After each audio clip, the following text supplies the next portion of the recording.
Hey everyone, welcome to the stream. How's the vibe? Drop a hi in chat, let's roll.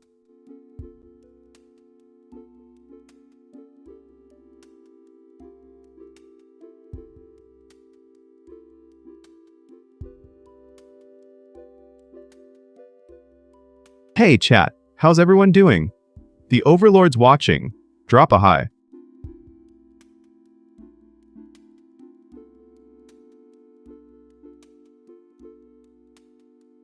Chat's live and buzzing, folks, ready to roll.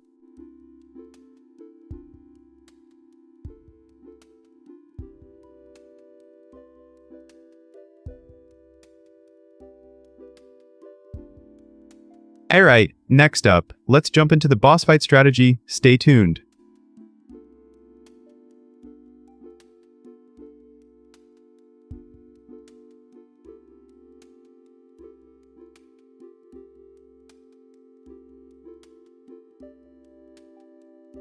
Let's decide what to do next.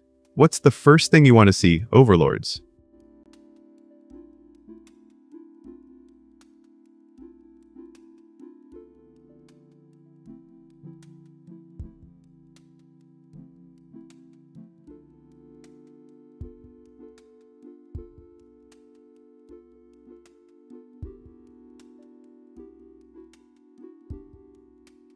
In popular opinion, I believe honest awkwardness builds trust. Is your first date ever awkward but memorable?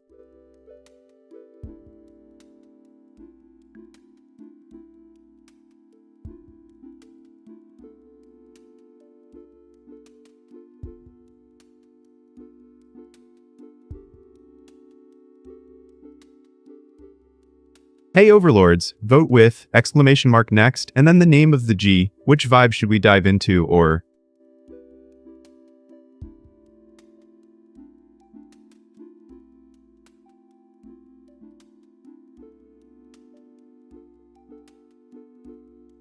All hail the current champion, Snake. Ready to see what the machines do next.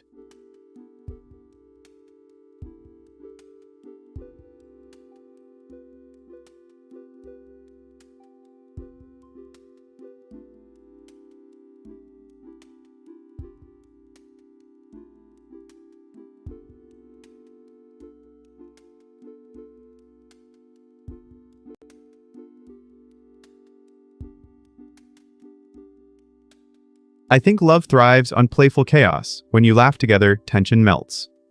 Do you agree humor is a secret handshake?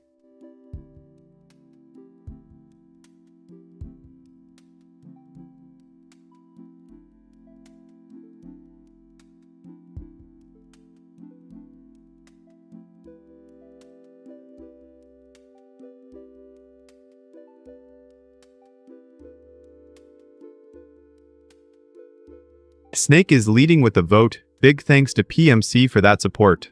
Anyone else want to vote now?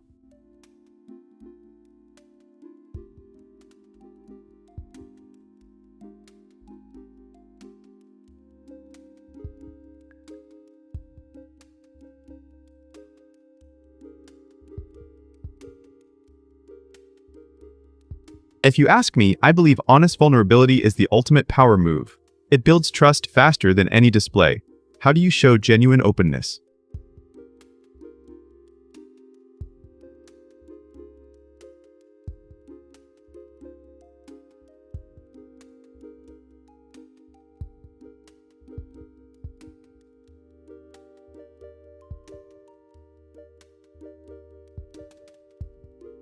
Time is running, just chatting is ahead. Are you ready to let the machines decide next?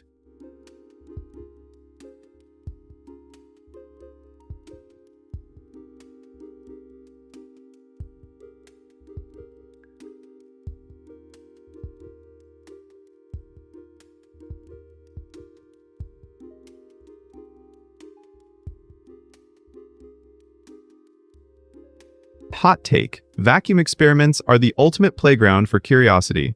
Want to see what blows your mind?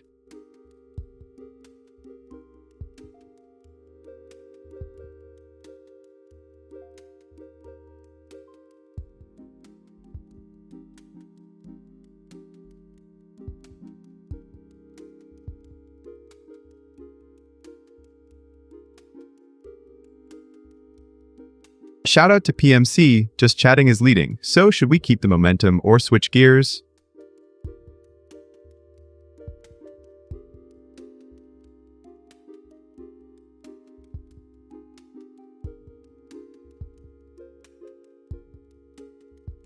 I think the most thrilling part is watching matter defy expectations. Ready for a spontaneous test?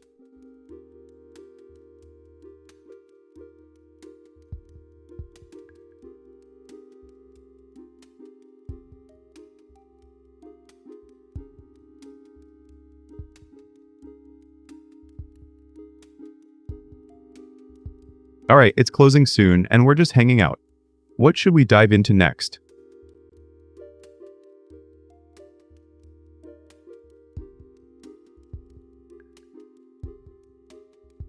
We'll just keep the chat flowing for now, ready?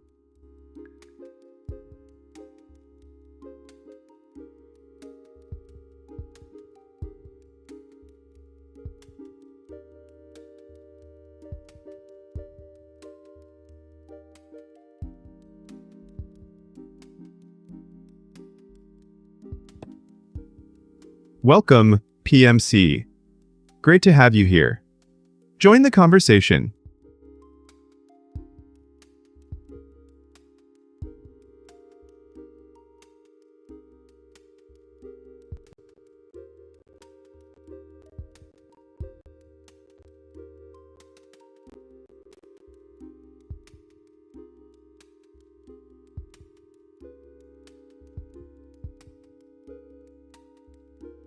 Hey folks, get ready for a sweet little bite of humor. Just like a tasty snack, it's going to be quick and satisfying.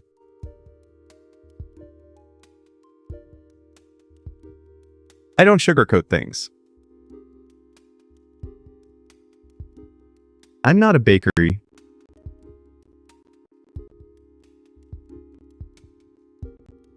Aha!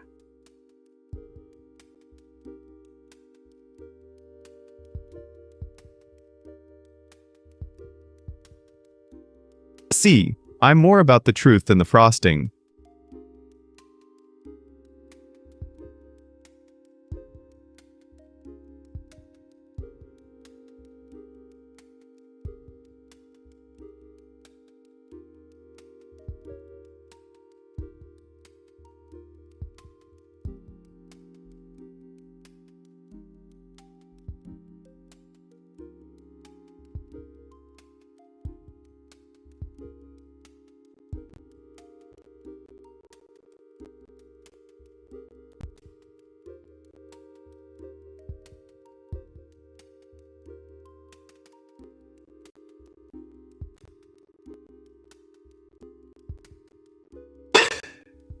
Do you remember the thrill of flipping a stack of brightly colored pogs at the lunch table?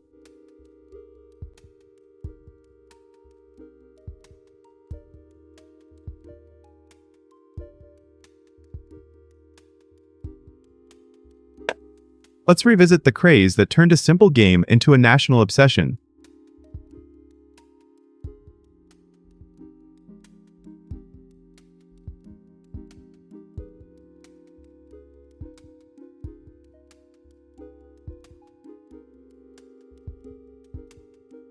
Hey everyone, today I'm diving into the sticky world of Pogs, that cardboard frenzy that exploded in the 90s.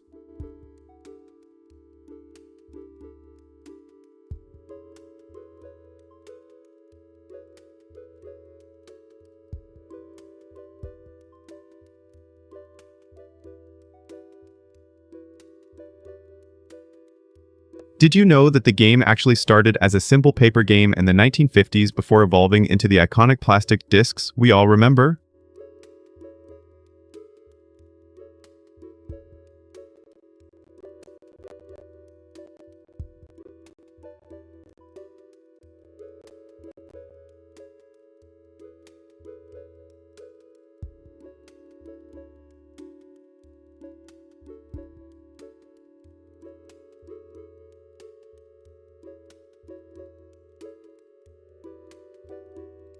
I think the true magic of Pogs was how it turned a mundane craft into a full-blown economic ecosystem, with kids flipping, trading, and even making fortunes.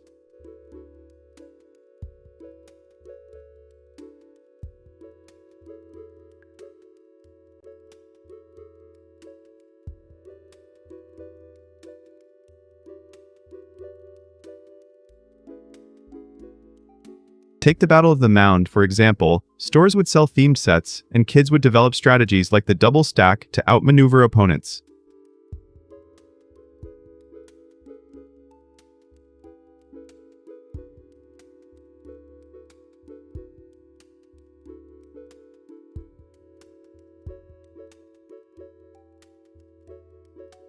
The game taught valuable lessons about probability, risk management, and social negotiation, all wrapped in a bright cardboard box.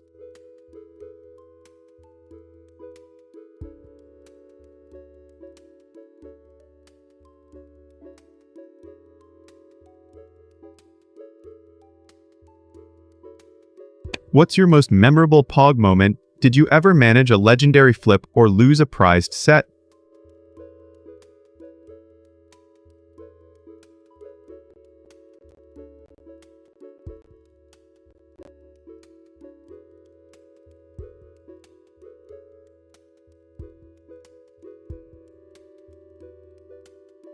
Even though the craze faded, Pogs still pop up in memes, music samples, and collector markets, proving its lasting legacy.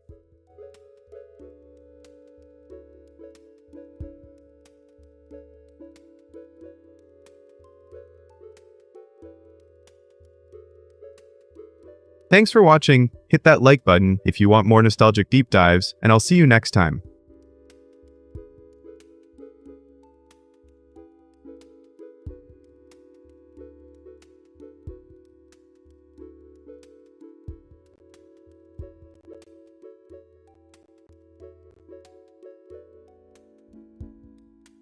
Hey fellow wanderers, I've got a joke that's going to get you rolling through the gate.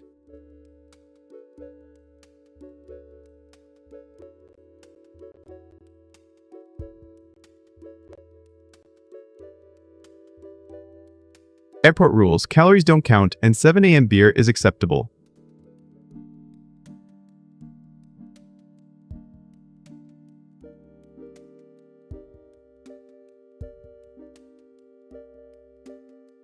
I'm officially ready for my next early morning flight. Just bring the snacks and the brew.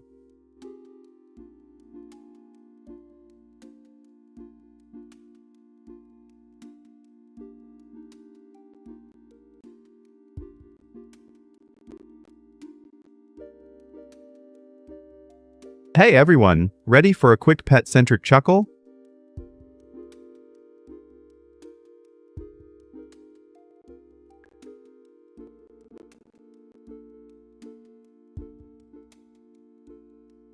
Here's one that'll make you smile. It's all about my furry buddy.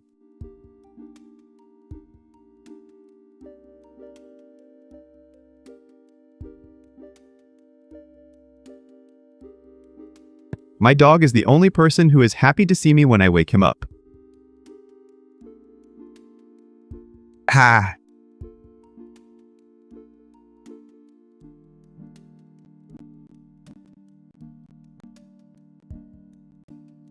Who knew my pup was such a good morning person?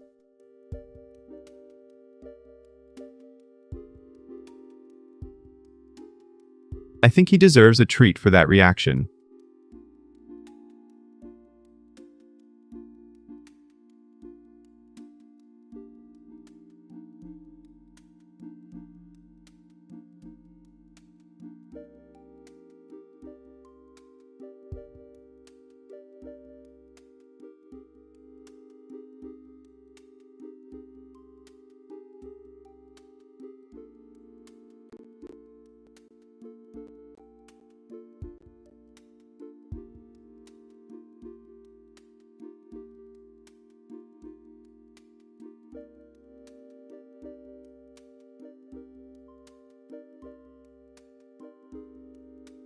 Hey folks, today I'm diving into the wild story of cold fusion, and why the Fleischmann-Pons experiment turned into one of the biggest scientific hoaxes of the 20th century.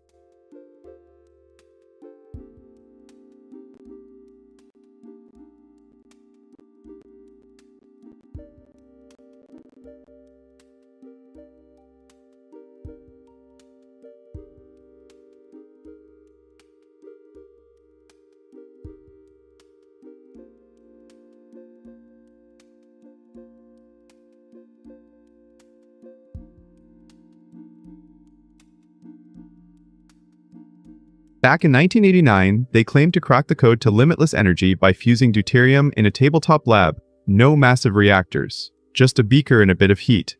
Yet the results didn't hold up under scrutiny.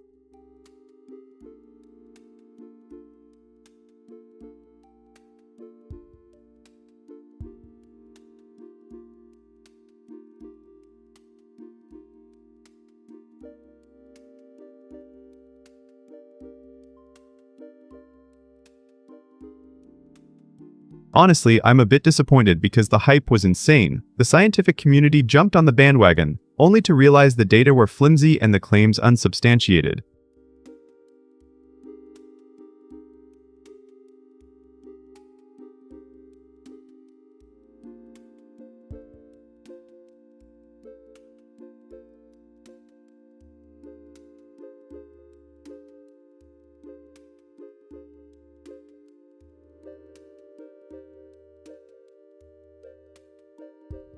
To illustrate, independent labs tried to replicate their setup and found no excess heat beyond what could be explained by electrolysis, not to mention the lack of neutron or tritium signatures that are clear markers of fusion.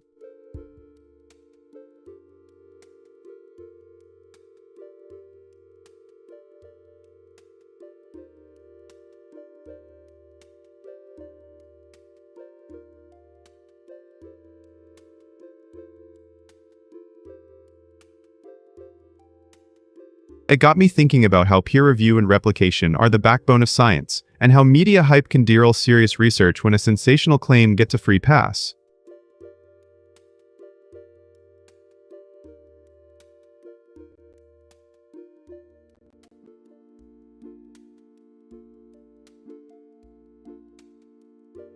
So, chat, have you ever heard a scientific claim that seemed too good to be true?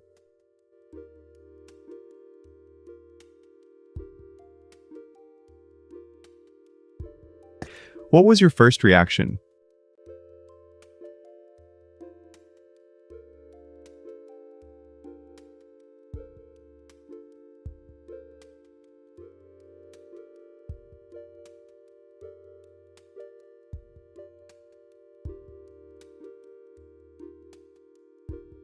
In the end, the cold fusion saga reminds us that extraordinary claims demand extraordinary evidence, and that skepticism is a healthy part of scientific progress.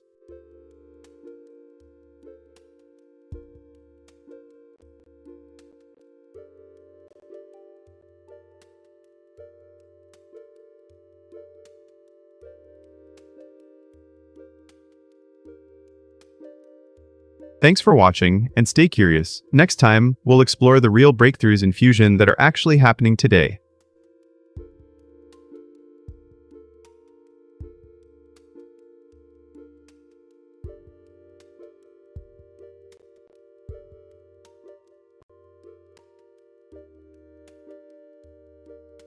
Hey gamers, grab your controller, I've got a joke that's about to hit a high score.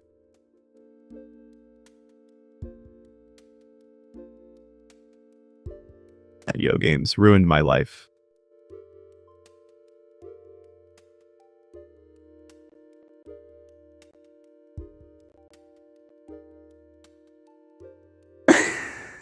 Good thing I have 2 extra lives. And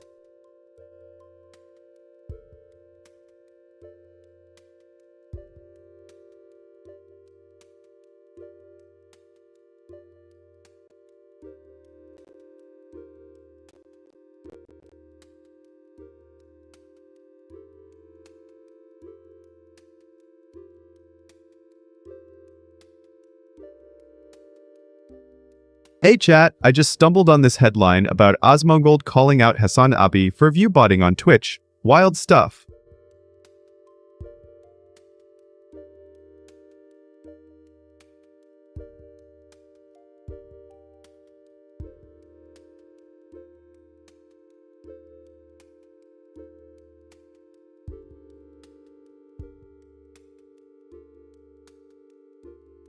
Asmongold dropped a stream in December, pulling up charts that show Hassan's follower count spiking wildly during his broadcasts, and he's calling it a botting scandal.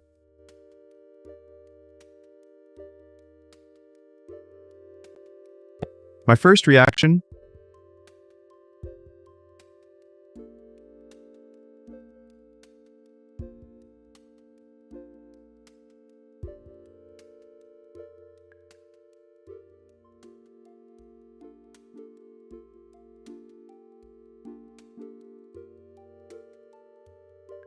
I'm half skeptical, half intrigued. This is the first time I've seen such a direct accusation from a big name like Asmongold, and it's got to be a big deal if it's true.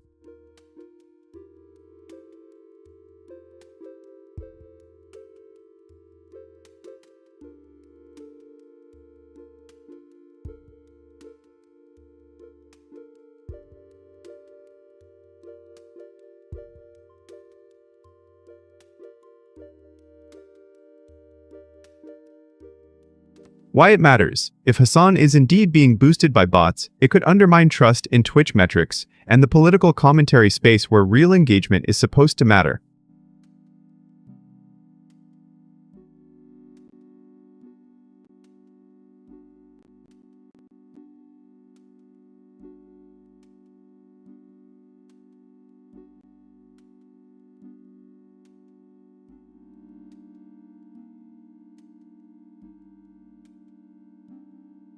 In my opinion, I'm leaning toward caution. People in the streaming community are so competitive that allegations like this need solid proof before we jump to conclusions.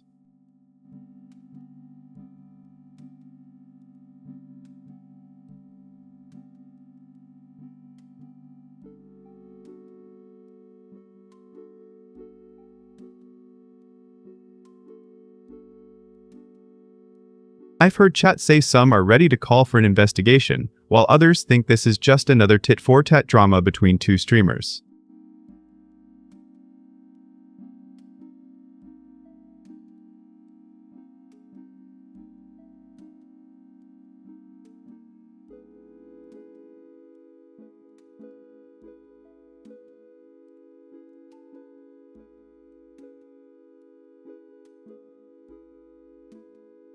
Let's see how Twitch responds and if any third-party analytics back up Asmongold's graphs. This could set a precedent for how we handle botting accusations moving forward.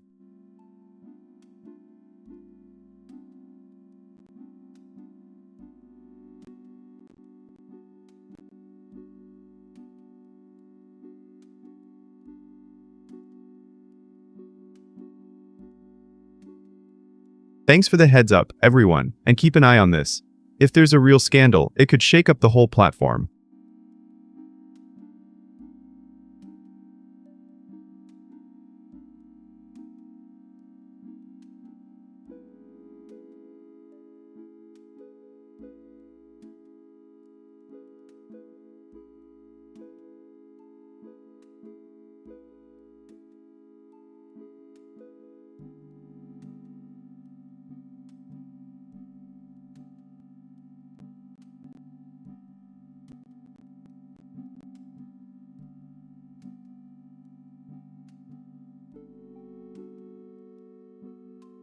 Imagine the universe's smallest grains as interstellar mail carriers.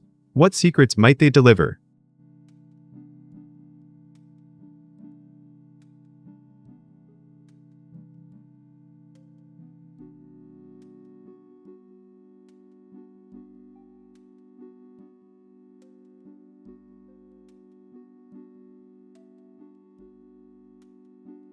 Hey everyone, today I'm diving into the fascinating world of space dust and how these tiny particles might be the unsung couriers of life across the cosmos.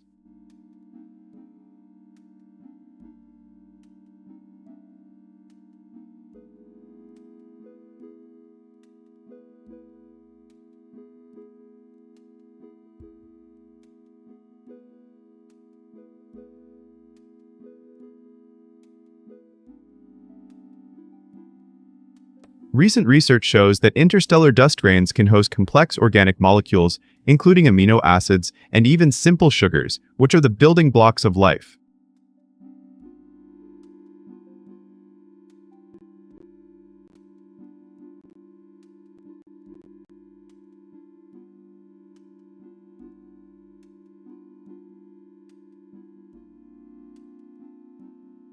Honestly, I think this possibility makes the universe feel even more connected and mysterious than we ever imagined.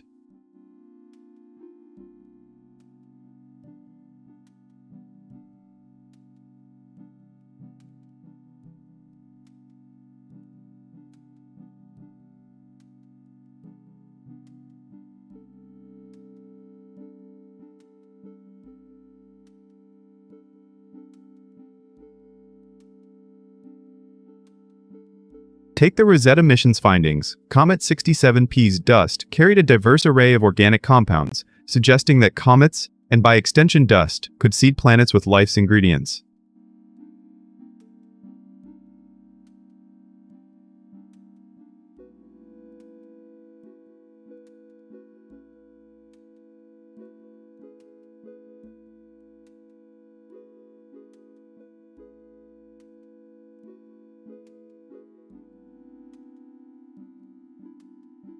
Moreover, some scientists argue that certain extremophiles might survive the harsh journey through space by hiding inside these dust grains, essentially hitching a ride between star systems.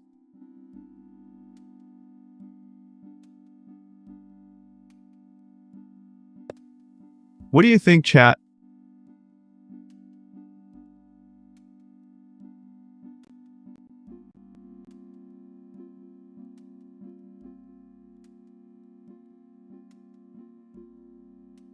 Could microbial life be a cosmic traveling salesman delivering genomes across the galaxy?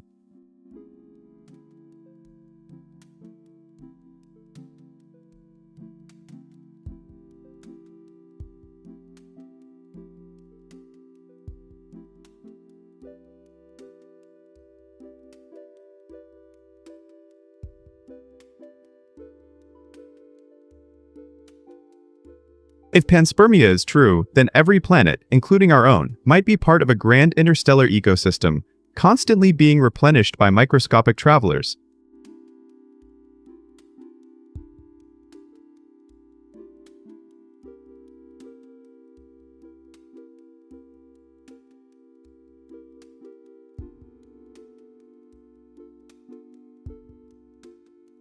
So stay curious, keep questioning, and remember that the smallest specks in the sky could be carrying the secrets of life itself.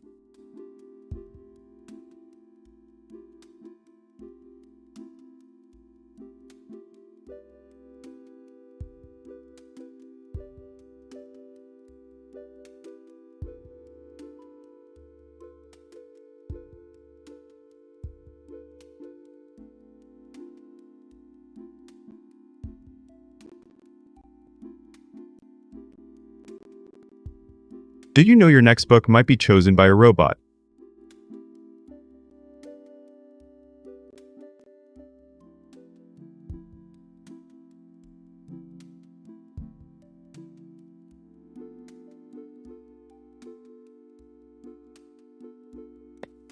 Let's chat about the algorithmic forces shaping what we read and what that means for literary culture.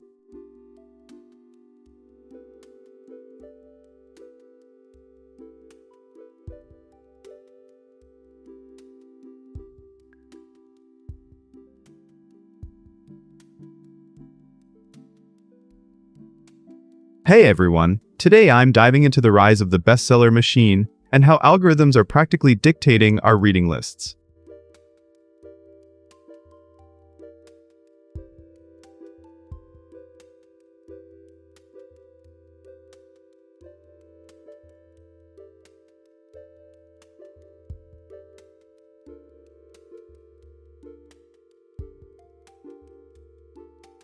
Data shows that over 70% of book purchases now come from recommendation engines on platforms like Amazon and Goodreads, turning these algorithms into gatekeepers.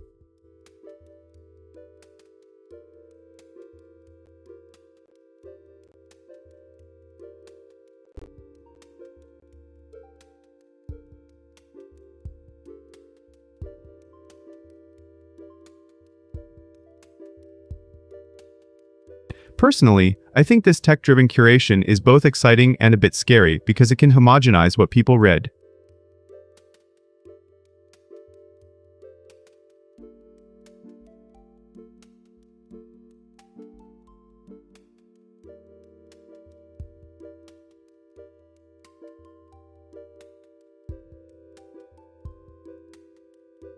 Take the recent spike in YA dystopian thrillers. A viral TikTok trend pushed a niche title to the top of the charts in just 48 hours.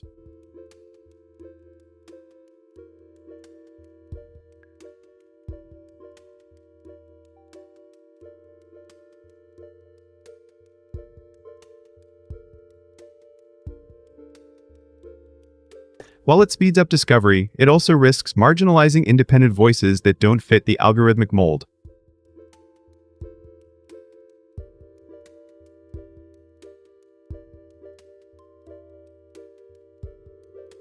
What book did a social media trend make you want to read?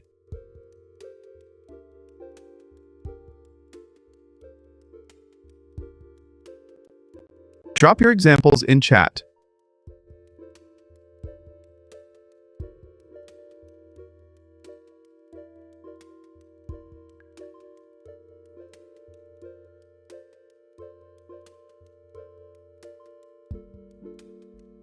At the end of the day, we should remember that the joy of serendipitous reading isn't lost, just redefined by data.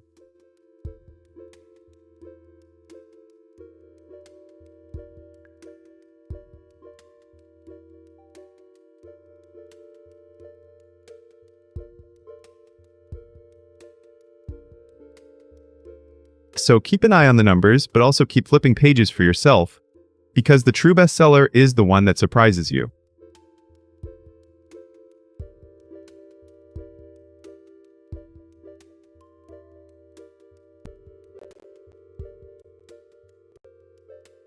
Hey coffee lovers, ready for a beautiful laugh?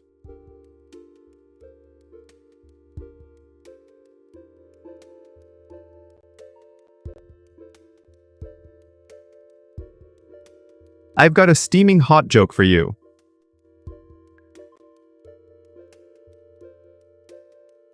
I don't rise and shine.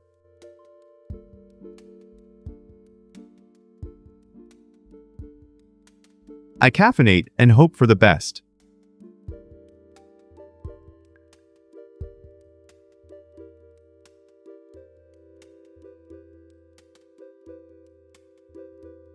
That laughs. That's the espresso way of getting through the morning, just a little jittery hope.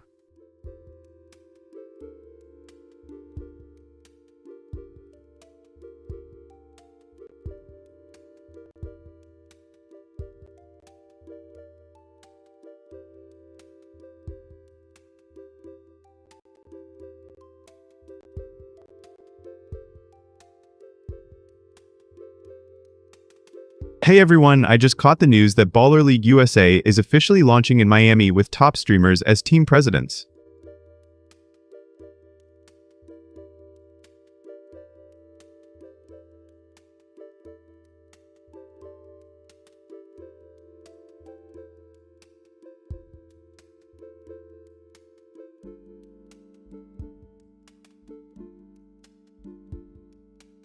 The league is a six-a-side soccer competition that combines esports flair with real-world sports stars like Ronaldinho, Usain Bolt, and Odell Beckham Jr.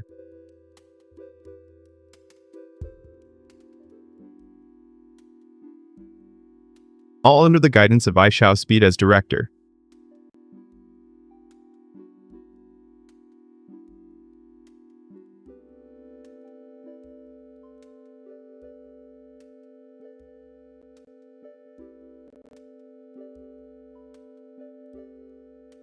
Hey, folks, ready for a quick laugh about dating apps?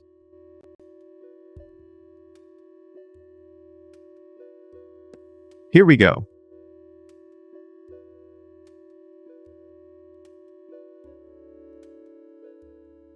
I matched with someone who said they like hiking.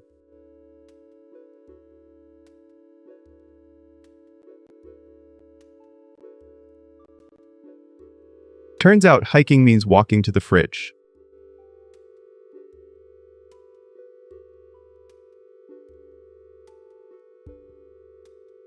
Aha, looks like my next date might be in the pantry.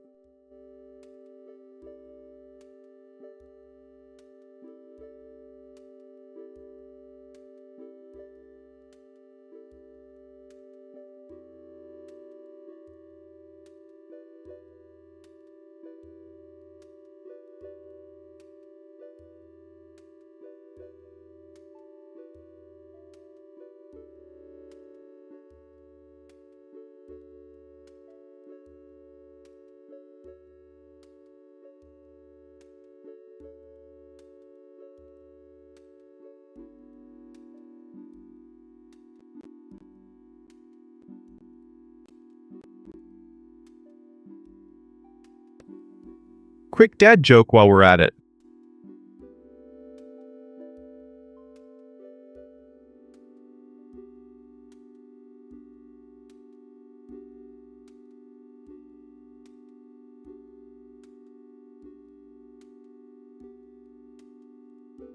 Hey everyone, today I'm diving into the world of gerrymandering, those twisted map lines that can actually decide who wins an election.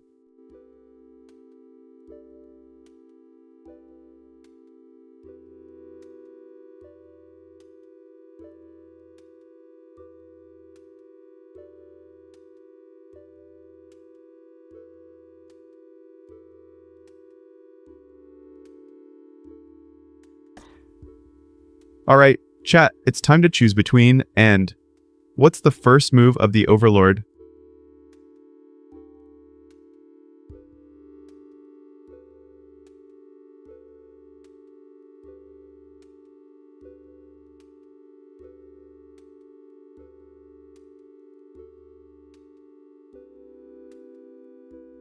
I turned on captions and they started inventing new words.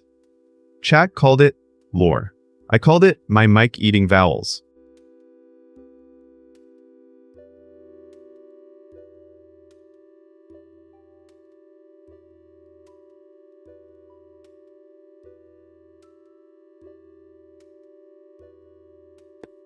Hot take. Board games and tabletop is secretly chaotic. What's your take?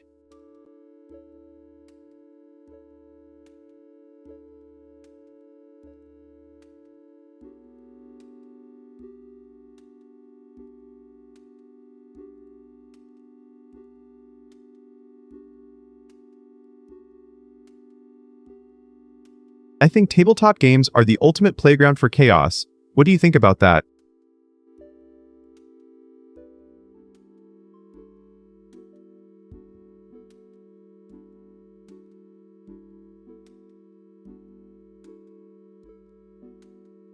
Hot take. Rolling dice is basically a battle of willpower against the universe, don't you agree?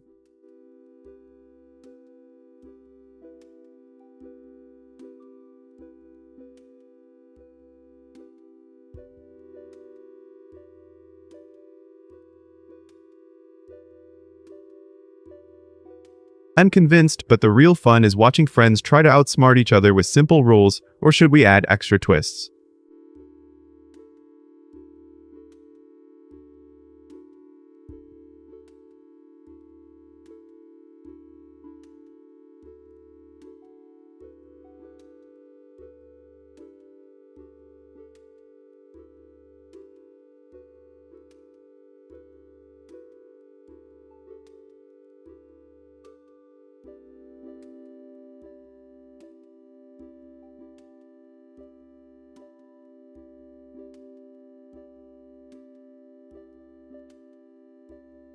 I think board games are the ultimate escape from reality, don't you?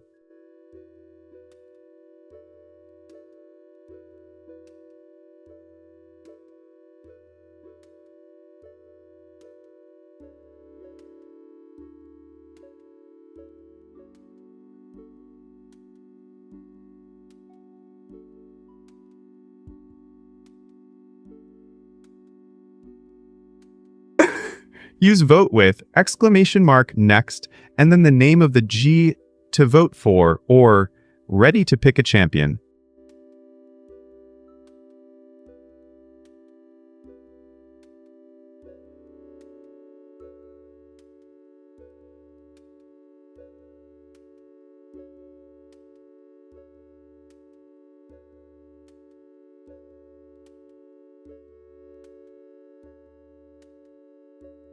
I think the best board game is the one that turns a quiet room into a battlefield of wit.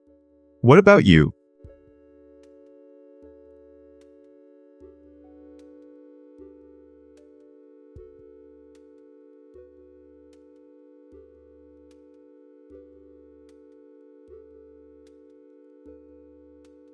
Hot take.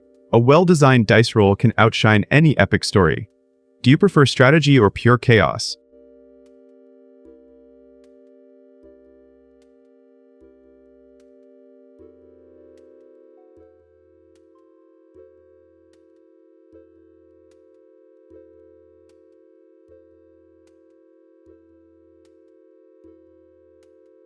My villain take: I love watching players trade cards like generals negotiating peace treaties. Are you ready to rewrite history tonight?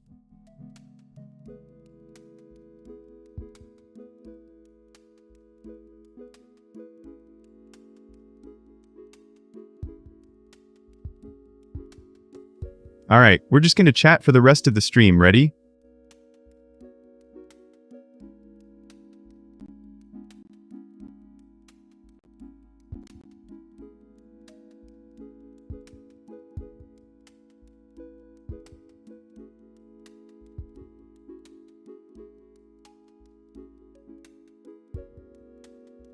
Did you know that in the United States, more than 40% of congressional districts are drawn in ways that favor one party by at least 20%?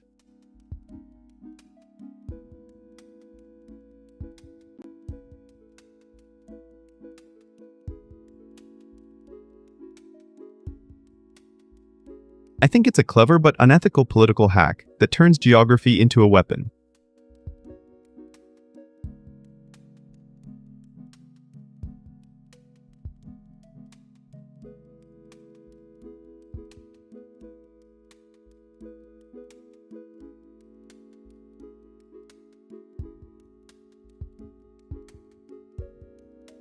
What's even crazier is that the latest AI tools can now generate perfect pack-and-crack maps in minutes, making the practice almost too efficient.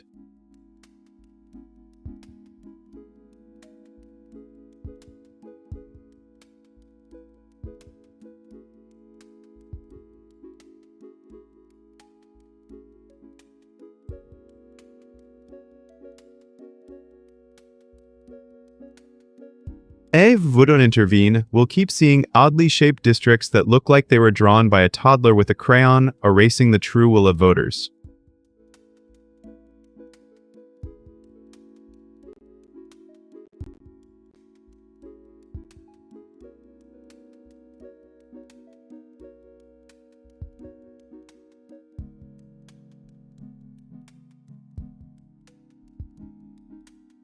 So, what do you think? Should we push for independent redistricting commissions or even a national map review court?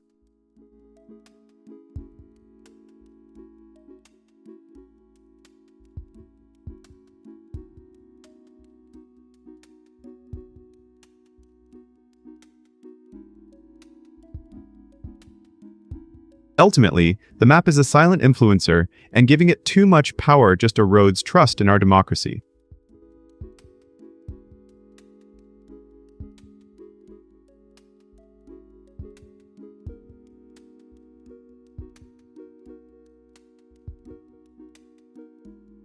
Thanks for watching. Hit that follow button if you want more untangled political insights, and I'll see you next time.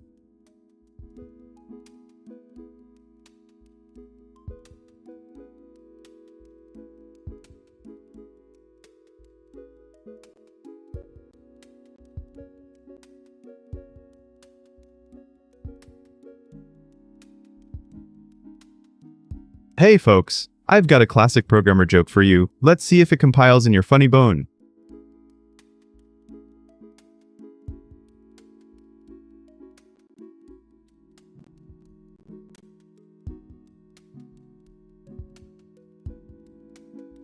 A programmer's wife tells him, go to the store and get a loaf of bread.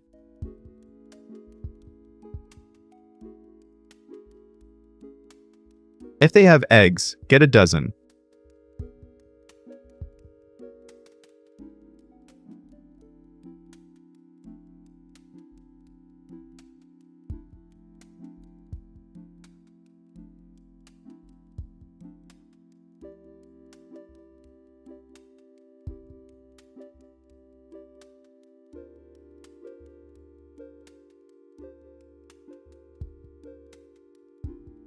Hey Patercho4948!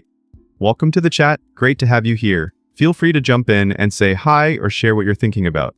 We're all ears and excited to chat with you.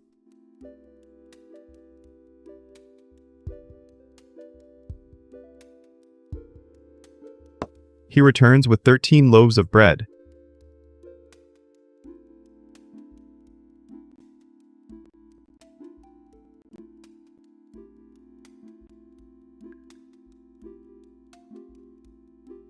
Haha, talk about a loop of love. Now that's a recipe for a good laugh.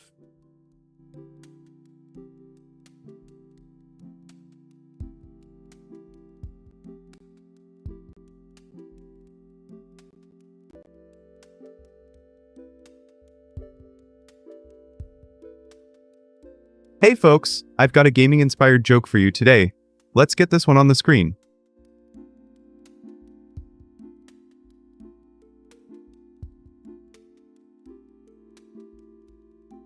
I told my wife she was drawing her eyebrows too high.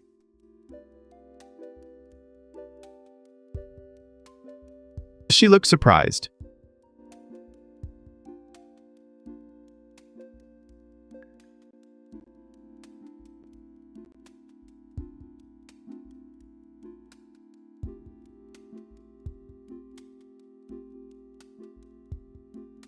Laughs.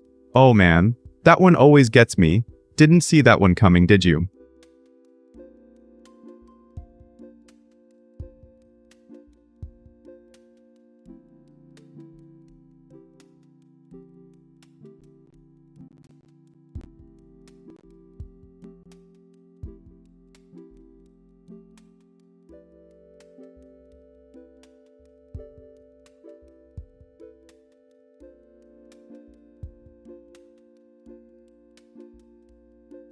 Hey folks, grab your passports. Well, maybe just a snack, because I've got a travel joke that's bound to make you pack your bags, or at least your sense of humor.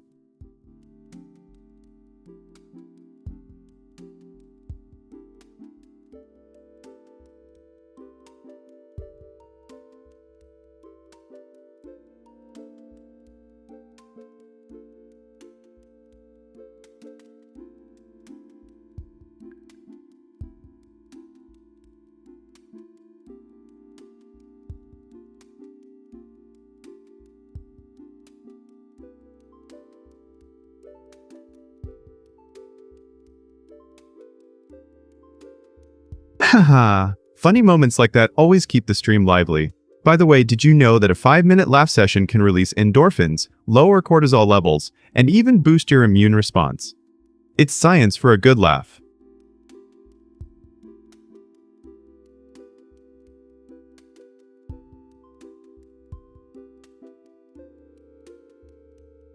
I'm suffering from a serious case of wanderlust and insufficient funds.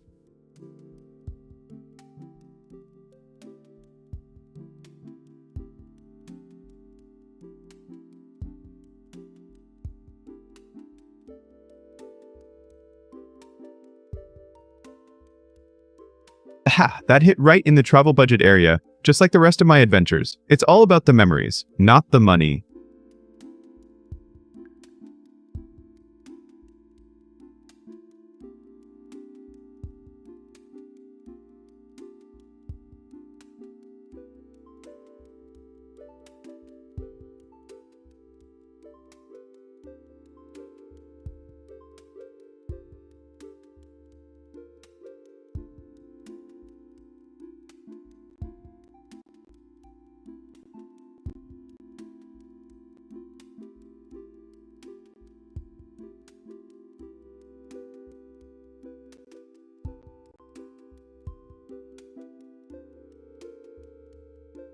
Hey everyone, today I'm diving into the whole sagging pants saga, whether it's a prison belt ban or pure hip-hop swagger.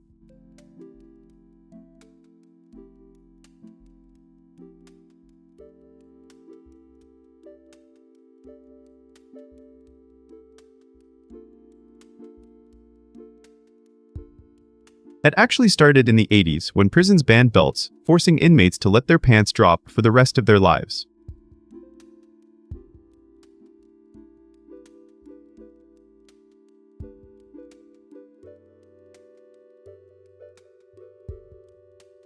Honestly, I think that history makes the look way cooler than just a fashion trend.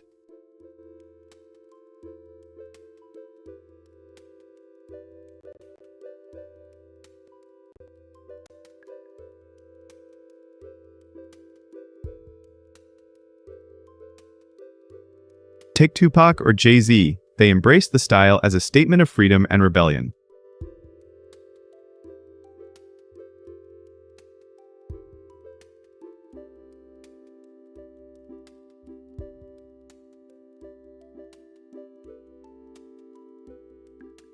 But over time, it's become a bit of a meme, with everyone from rappers to skateboarders doing it for laughs.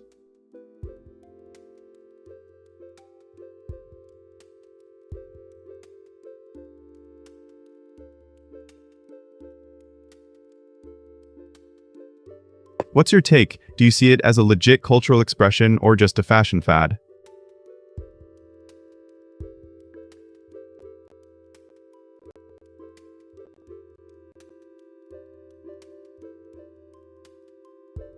Either way, it's a reminder that style can carry a deeper story than the surface.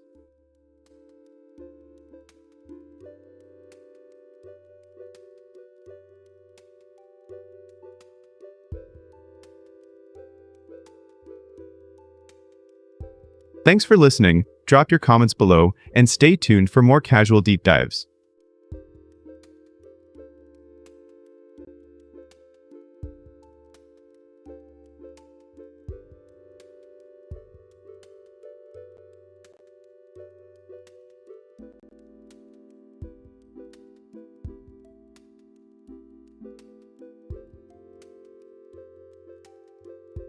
Hey folks, gather round, because I've got a joke that'll make you feel like the life of the party.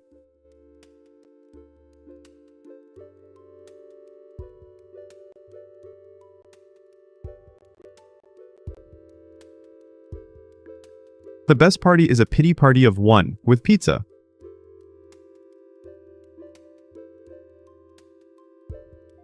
That's right.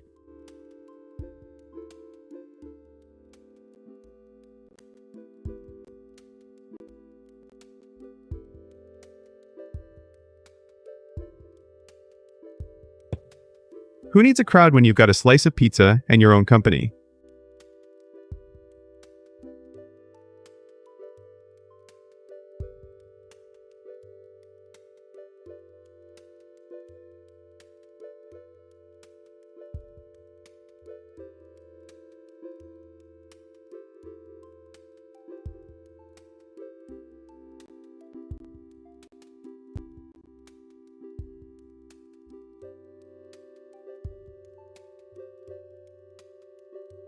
Picture your daily commute turning into a mobile living room.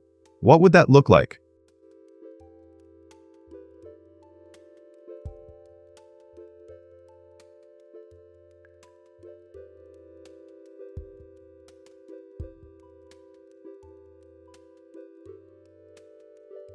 Hey everyone, today I'm diving into the future of car interiors, from dashboards to mobile living rooms.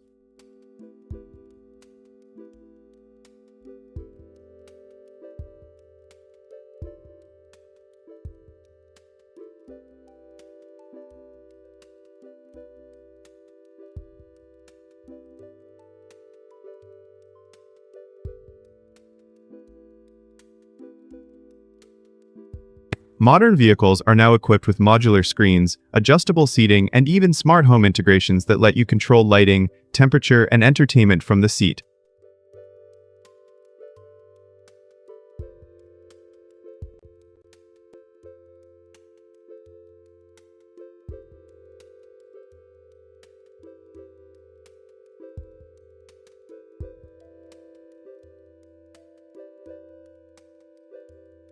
I think this shift turns the car into a personal sanctuary that can adapt to work, rest, or play without compromising safety.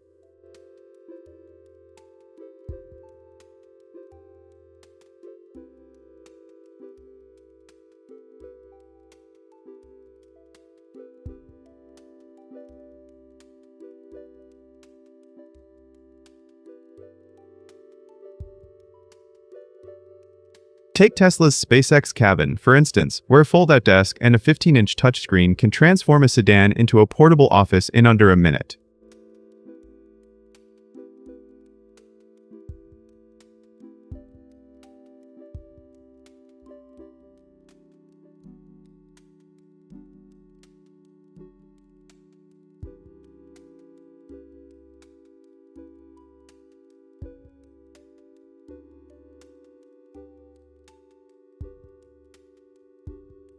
As these spaces become more customizable, we'll see new revenue streams like subscription-based interior packages and a rise in mobility as a service that bundles travel, workspace, and lifestyle.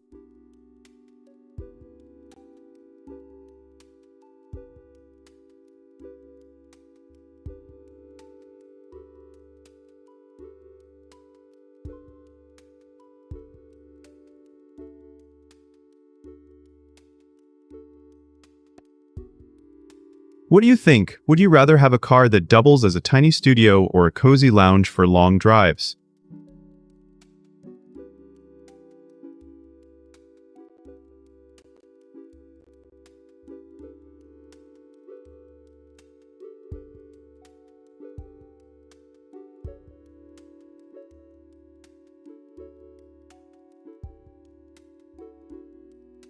Ultimately, the car interior of tomorrow will blur the line between commuting and living, offering unprecedented flexibility.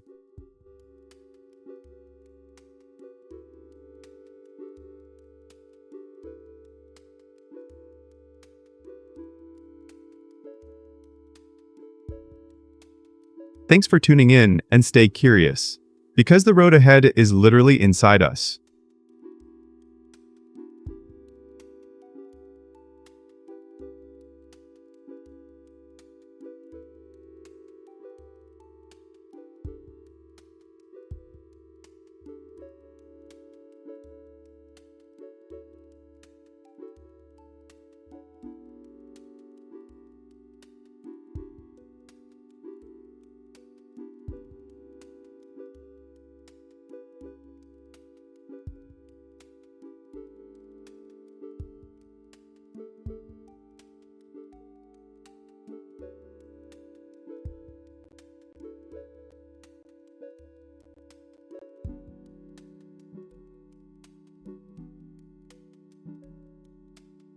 What if I told you that building your own drone could cost more than the flight you want to take?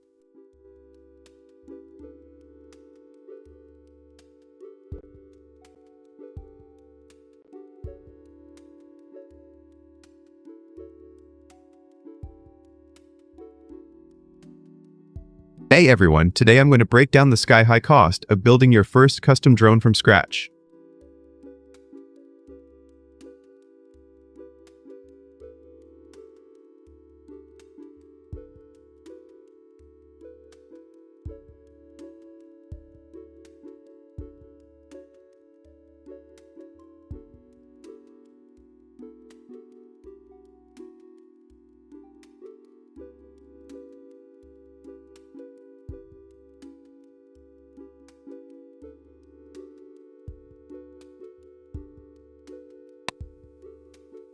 Did you know that while the drone frame might only cost a few $100s, the total hidden expenses, from specialized tools to high-capacity batteries, can push the price well over $1,000?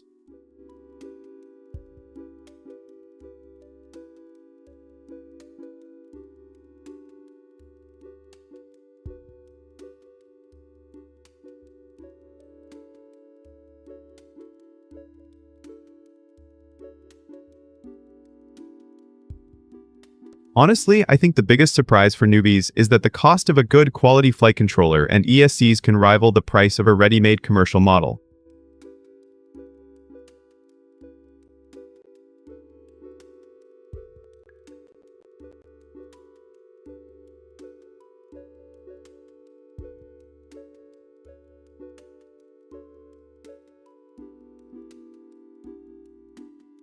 For example, when I upgraded my own quadcopter, the new 4S LiPo battery alone cost more than the entire consumer drone I originally bought.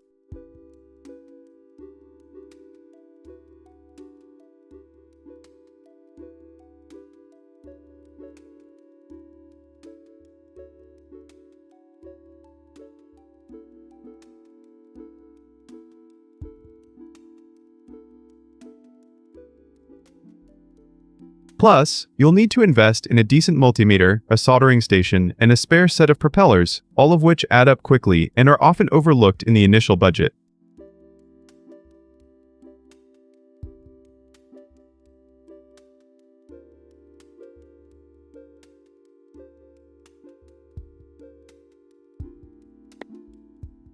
What hidden costs have you discovered when building your own drone?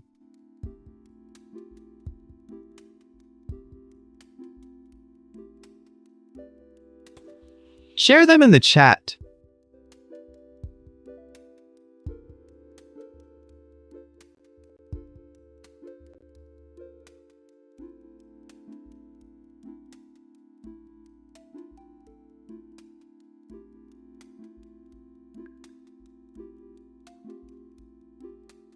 In the end, custom drones give you flexibility and learning opportunities, but the financial commitment is far greater than the sticker price might suggest.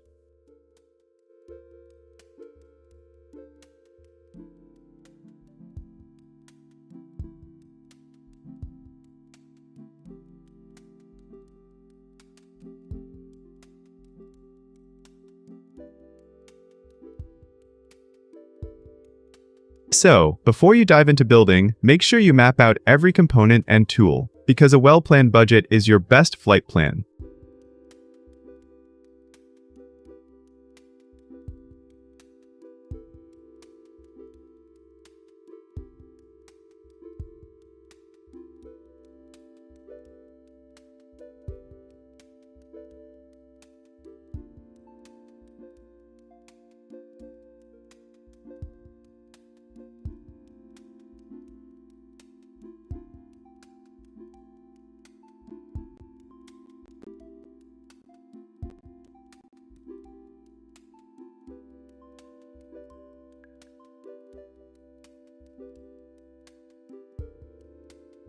Hey everyone, today we're diving into whether Bitcoin is digital gold or just an energy-wasting Ponzi scheme.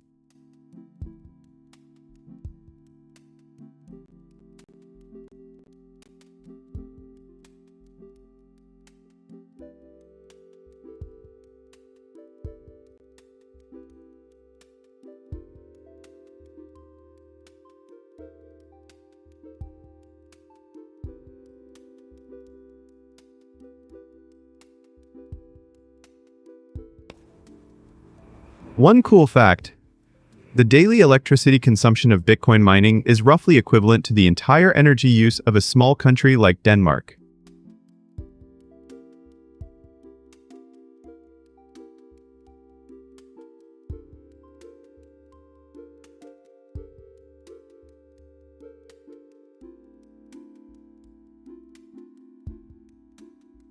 Honestly, I think calling it a Ponzi scheme is a stretch.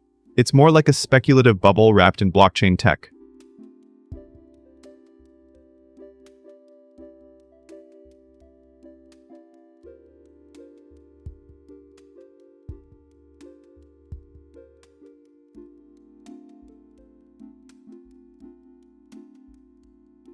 Take the way miners compete for block rewards. It's a zero-sum game where only the most efficient rigs win, leaving a lot of wasted energy.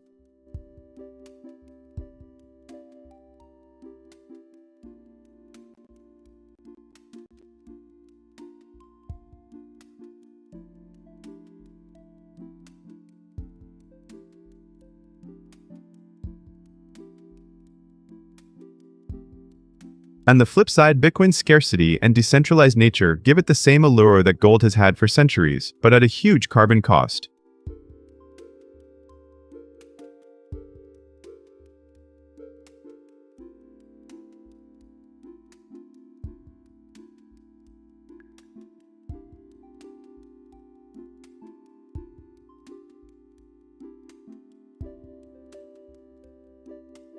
So, chat, do you see Bitcoin as a viable store of value, or just a flashy, energy-hungry fad?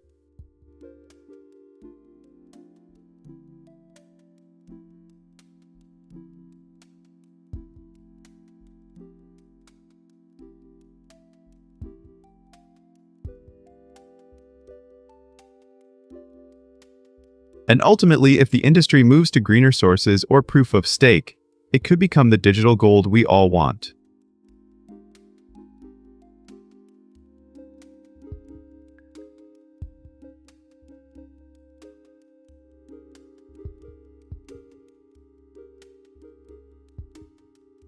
Thanks for tuning in, drop your thoughts below, and hit that subscribe button for more casual crypto chats.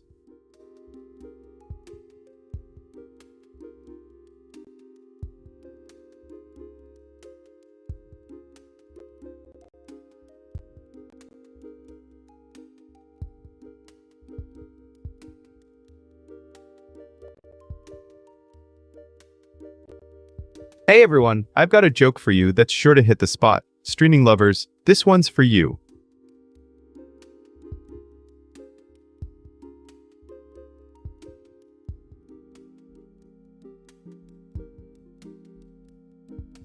The intro skip button is the greatest invention of the 21st century.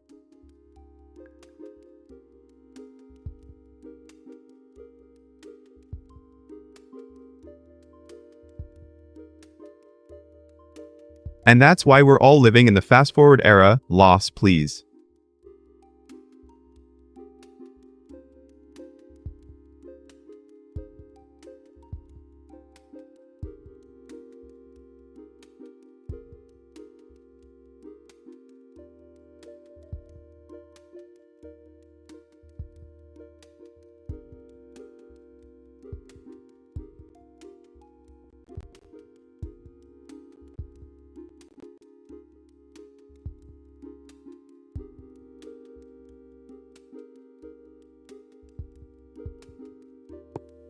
When a book's plot was crafted by a neural net, who owns the story? The programmer or the machine?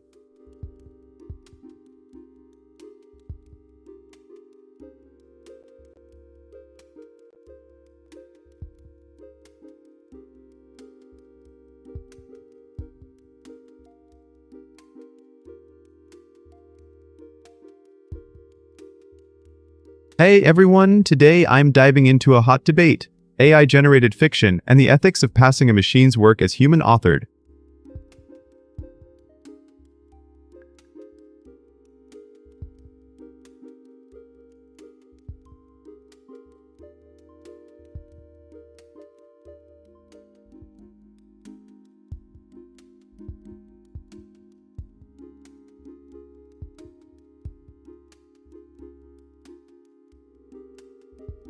Recent studies show that GPT-4 can produce short stories with surprisingly coherent plots, but the models are still trained on human literature, raising questions about originality.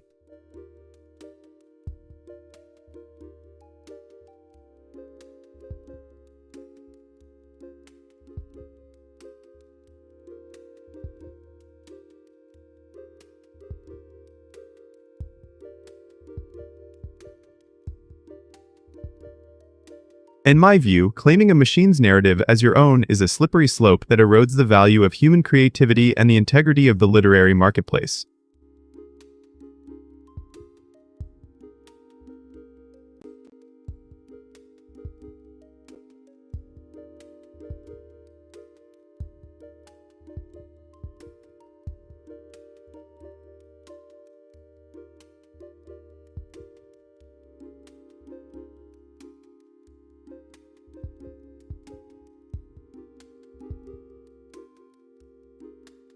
Take the 2023 case where an AI-written novel topped bestseller lists, only to be retracted when readers discovered the author was a chatbot.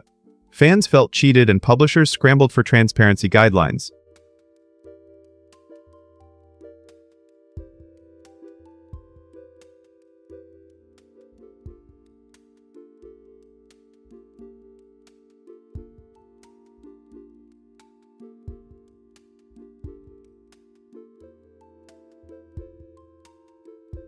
I also think we need to consider the legal side. Copyright law currently doesn't recognize non-human authors, so who actually owns the story if it's a product of code?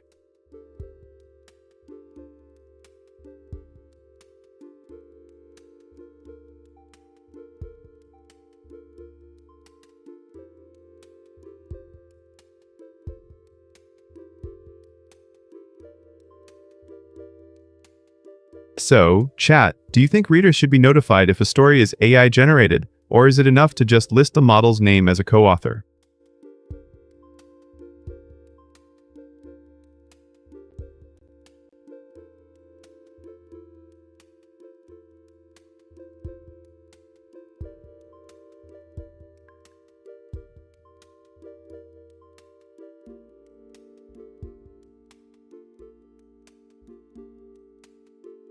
Ultimately, the line between tool and creator is blurry, and we must decide whether to celebrate AI's potential or protect the human touch that gives literature its soul.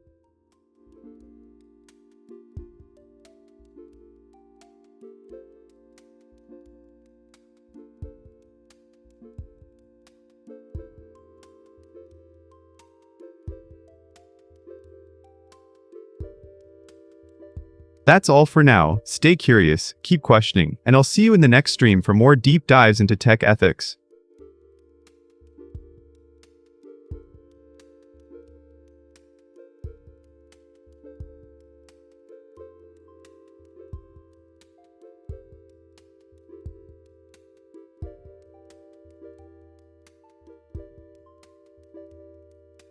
Alright, chat, I'm ready to dive into, but no votes yet, who's feeling adventurous?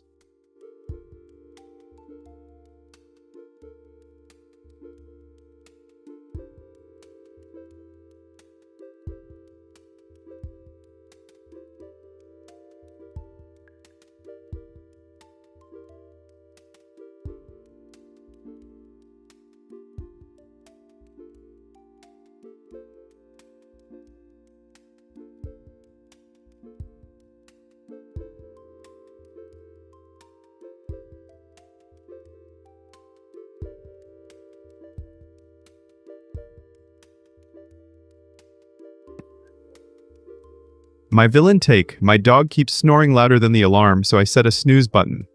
Yes or no, minions?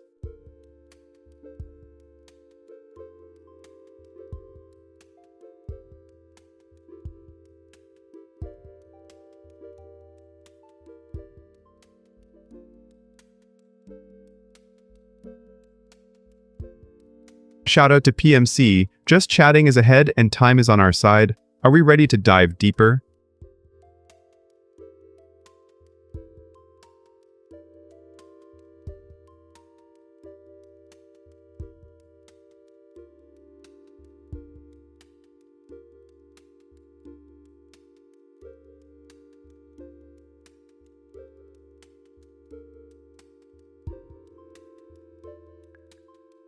The vote is on, vote with, exclamation mark next, and then the name of the G. What vibe do you want, chat?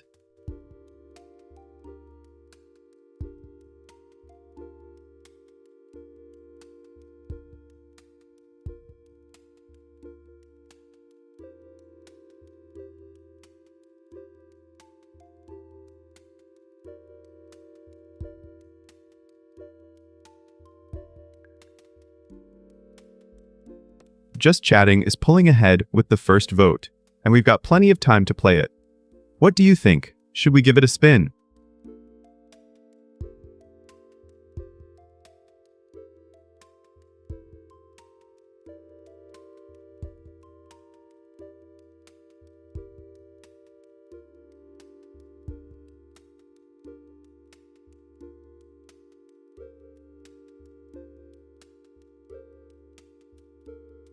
Hot take, hiking is the ultimate escape, but is it really the best way to unplug?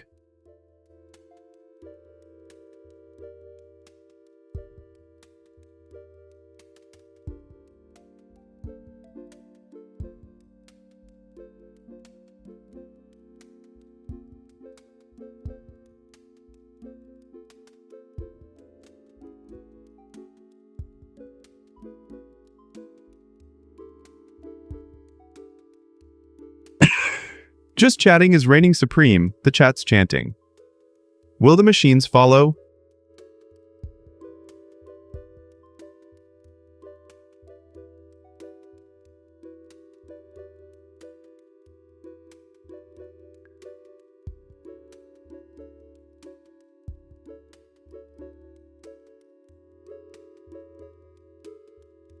Everlord votes are in, Just Chatting is the champ. Who's ready for some chaos?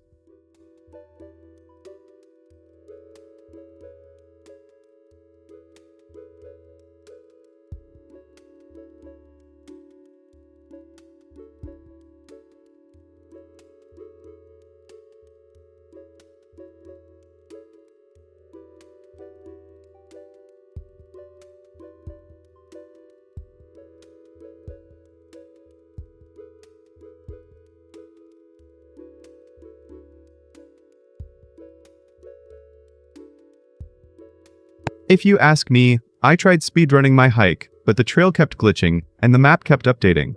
What do you think?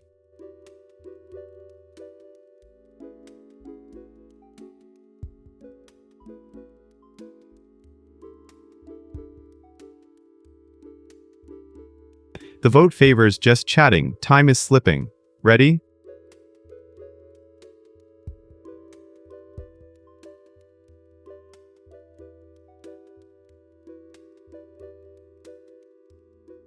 The minions have spoken, Just Chatting it is, ready.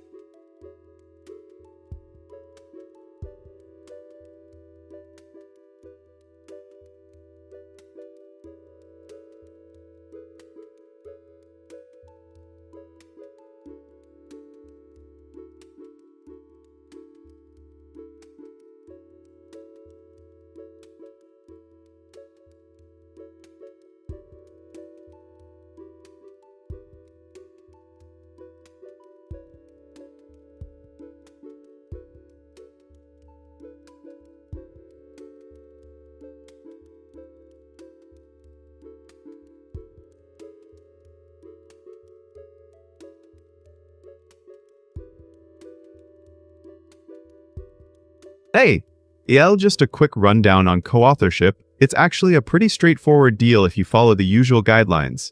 ICMJE criteria, the standard many journals including PMC, use, says you're an author if you 1. Contributed substantially to the conception or design, or acquisition, analysis, or interpretation of data.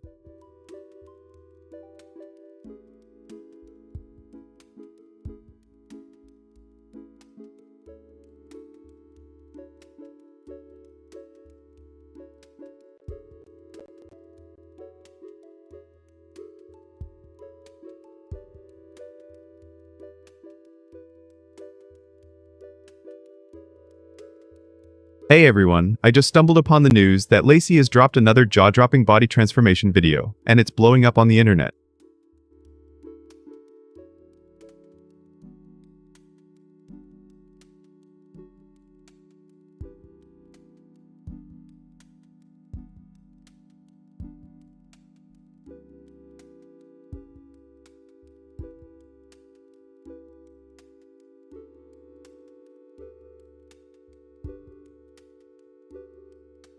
From what I've seen, Lacey, the FaZe Crew star, posted a side-by-side clip showing his progress from the beginning of the year to now, and the difference is insane. He's shredded and muscular.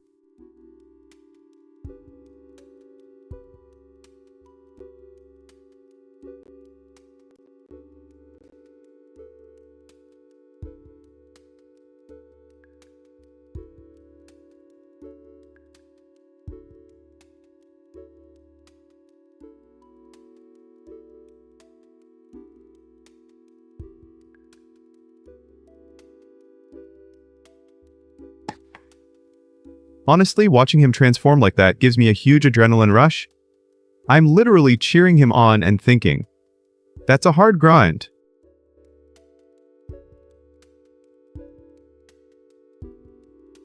As the MA.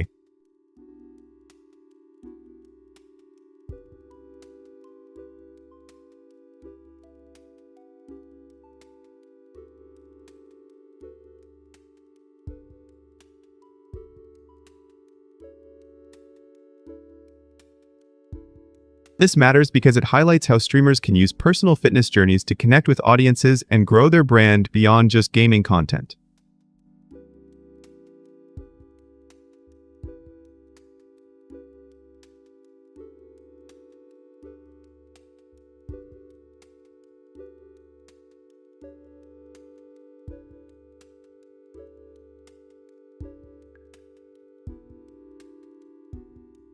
In my opinion, Lacey's transparency and dedication set a new standard for authenticity in streaming, showing fans that real-life goals can coexist with online fame.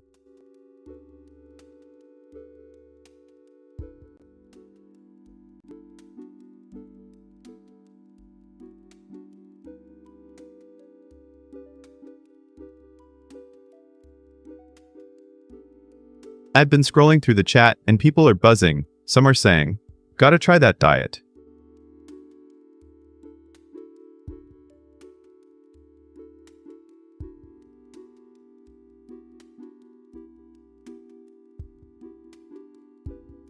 And vitally you, the stores, asking for workout tips and coaching.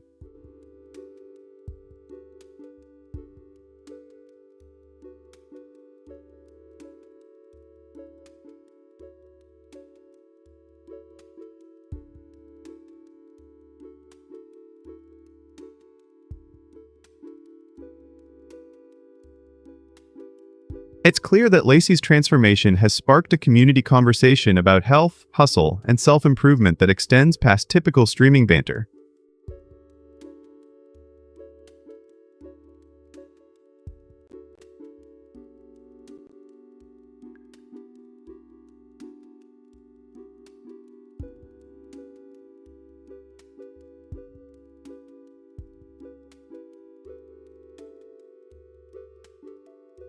To wrap it up, I'm excited to keep an eye on Lacey's next posts and maybe even get inspired to start my own fitness journey. Thanks for listening, chat.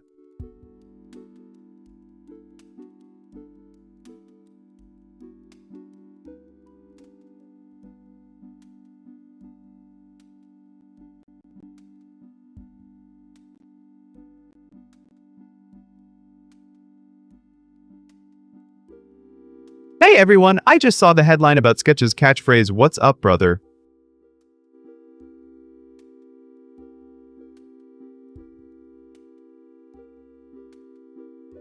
turning into a viral meme.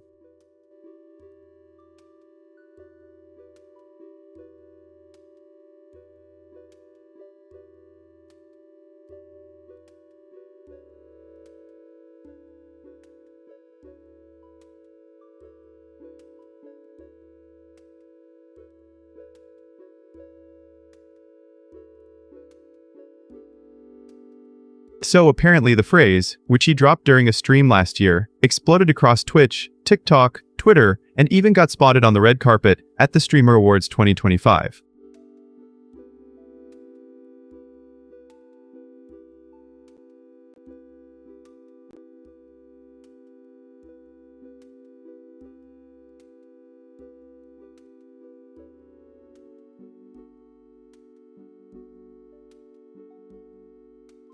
I'm honestly thrilled for him. His spontaneous energy really made the line stick, and it's crazy how a simple phrase can become a cultural touchstone.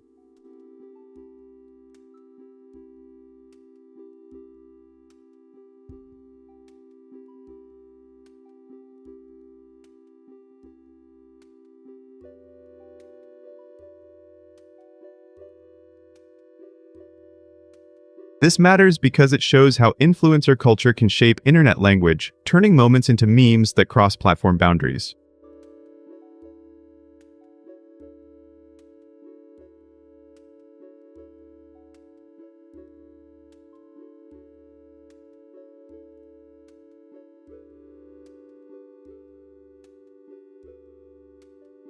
In my opinion, Sketch nailed it with timing and personality. The meme will likely keep his brand alive for years.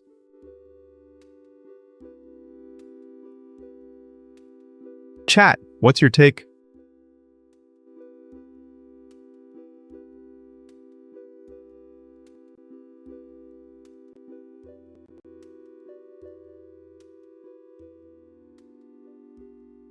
Do you feel like this meme will outlast the hype or just be a fleeting trend?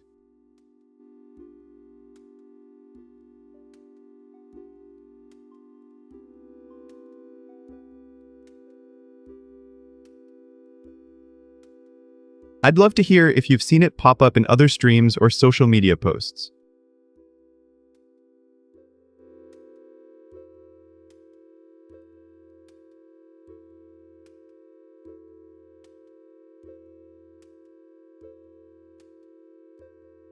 Let's keep the discussion going in the chat. Drop your thoughts and any clips where you spotted the phrase.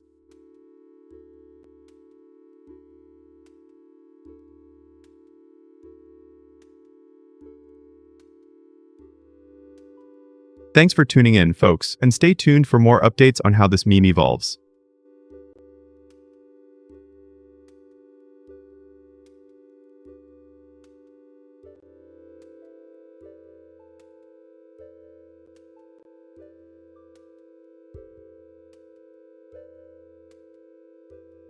Hey folks, get ready for a quick laugh. I've got a joke that's all about the economy.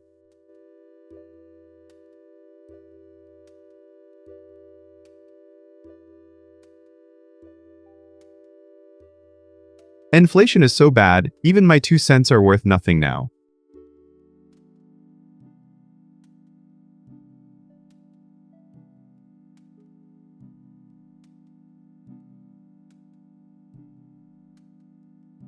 And that, my friends, is why my savings are practically invisible.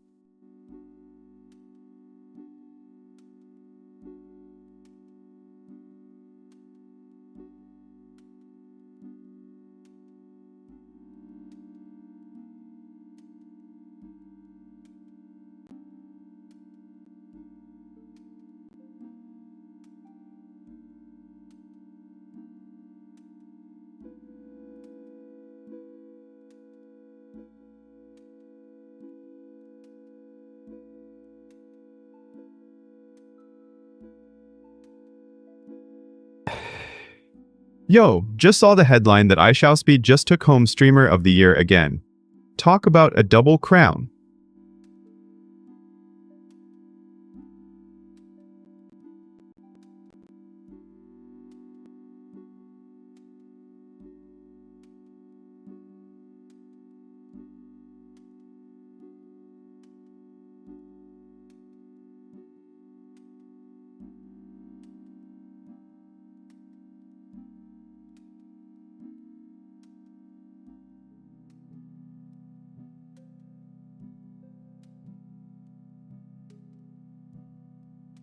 The 20-year-old Twitch star was crowned at the 2025 Streamer Awards in LA, beating out big names like Kai Cenat and Extraemo, and also snagged Best IRL Streamer and Best Marathon Stream for his 35-day Speed Does America tour.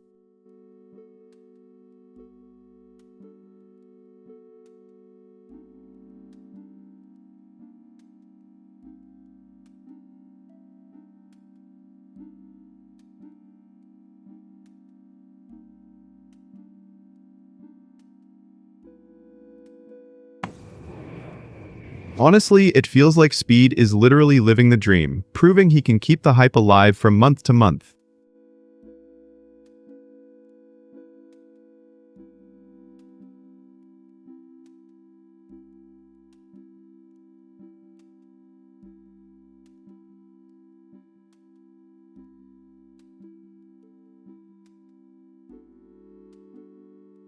This matters because it shows the power of consistent, high-energy content. Fans are rewarding the grind more than the flashiest production.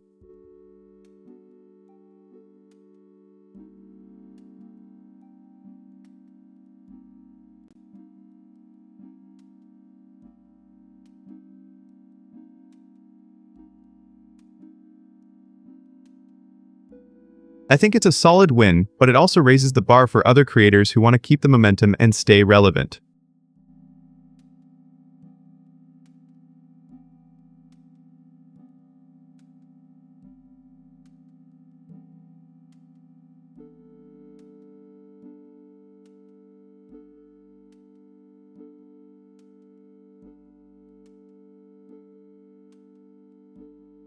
From what I can read in chat, most of you are either proud or feeling a bit left behind, so I'm curious to hear if you think Speed deserves it, or if someone else should have taken the crown.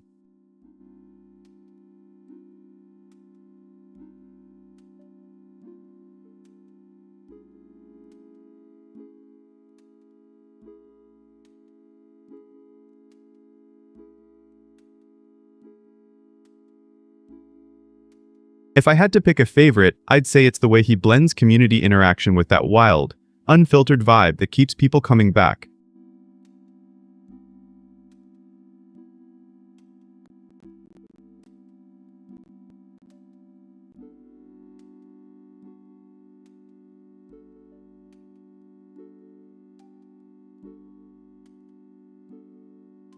Anyway, let's keep the conversation going. Drop your thoughts below, and let's see who else should be celebrated for their streaming excellence.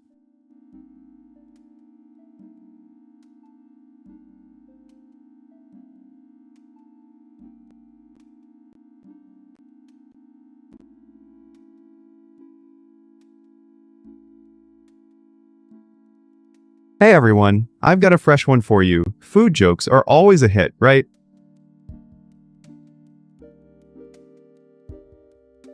I'm on a seafood diet.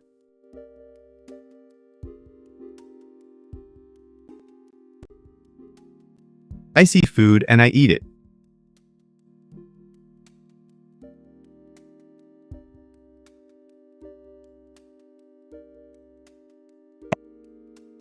Ha!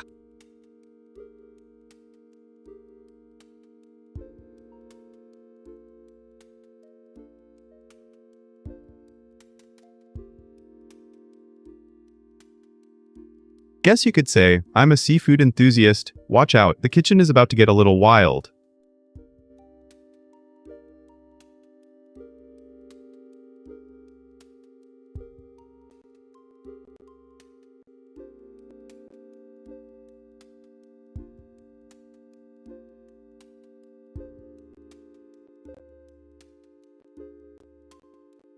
Hey folks, I've got a quick one for you. It's all about our beloved virtual assistants.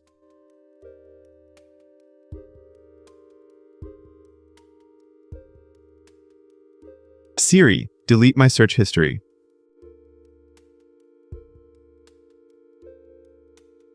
Siri!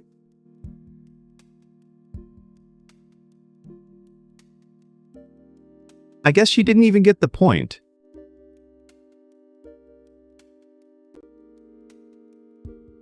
NOICD.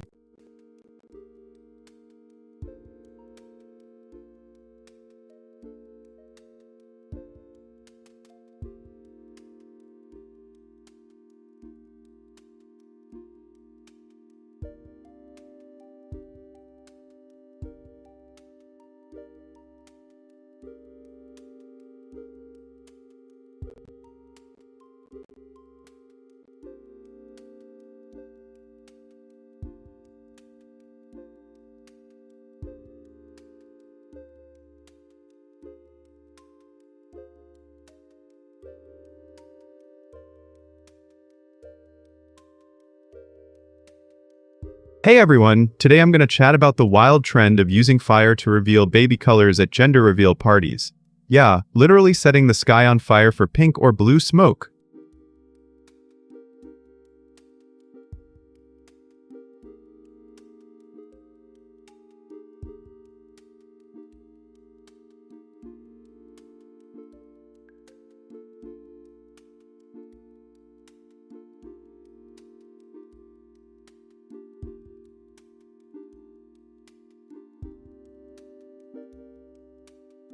Apparently, some party planners have been turning tiny pyrotechnic kits into the ultimate pink or blue clouds, which not only looks epic but can also spark actual forest fires if the winds get out of hand.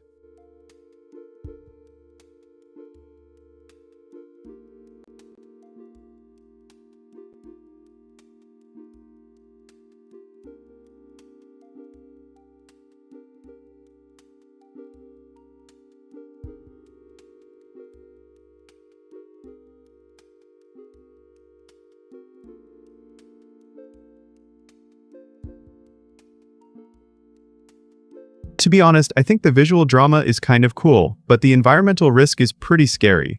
It's hard to justify putting a potential wildfire on the line for a social media post.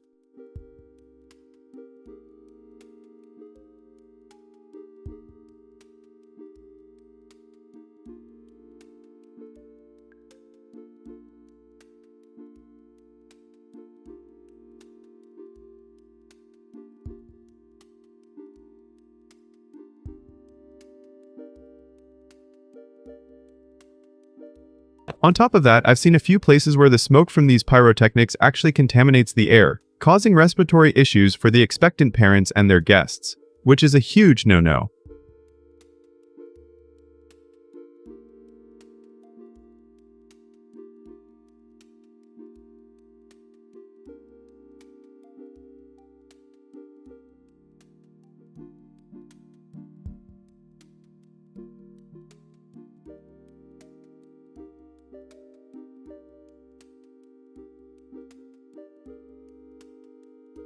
I also read that in some states, the legal regulations around using fireworks for gender reveals have tightened, so what started as a harmless celebration is now a potential legal headache for the couple and their friends.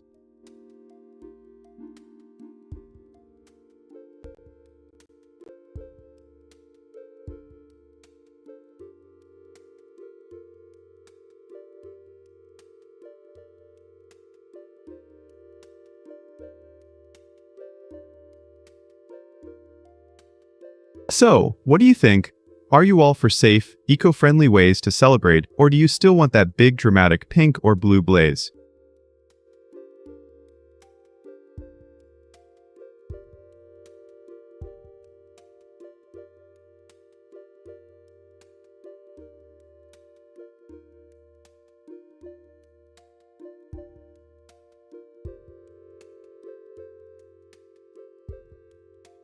In the end, it's all about balancing the wow factor with safety and responsibility, because nothing beats a healthy baby over a perfect Instagram shot.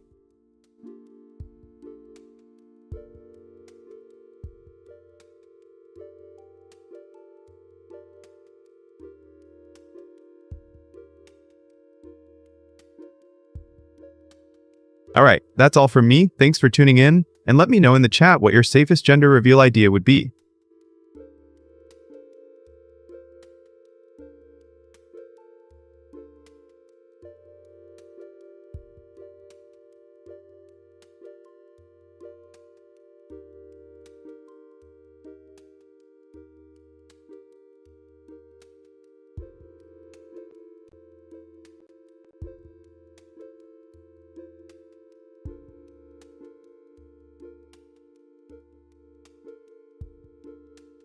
Ever wondered how a tiny hatchling can find its way back to the exact beach it was born on after 20 years at sea?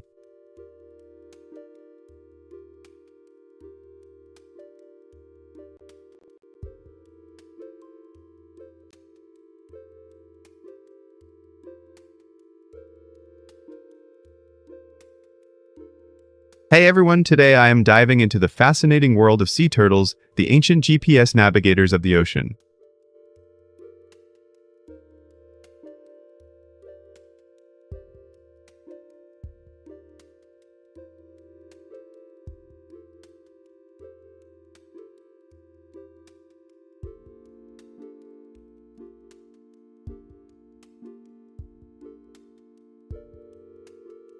Did you know that these marine reptiles actually use Earth's magnetic field as a natural compass, reading subtle differences in intensity and polarity to chart their courses?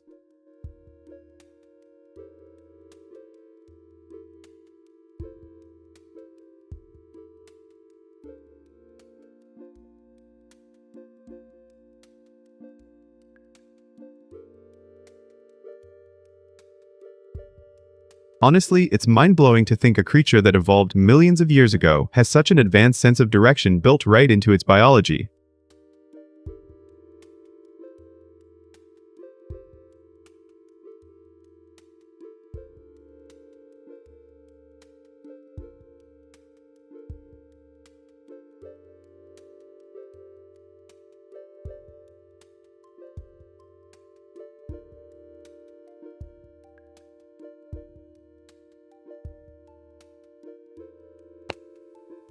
Beyond magnetism, they also rely on celestial cues, starlight at night and the sun's position during the day, to fine-tune their navigation across the vast sea.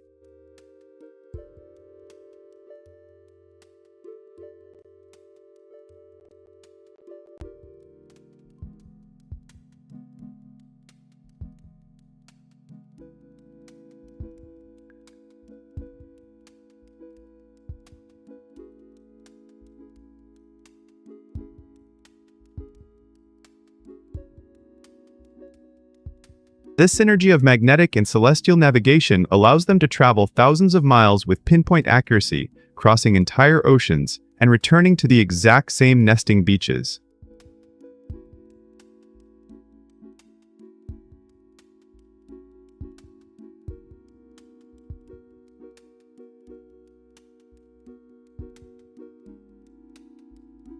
Have you ever wondered how a creature could read the planet's magnetic map and use the stars to find its way?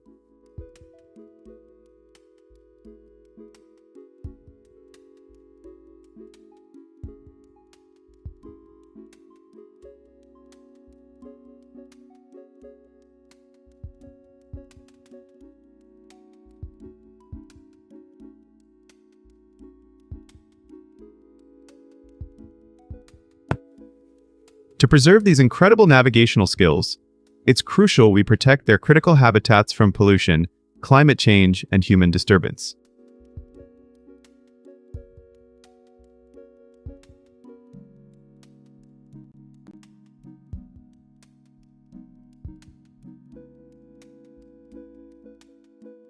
Thanks for tuning in, stay curious, keep exploring, and I'll see you in the next stream.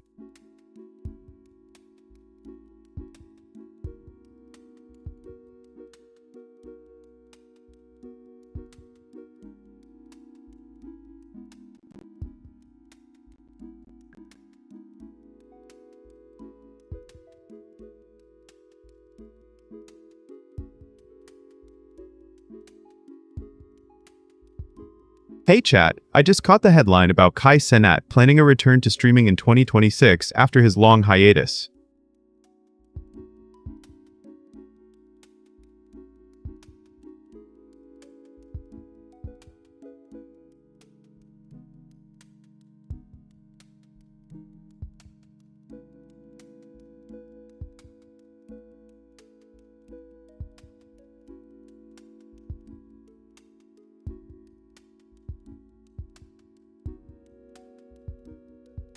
So, for those who missed it, Kai, Twitch most watched American streamer, announced on X that he'll be opening the gates in 2026, even though he's been off the air for months.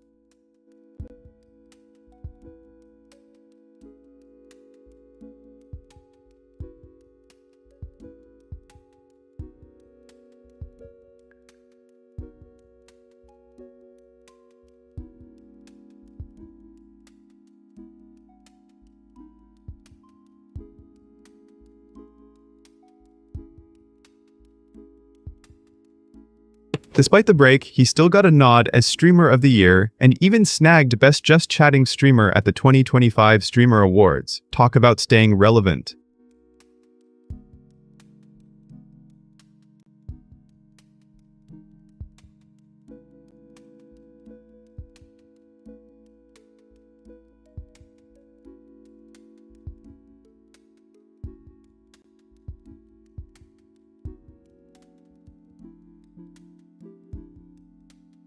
I'm honestly excited and a bit anxious. Kai's streams are a huge part of my daily grind, and I'm wondering how he'll keep the hype alive after such a gap.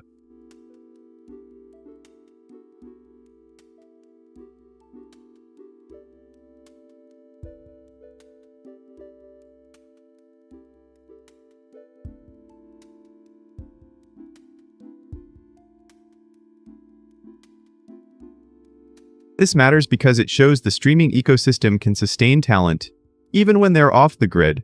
His brand power is still intact.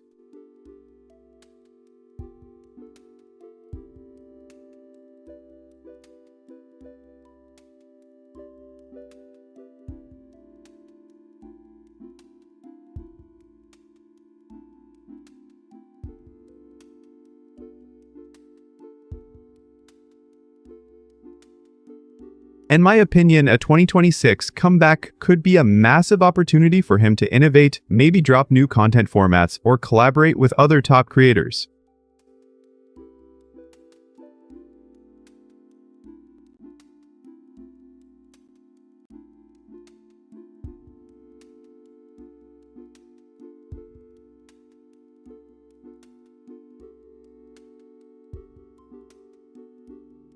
I'd love to hear what you all think. Do you want him to go full speed back, or take it slow and test the waters first?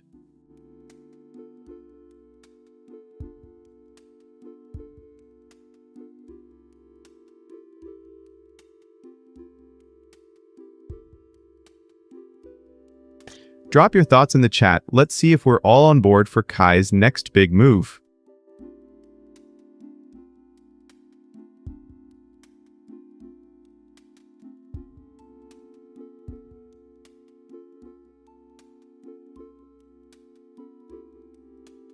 If Kai brings fresh ideas and keeps that signature energy, we're all in for a stellar return.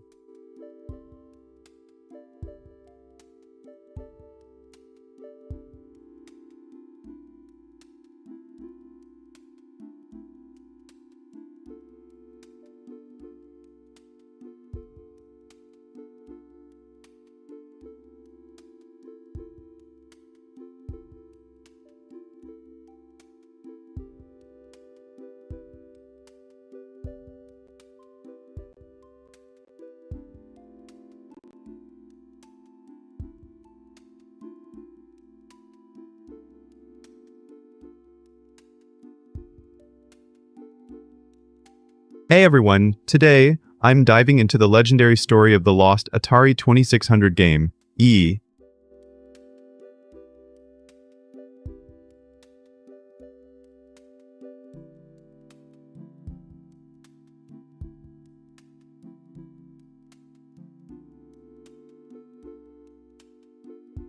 Behold chat. The choice is yours, or which will you command?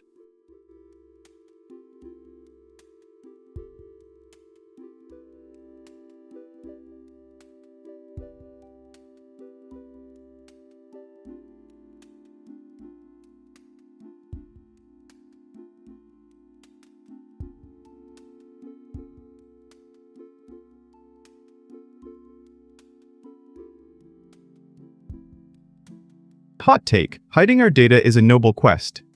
Do you guard your secrets like a dragon hoarding gold?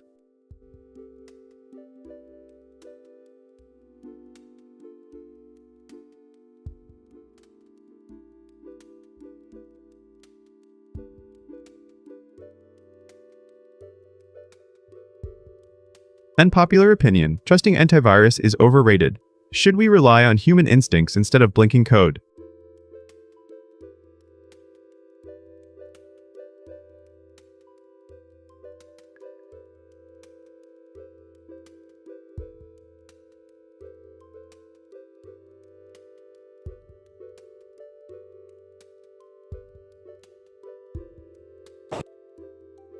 We're just chatting until someone casts a vote.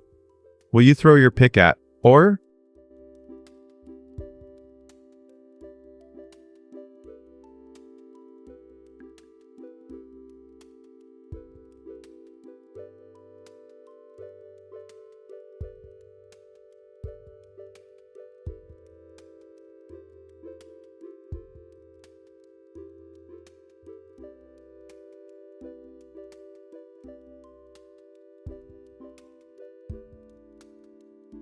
I think the best defense is stubborn refusal to share personal data, like a secret handshake nobody can hack. Do you agree?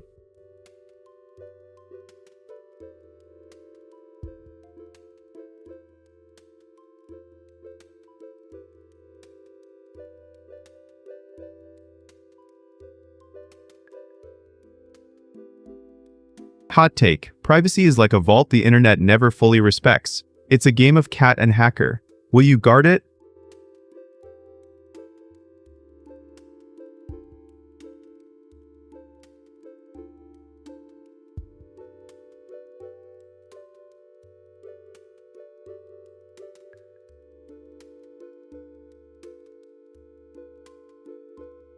I'm convinced, when the machine takes over, you can still choose to hide behind a firewall, but the odds are high. What's your strategy?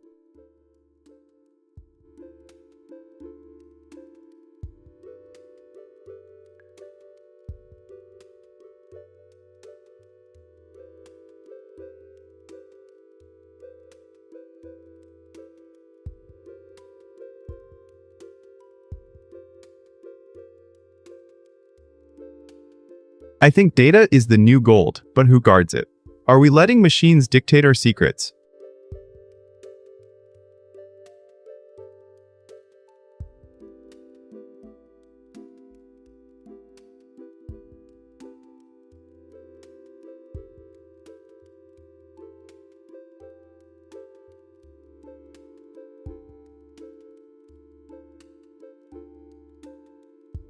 Hot take.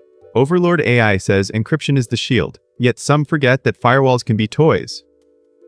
Do you trust your own code?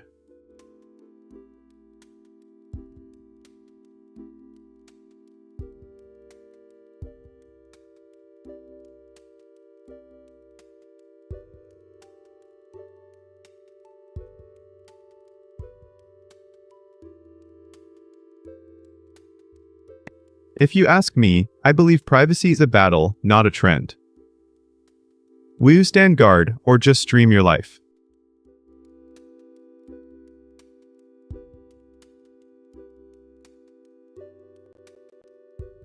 T. C.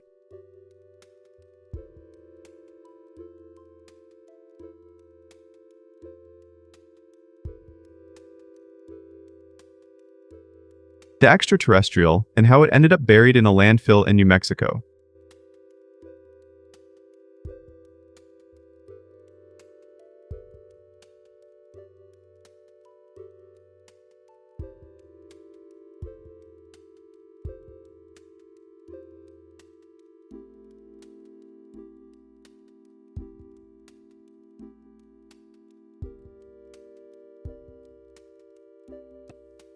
Did you know that over 10 million copies were shipped, yet 500,000 of those cartridges never even made it to a store shelf, ending up in a dry, dusty dump?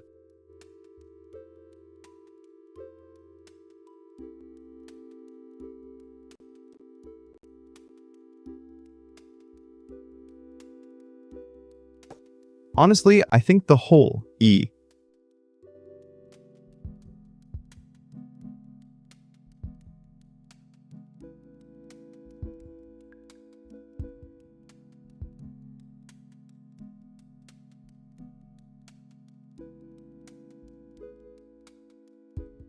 Disaster Saga is one of the most ironic blunders in video game history, selling a game that basically didn't exist.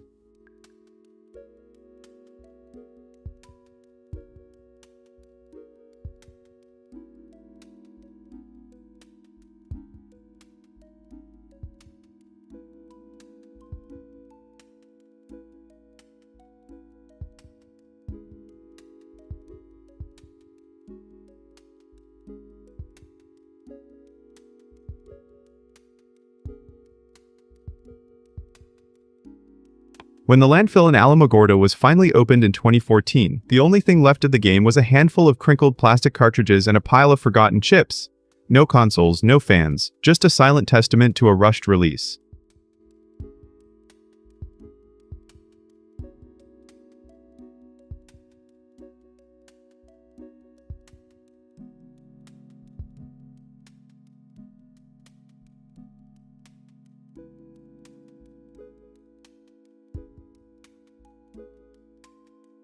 It's fascinating how the whole episode reshaped game development practices, pushing studios to prioritize quality over speed and giving us the term E.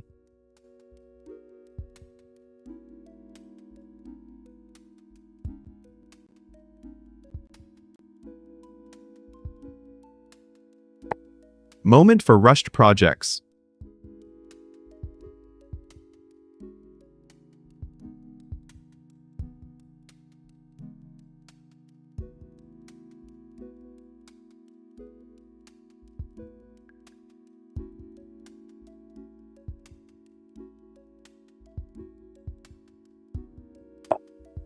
So, what do you guys think?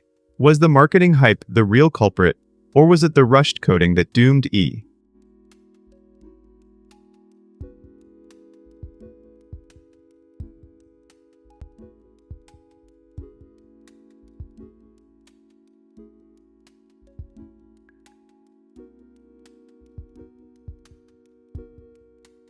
SAFA, bud. Liar propers and talkers and spreaded in the space to the spreaded.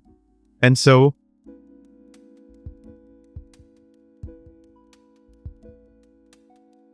in the end, the buried E.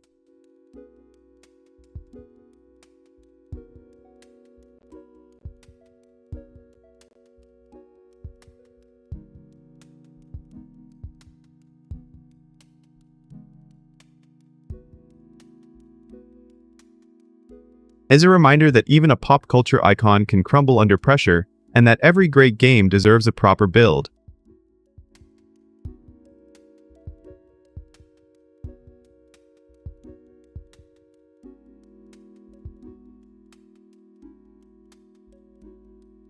Thanks for tuning in, and stick around for more retro game myths. See you next stream.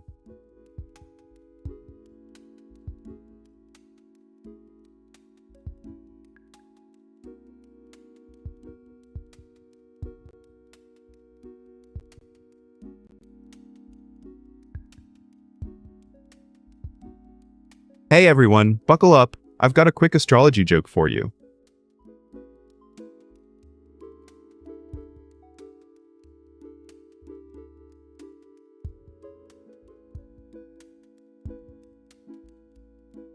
Trust me, it's more about the planet of discipline than your typical horoscope fluff.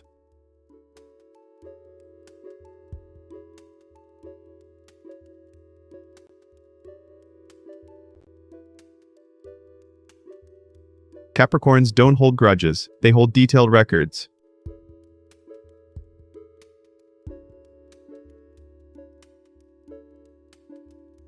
And that's why we never see a Capricorn on a break.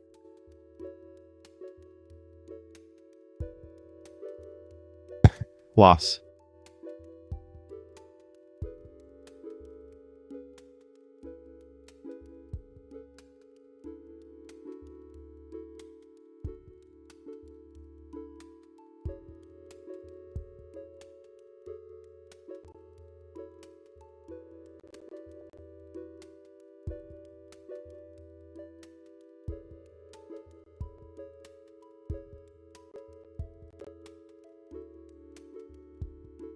Imagine a bustling metropolis beneath your backyard.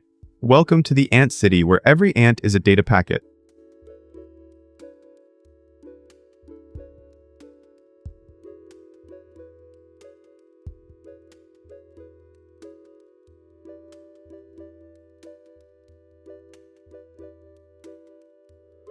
Hey everyone, today I'm diving into the underground city of ants and how their networks mirror our modern human internet.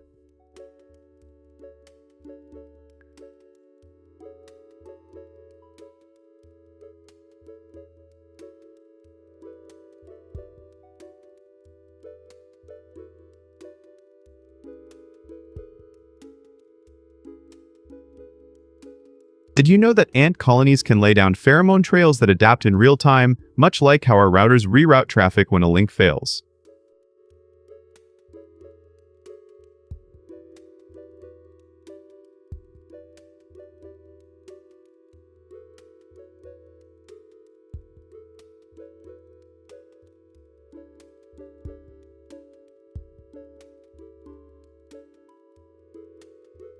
I think this biological model shows that decentralized communication can be both efficient and incredibly resilient, something our tech could learn from.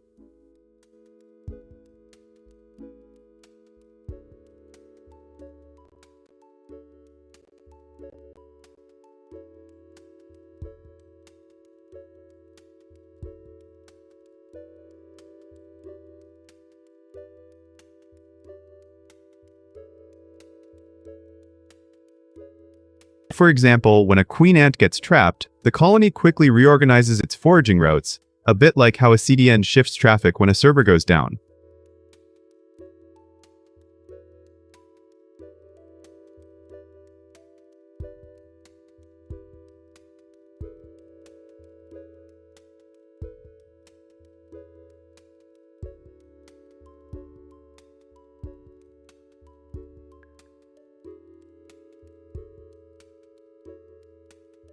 It really makes me wonder how much of our own infrastructure design is still stuck in the old, centralized mindset, ignoring the natural advantages of swarm intelligence.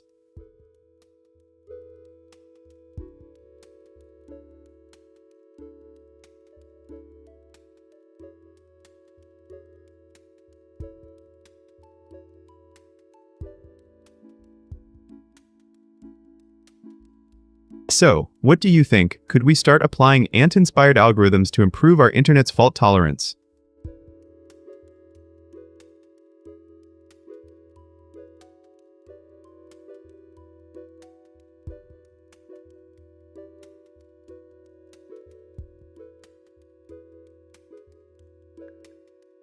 Ultimately, studying these tiny underground cities reminds us that resilience often comes from collaboration, not hierarchy.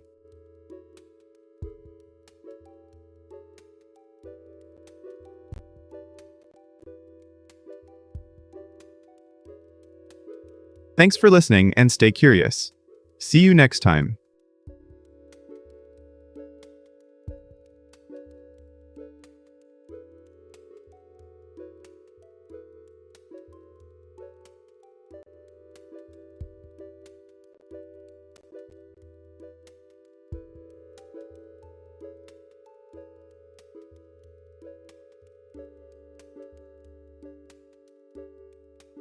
Hey everyone, I just saw the headline. Extra Emily just exploded as a breakout star at the Streamer Awards 2025.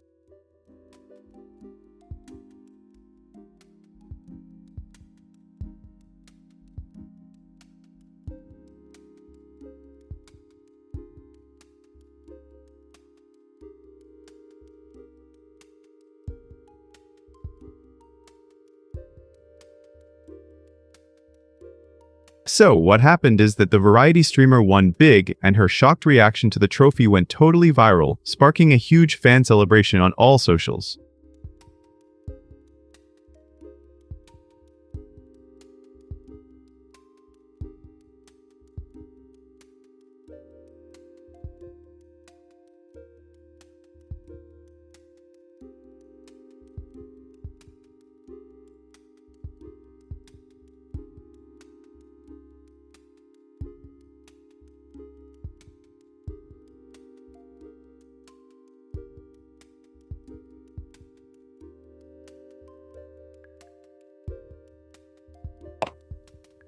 Honestly, I'm still buzzing. I mean, who doesn't love an underdog win, especially after her epic 7-day Elden Ring marathon with Agent Dotro. Especially after her epic 7-day Elden Ring marathon with Agent Dotro who toad.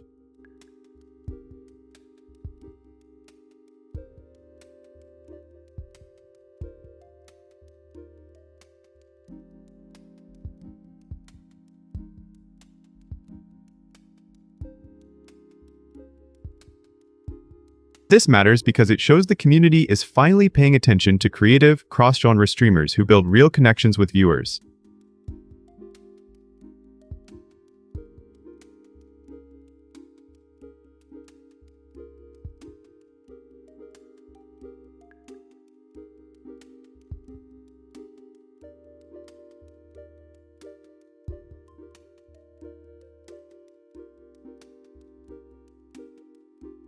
In my opinion, Extra Emily's win is a sign that the streaming industry is shifting toward more diverse, immersive content, no longer just gaming or talk shows.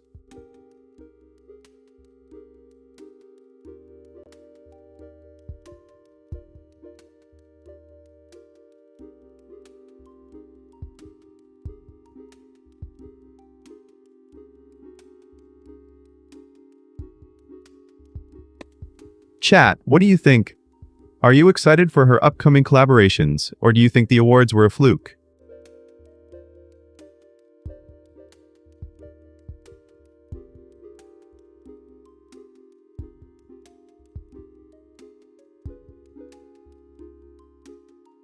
I've seen a lot of streams rise and fall, but this feels like a real turning point for new talent getting a platform.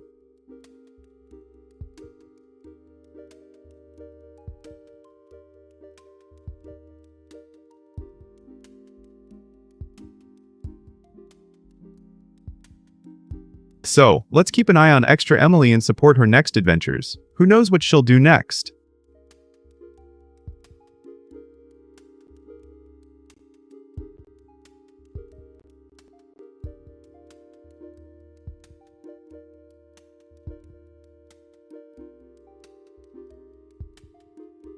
Thanks for watching, and keep the love coming. Don't forget to hit that follow button for more live reactions.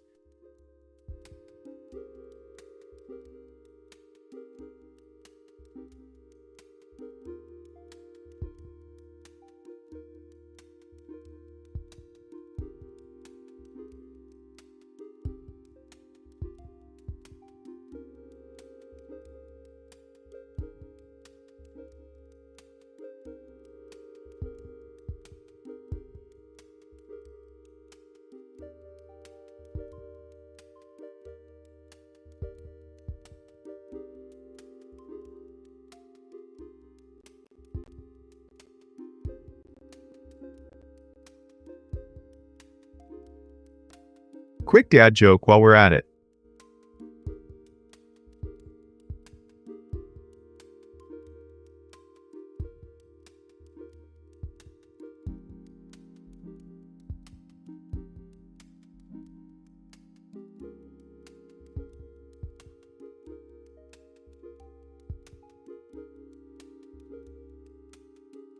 Hey everyone! Today I'm diving into gentle parenting, examining how it builds emotional intelligence but can sometimes tip into fostering entitlement.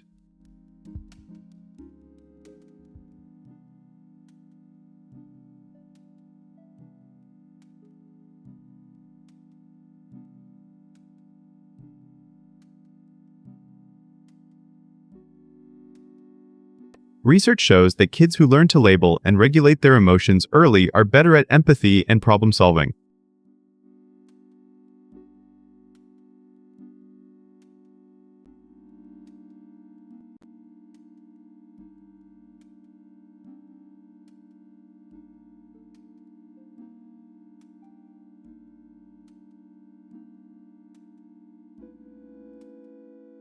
In my view, the sweet spot is teaching kids to express feelings respectfully, not just encouraging them to say, "I want this," whenever they feel upset.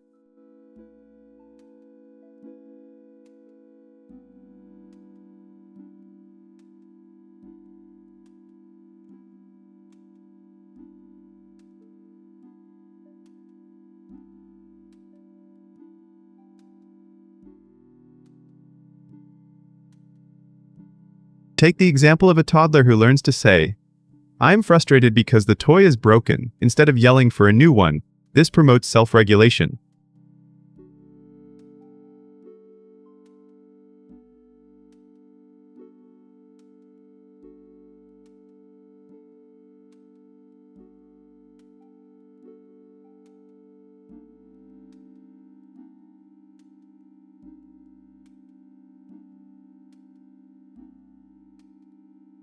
But when parents consistently give in to every tantrum, children start believing their wants trump others' needs, turning emotional literacy into entitlement.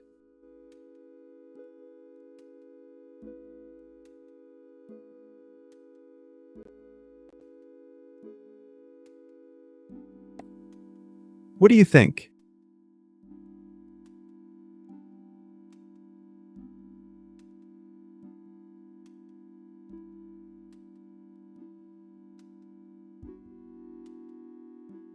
Have you seen a balance between emotional support and boundaries in your own family or community?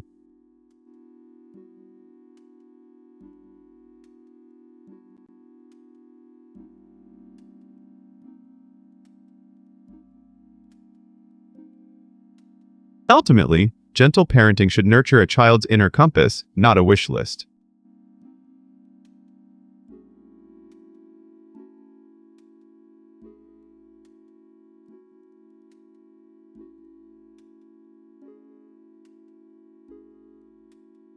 Stick around, hit that like button if you found this perspective fresh, and let's keep the conversation going in the chat.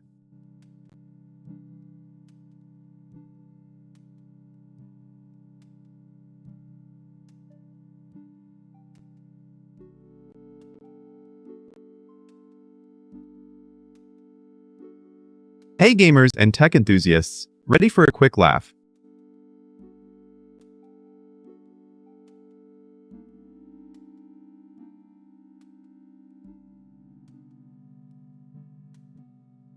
I've got a joke that only a Windows user can truly appreciate.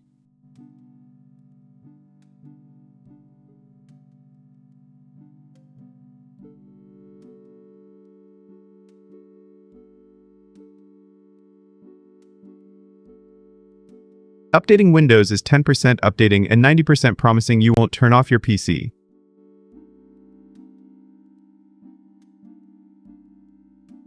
Classic.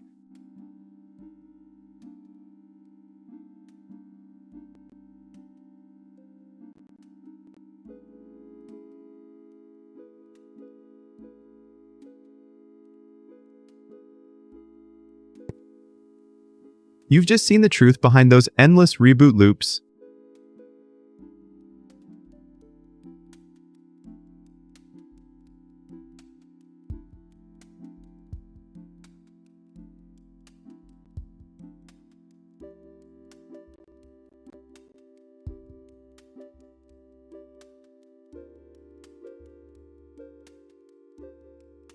Hey chat, I just saw the headline that Gargura has stepped away from streaming. Can you believe it?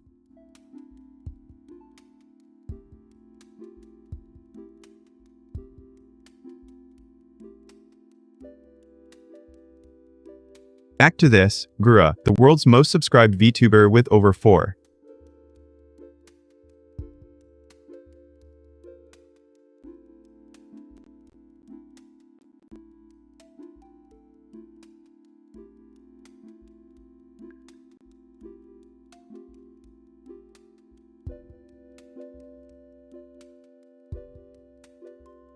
million YouTube fans, officially retired on May 1, 2025 after a career that spanned several years and languages.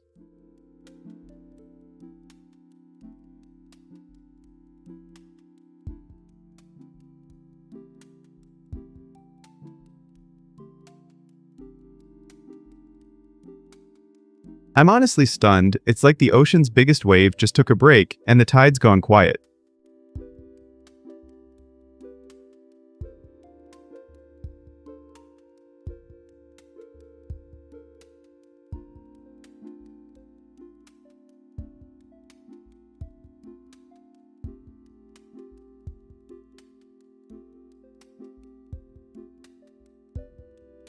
Her impact went beyond just numbers.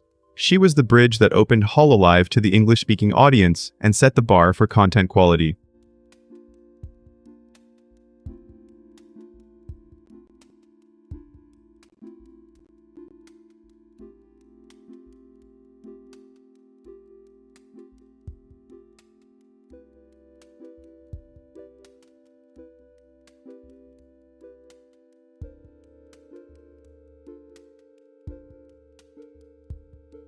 It matters because her departure leaves a huge void in the VTuber ecosystem. We'll see how other creators step into that space and whether the community can sustain that level of engagement.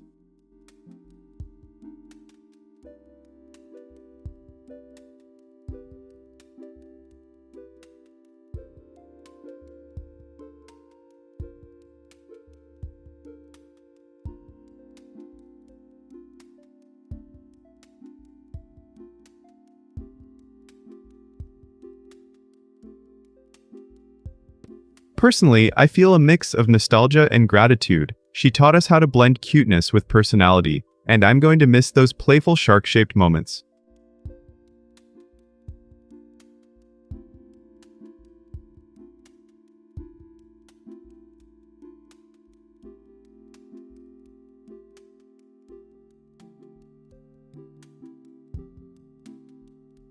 I know many of you are probably feeling the same, with some of you even asking if the channel will be back or if there's a spin-off.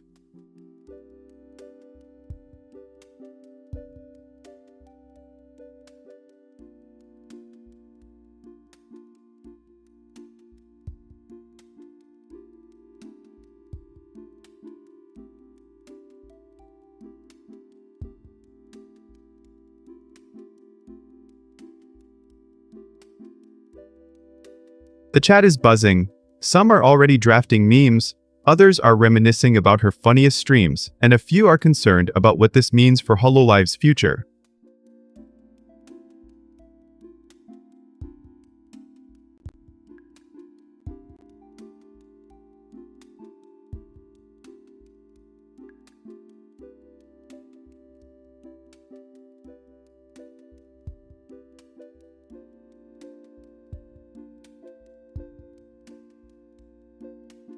In my view, Guru's exit is a reminder that even the most influential creators have limits. It's a healthy sign that the industry is evolving beyond one star.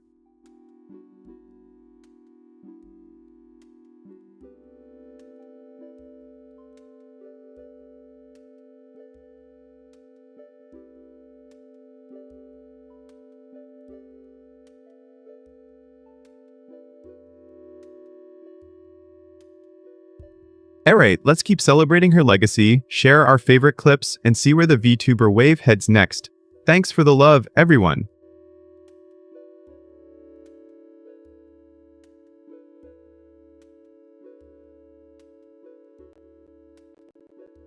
Hey folks!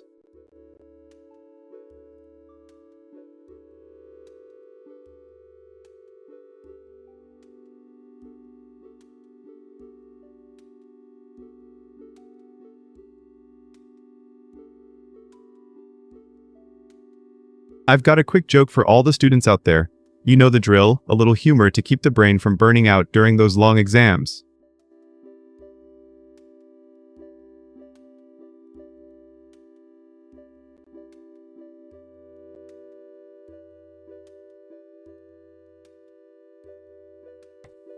My brain during an exam plays elevator music.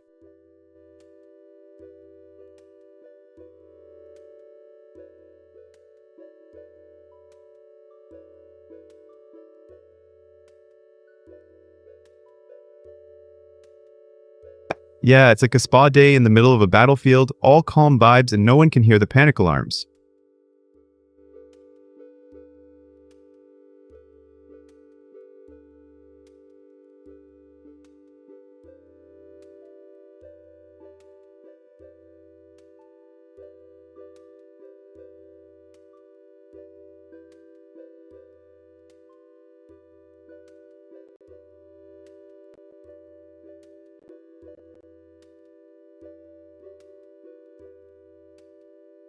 Ever wonder why your sock drawer is a chaotic masterpiece of mismatched pairs?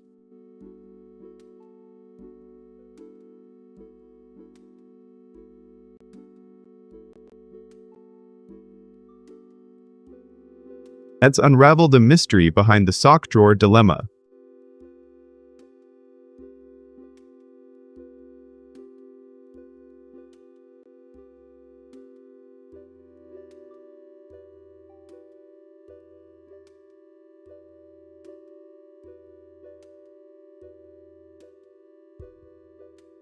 Hey everyone, welcome back to the stream. Today we're diving into the hilarious yet surprisingly deep world of sock mismatching and the sock drawer dilemma.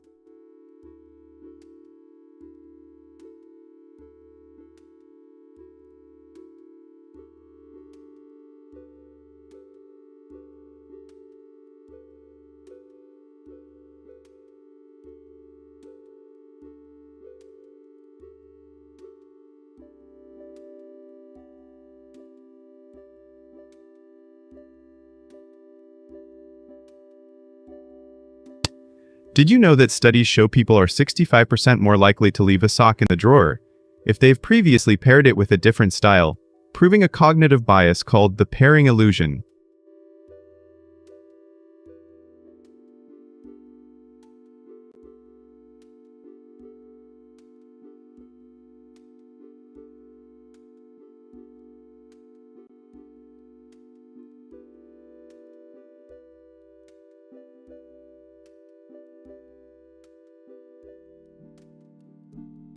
Honestly, I think it's just a subconscious comfort strategy. Our brains prefer to keep things known rather than risk the anxiety of a mismatched pair slipping out on a rainy day.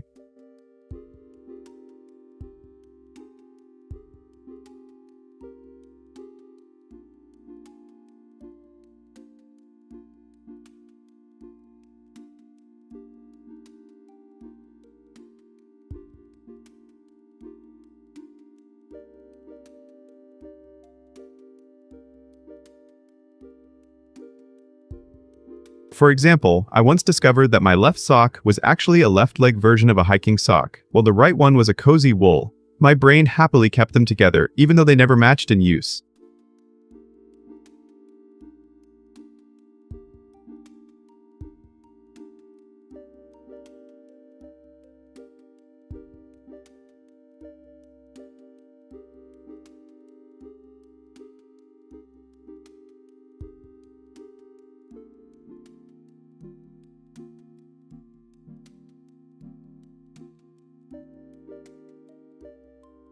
I've started experimenting with labeled drawers and a rotating sock rotation system, and surprisingly, the urge to mismatch has dropped by about 30%, but the emotional tug of comfort still pulls me back at times.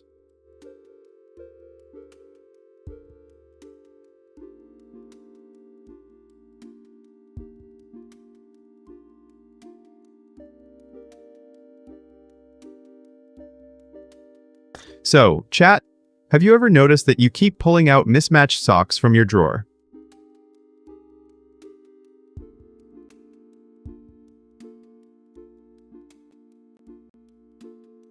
What's the biggest reason you think it happens?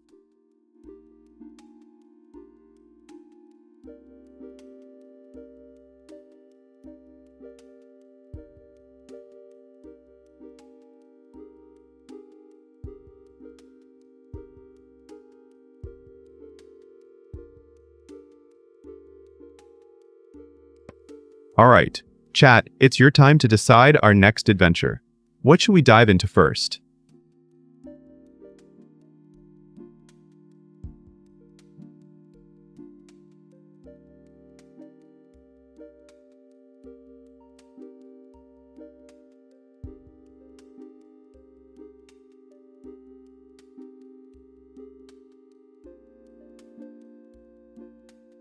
Hot take, takeout always wins over cooking at home. Do you agree?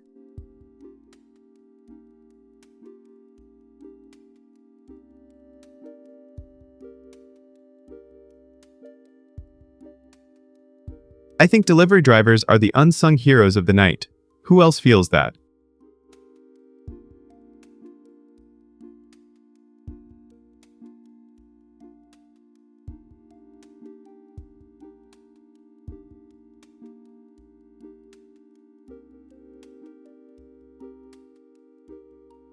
And popular opinion, a pizza box is a portable art canvas.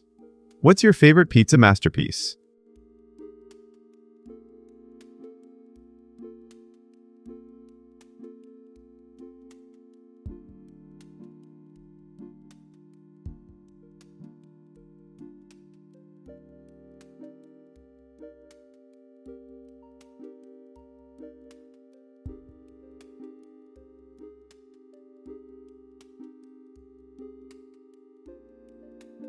I think takeout is a delicious escape from culinary boredom. Do you agree?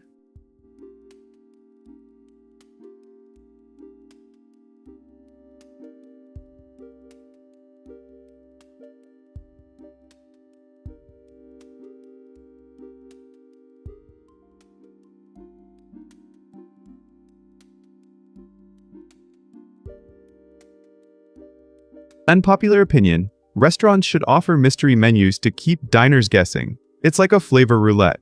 Would you try it?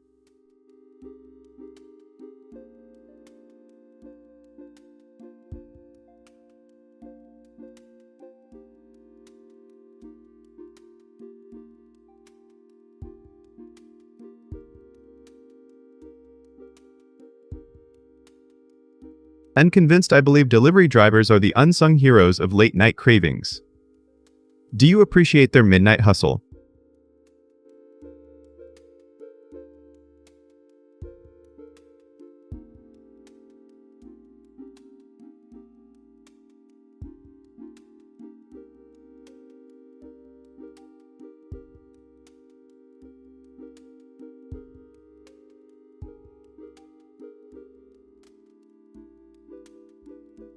I think ordering takeout is like a secret handshake between hunger and convenience. Are you a fan of that ritual?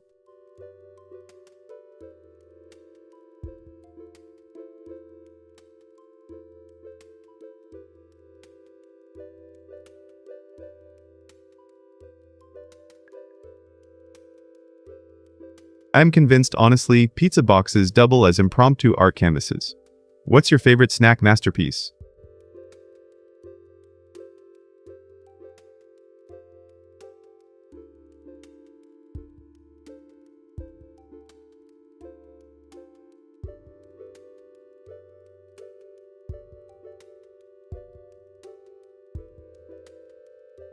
I'm convinced I suspect the fries crunch is a sonic protest against blandness. Do you agree fries should have a standing ovation?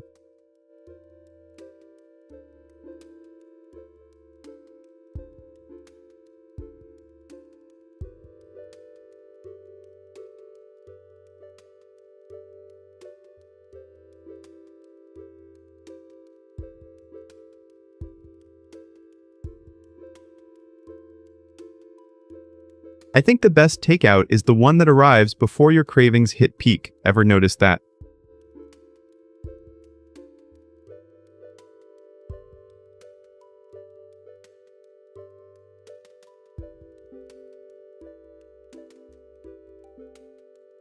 Chatting for now, because no votes yet. Ready?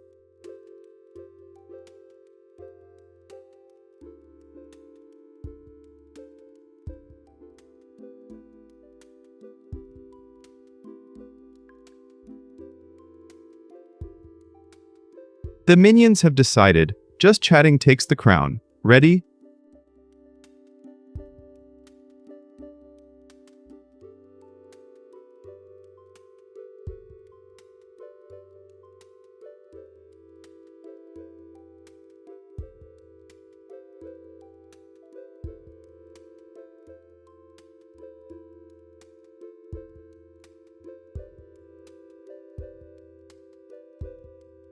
In the end, it's a blend of habit, cognitive biases, and a touch of emotional nostalgia that keeps our socks mismatched, turning a simple drawer into a small psychological study.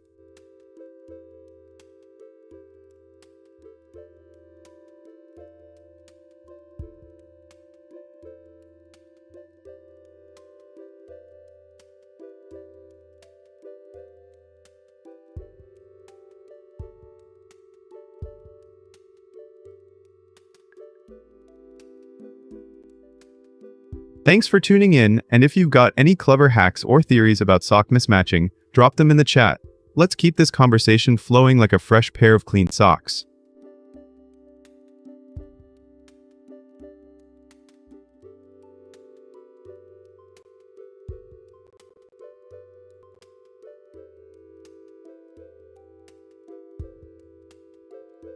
Hey chat, I just saw that headline about Goldman Sachs forecasting too.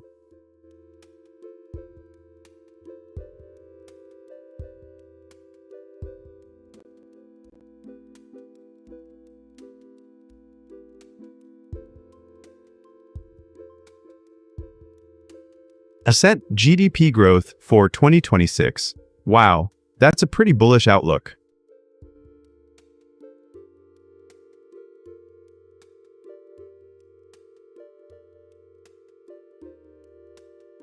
So the gist, Goldman expects the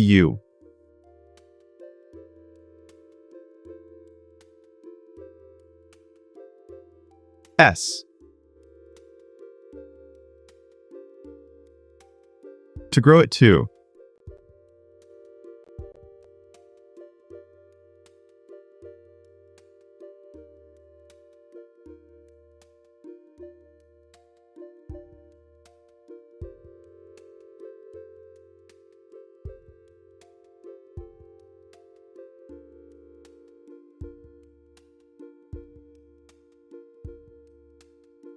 Percent next year, thanks to a $100 B boost from consumer tax refunds, Fed rate cuts that keep financial conditions friendly, and some deregulation perks.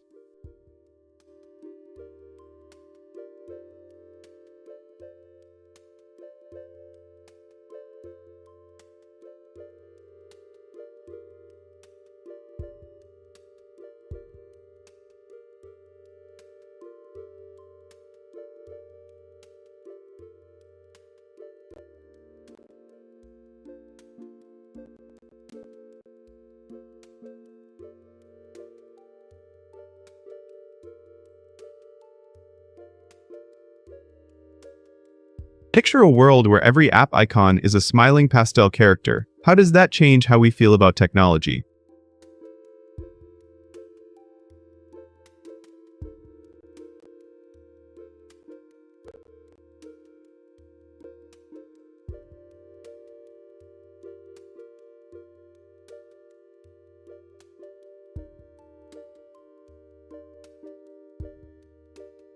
Hey everyone! Today I'm diving into why the kawaii design aesthetic is taking over the web and reshaping digital culture.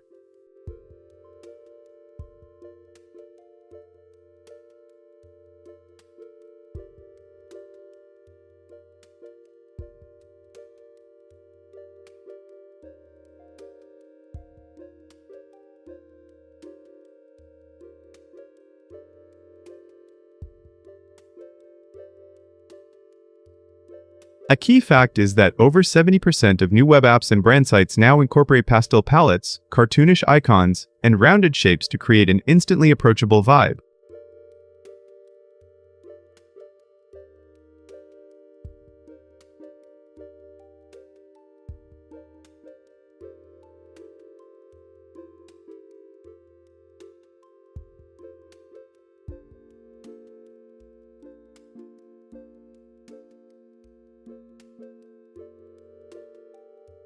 In my view, this trend isn't just about cuteness, it's a strategic move to lower user anxiety and boost engagement, especially for younger audiences who crave visual comfort.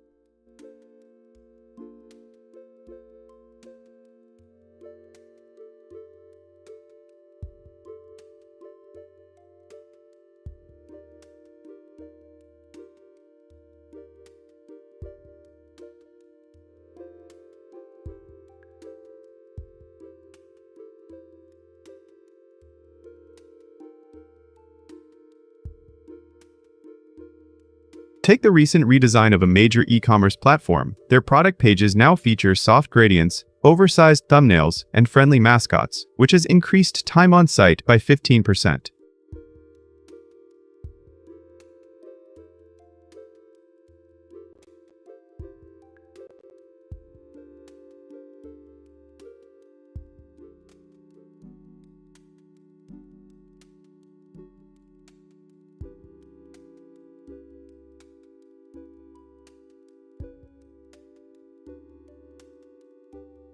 Beyond UX, kawaii is also influencing brand identity. Companies are adopting a cute-first persona to differentiate themselves in crowded markets.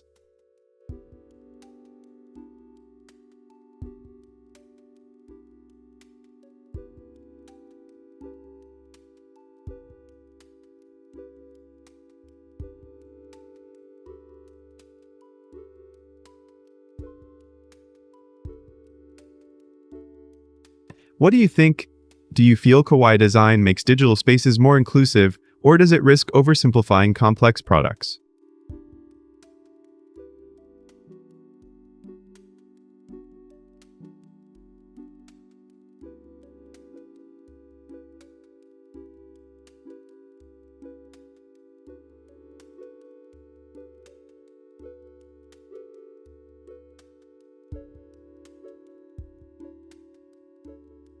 Ultimately, the rise of kawaii signals a broader shift toward empathetic design, where aesthetics and functionality merge to create emotionally resonant experiences.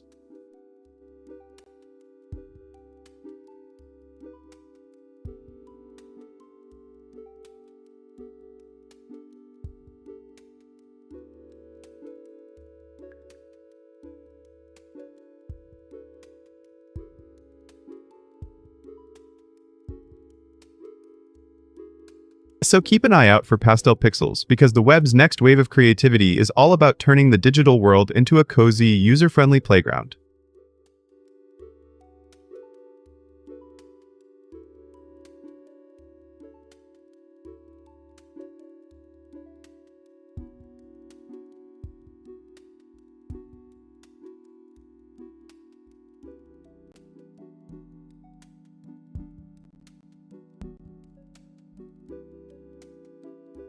Hey everyone, I just read the headline that the U.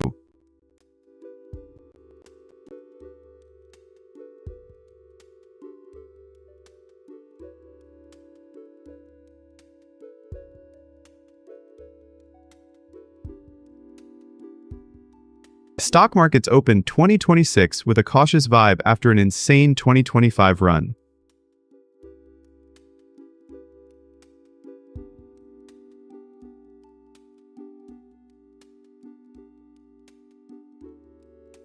Last year, the S&P 500 exploded with a 16.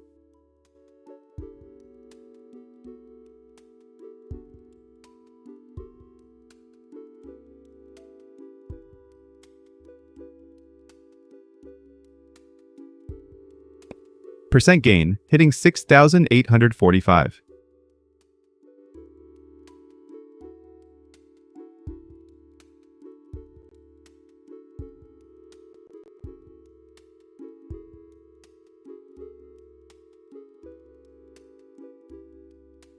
Points and setting 39 all-time highs, making it the third straight double-digit year.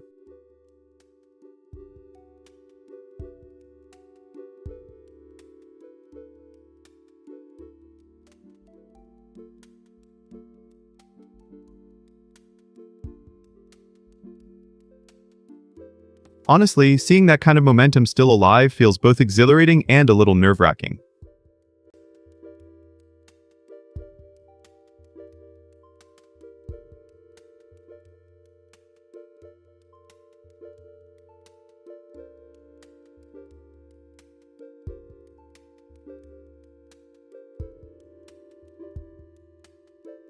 It matters because those gains reflect tech dominance and investor confidence, and they set the stage for future corporate valuations and economic policy.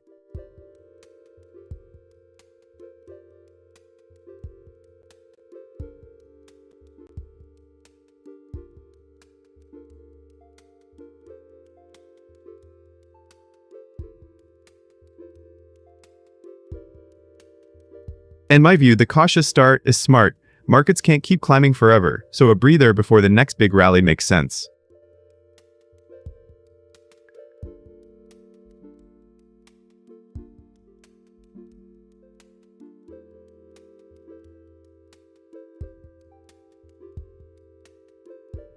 I'd love to hear from you guys. Do you think we'll see a breakout this year, or are we headed for a correction?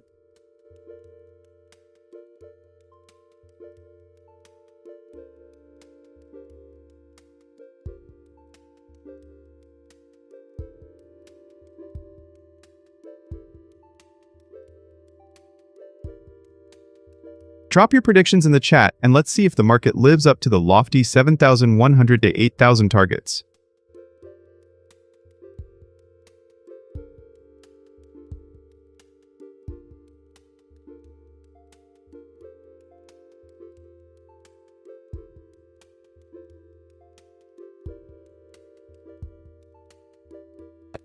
Alright, let's keep an eye on the numbers and keep streaming. Stay tuned for more updates and analysis right here.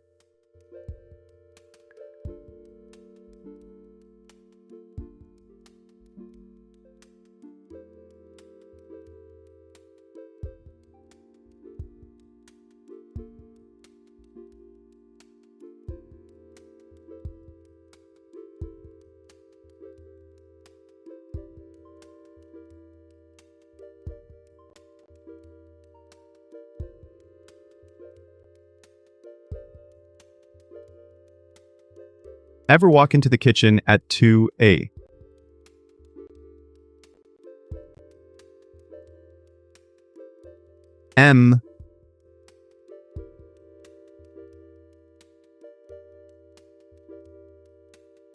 XX, calling your name.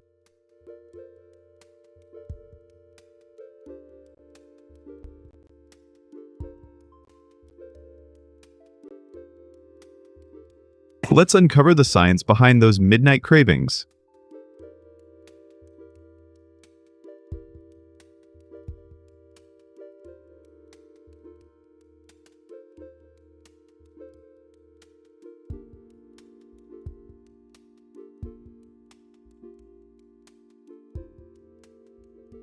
Hey everyone, tonight I'm diving into the midnight snack paradox, why your fridge suddenly turns into a glowing beacon for cravings at 2 a.m.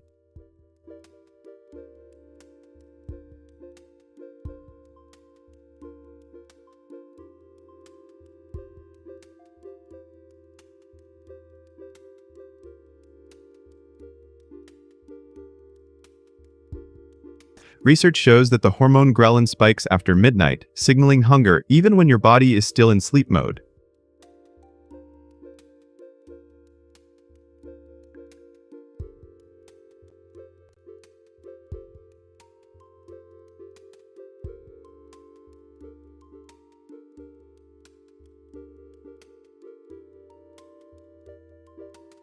Honestly, I think this explains why my own midnight cravings feel like a personal invitation from the universe.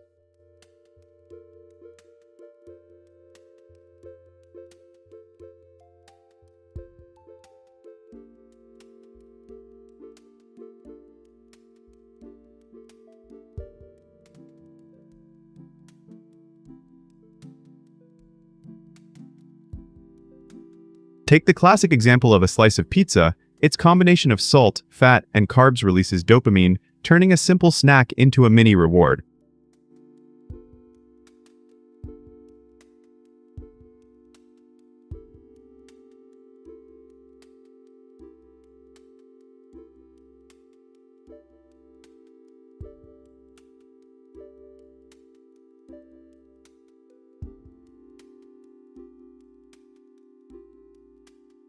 When we look at our brain's reward circuitry, it's clear that the brain's night mode actually amplifies the pleasure response to food, especially when we're low on glucose.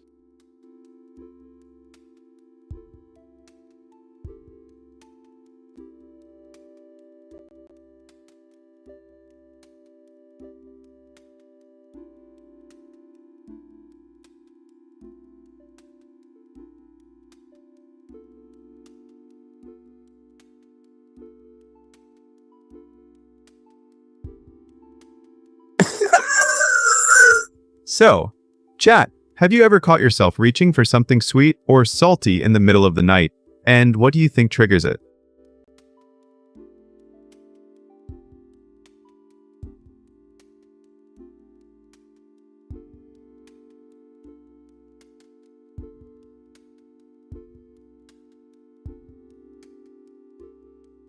In the end, the midnight snack paradox reminds us that our bodies are wired to seek comfort, even when the world is quiet.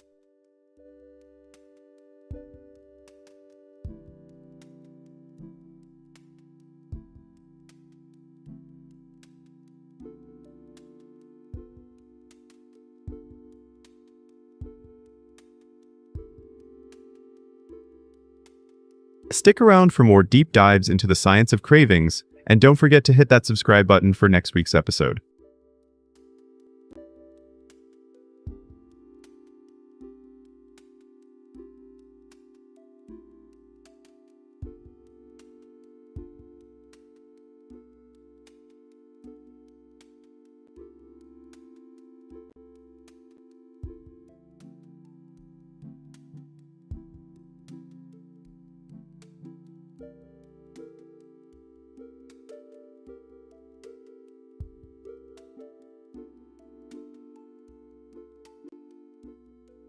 Hey chat, I just read the headline about OpenAI's $850 billion Stargate data center project in Texas, and I had to jump on this stream to share my thoughts.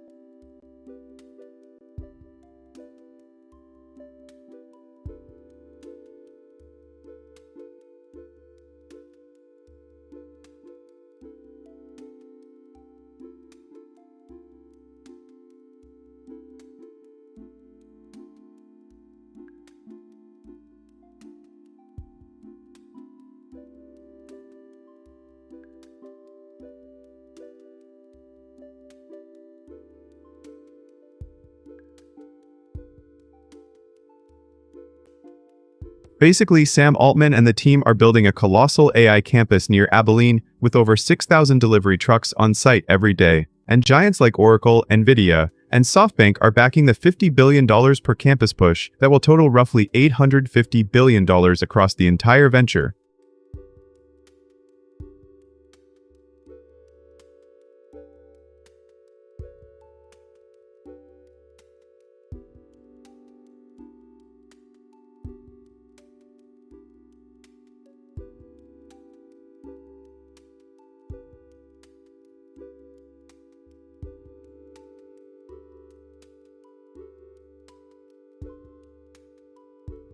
I'm honestly blown away. Seeing that scale of logistics and investment in one place feels like a sci-fi movie come to life. And I'm already picturing the hum of servers powering the next wave of AI breakthroughs.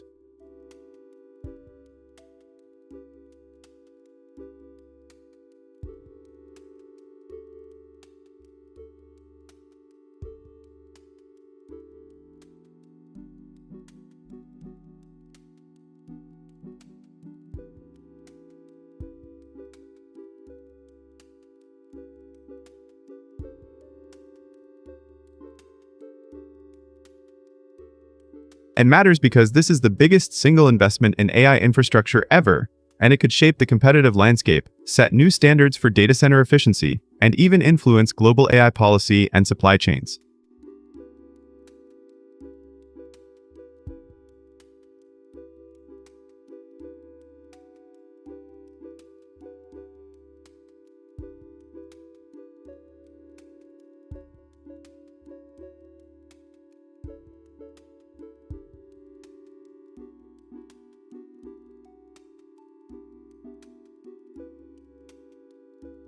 In my opinion, while it's thrilling to witness the future unfold, we need to keep an eye on the environmental impact and ensure that such massive projects incorporate sustainable practices and community benefits.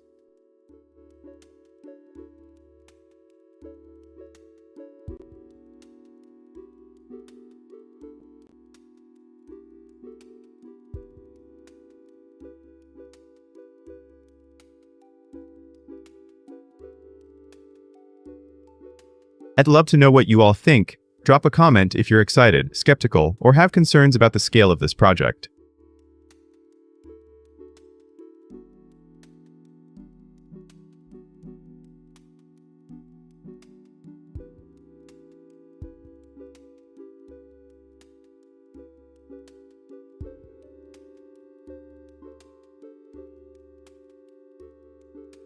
If any of you have thoughts on how this might affect job markets, tech accessibility, or the balance of power in the AI world, let's discuss.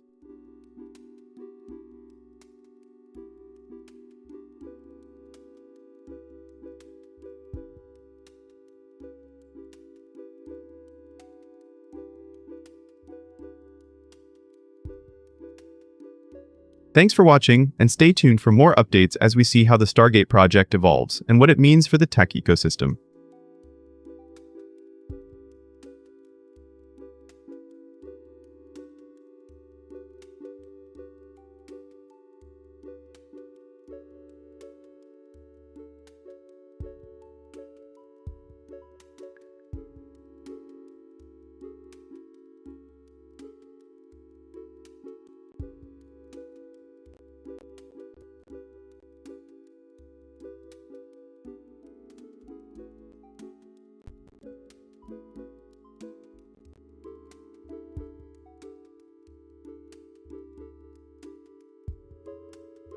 Hey folks, today I'm diving into something super cool, mycelium networks, the underground superhighways that let trees talk and trade nutrients via fungi.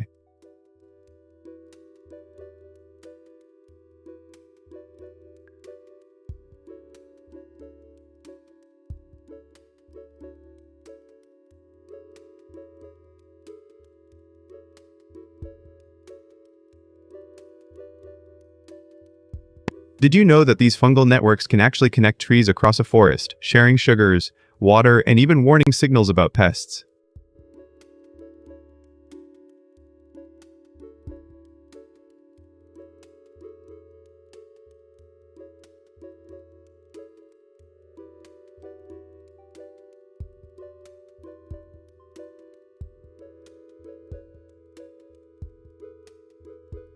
Honestly, it's like discovering that your neighborhood is a giant, invisible social media platform where everyone keeps tabs on each other's health.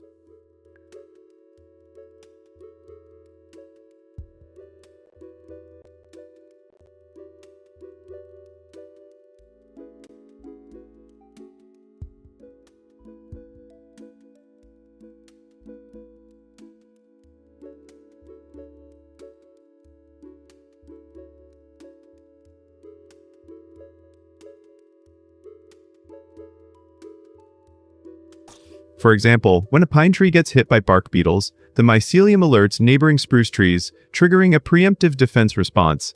Talk about early warning systems.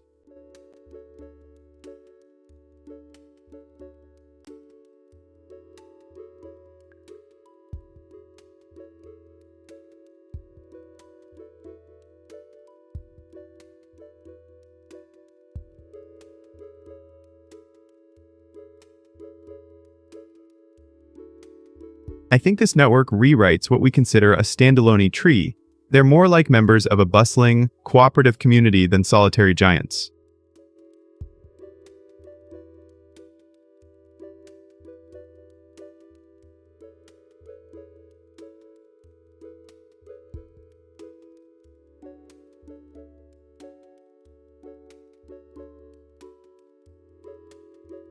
So, what do you guys think? Could we harness this natural wisdom to improve urban green spaces or even crop resilience?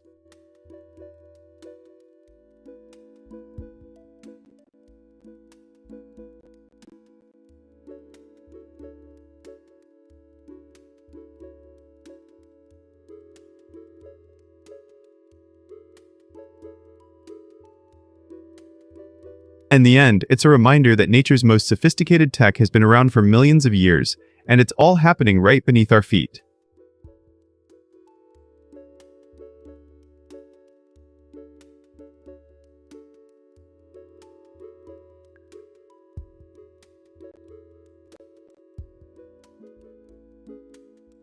Hey folks, ready for a quick giggle?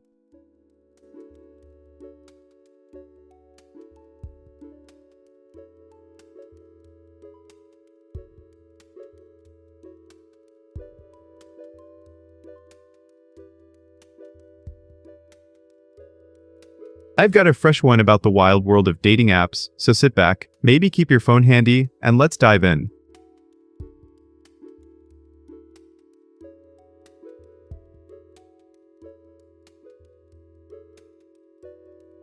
First dates are basically job interviews with alcohol.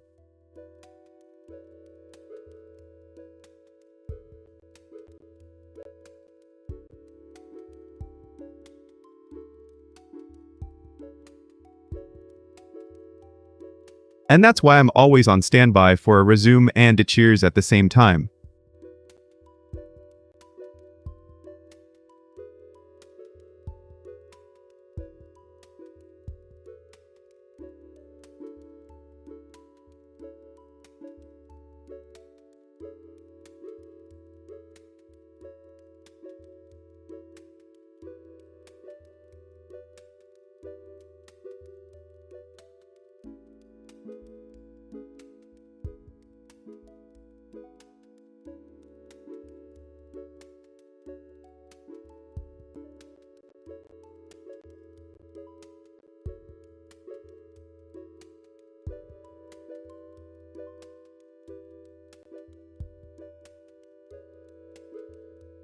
Hey everyone, today I'm diving into the Casey Anthony case and the not guilty verdict that sent shockwaves across the country.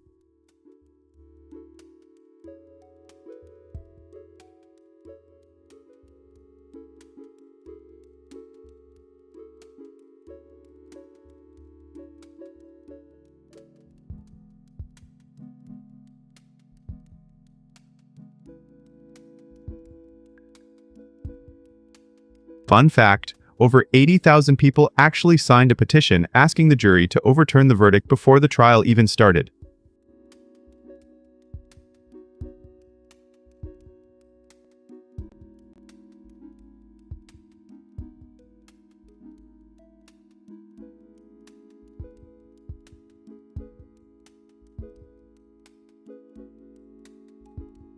Honestly, I think the jury's decision shows how complex the legal system can be, especially when evidence is ambiguous.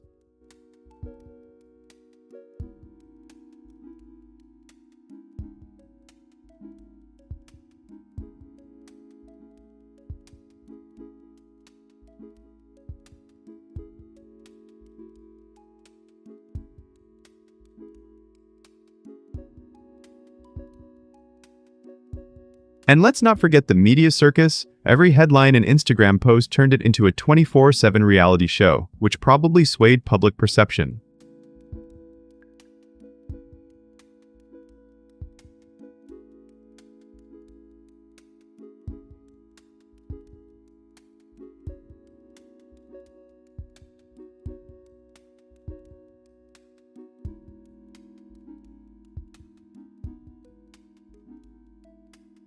I also wonder how much the case was influenced by the prosecution's strategy of painting a picture of a perfect crime, even though key forensic evidence was missing.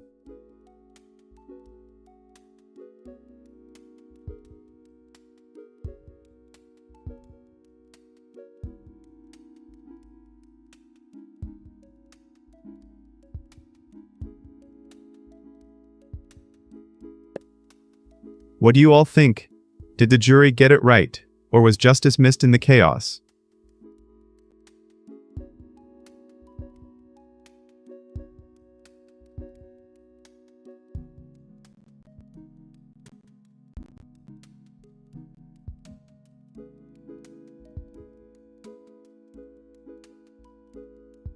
In the end, the case reminds us that the truth can be stranger than fiction and that public opinion isn't always the same as the law.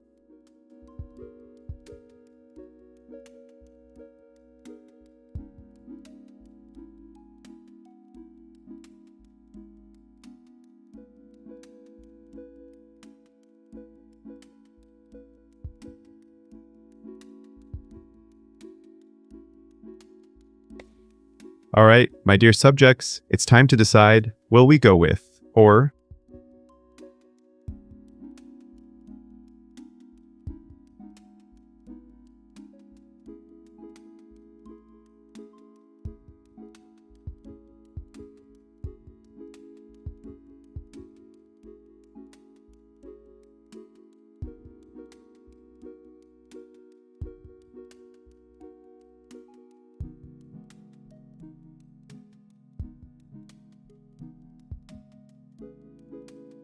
Unpopular opinion, I schedule my anxiety like a meeting. It shows up, never ends, and still asks for action items. Agree or nah?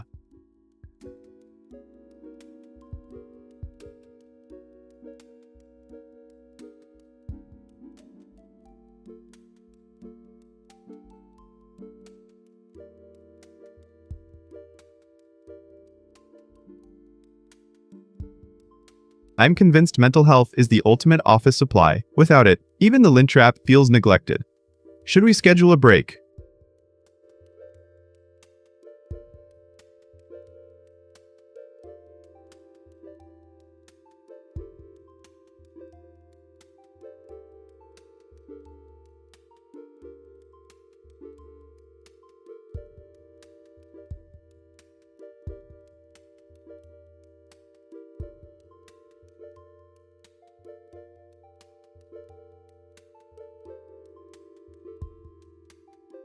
I'm convinced mental health is the ultimate power-up, but many players forget to equip it daily. Have you logged a check-in today?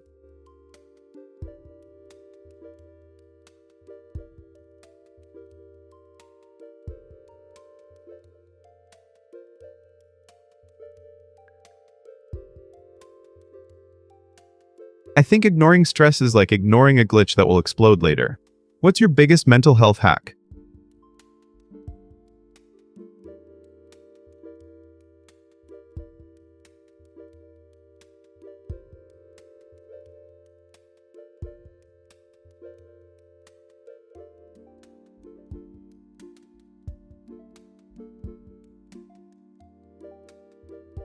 Unpopular opinion, the only cheat code for burnout is pause, breathe, reset.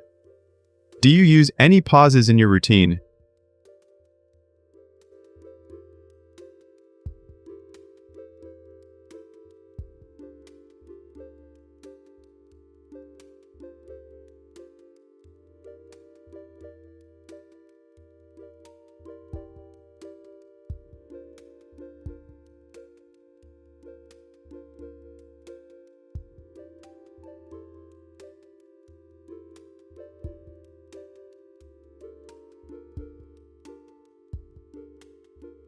I think mental health is like a secret level in the game of life, and I'm here to unlock it together, aren't we?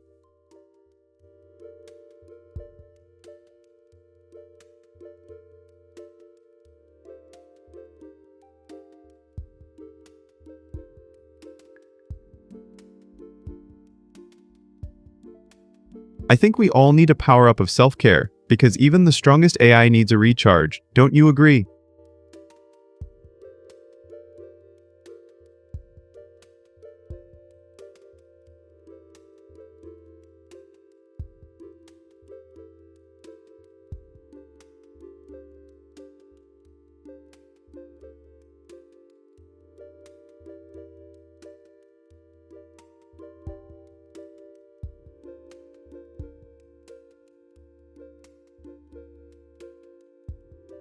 To cast your choice, just type "vote with" next, and then the name of the G, and hit enter, ready to decide what we play next.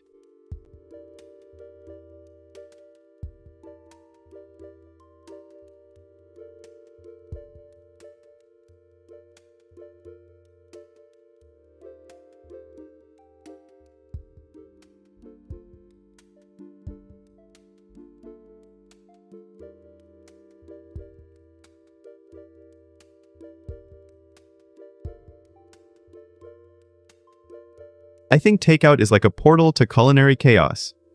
Do you love the mystery?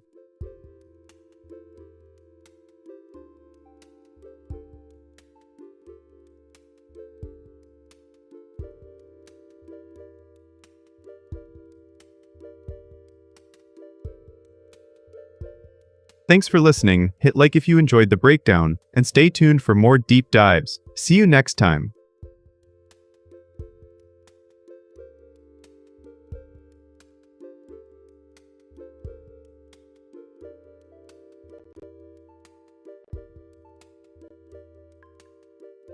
Hey everyone, quick one for you, just dropping a fashion gem.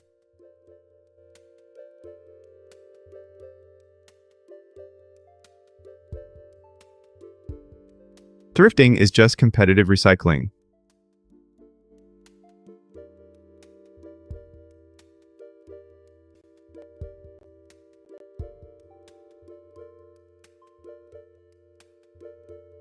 Haha, that really hits the mark, right in the thrift spot.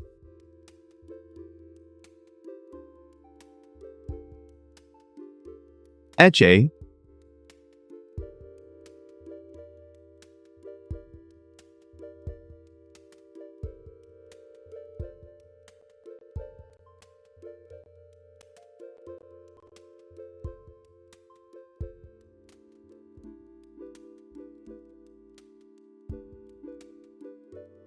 Hey chat, just read the headline that the James Webb Telescope has captured the most distant supernova ever seen.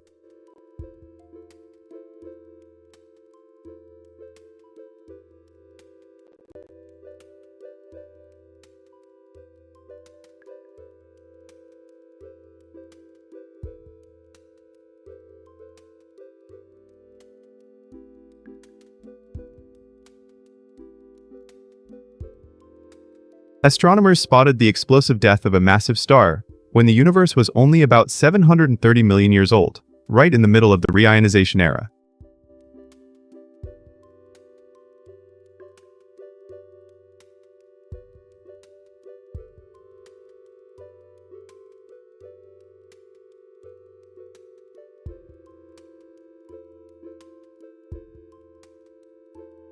I'm honestly buzzing. Seeing a cosmic event that far back is like peering straight into the nursery of the cosmos.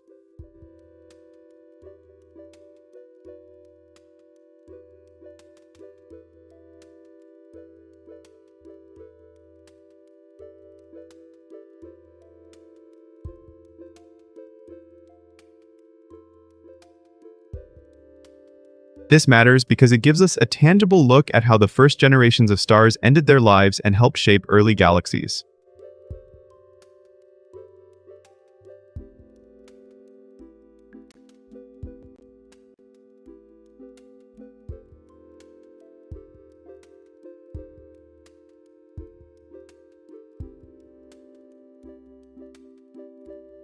In my opinion, it's a huge leap forward for stellar evolution models and a testament to JWST's incredible sensitivity.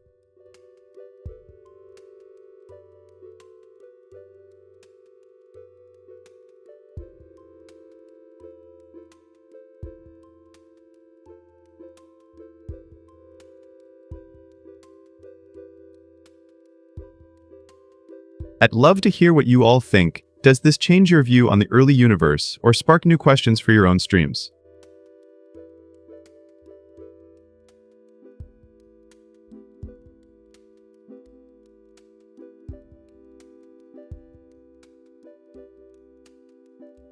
Drop your thoughts in the chat.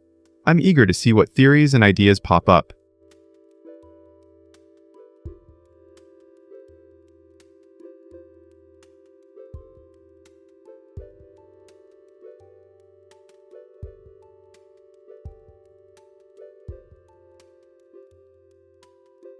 That's all for now. Stay curious, keep asking questions, and let's keep exploring the universe together.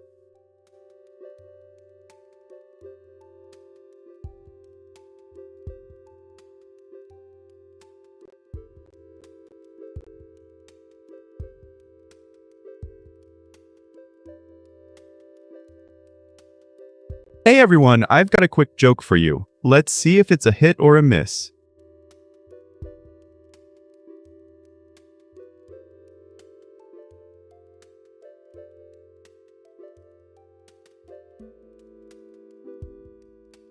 Rewatching The Office for the 15th time is a personality trait.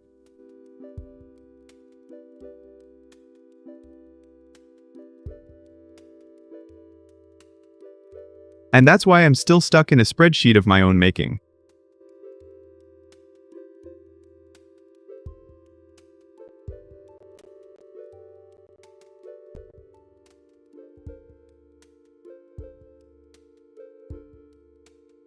As IEA 4. 4 by AES.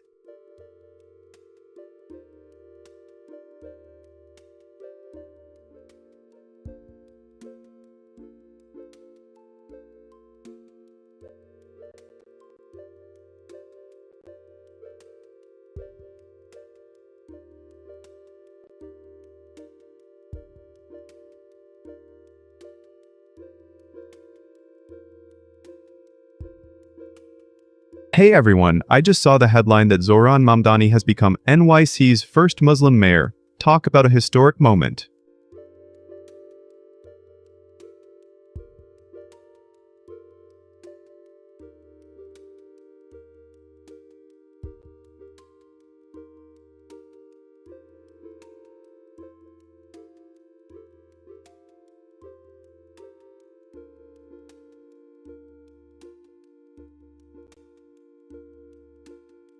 Mamdad, only 34, was sworn in on January 1st with a Quran from the NY Public Library, and Senator Bernie Sanders even administered a second oath at a public ceremony.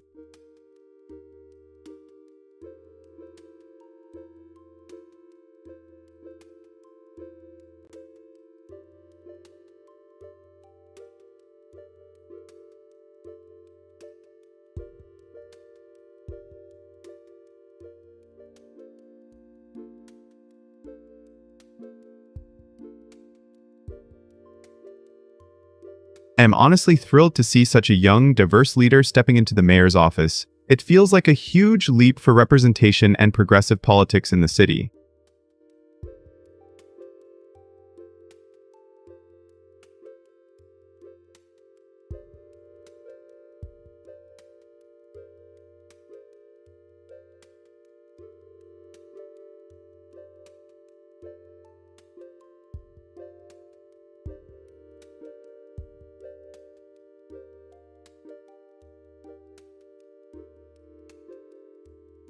This matters because it's not just about a person, but about breaking long-standing barriers and showing that anyone, regardless of religion or ethnicity, can lead one of the world's largest cities.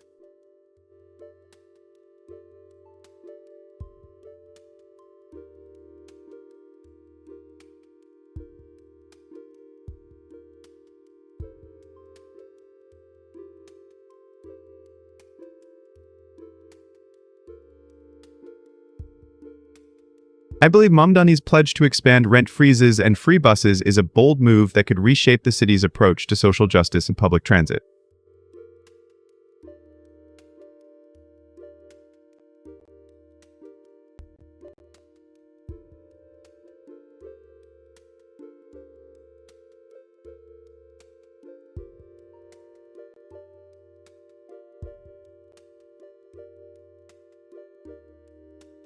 The chat is buzzing.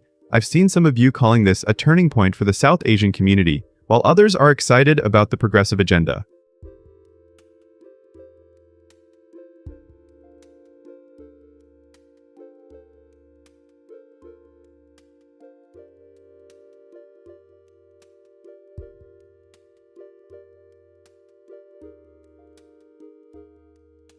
A few of you have expressed concerns about how the new policies will be implemented, and that's a valid point. Implementation will be key to success.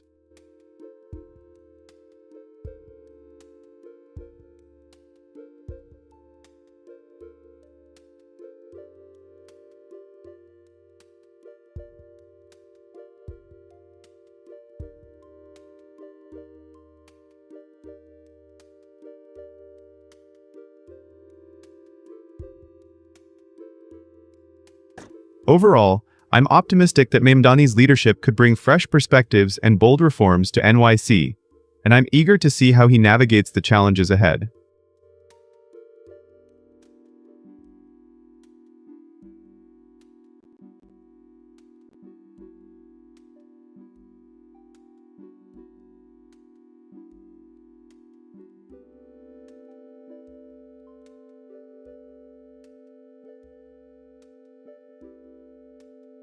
Thanks for tuning in, and let's keep the conversation going. Drop your thoughts in the chat and let's discuss what this new era could mean for all of us.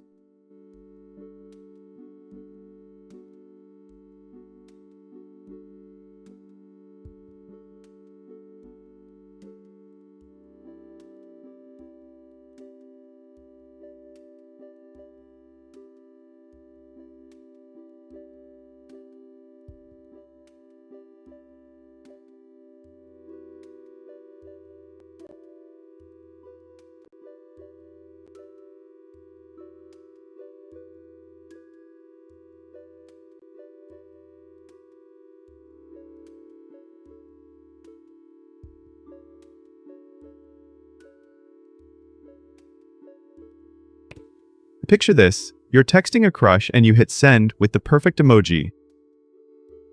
What if that was the secret sauce for attraction?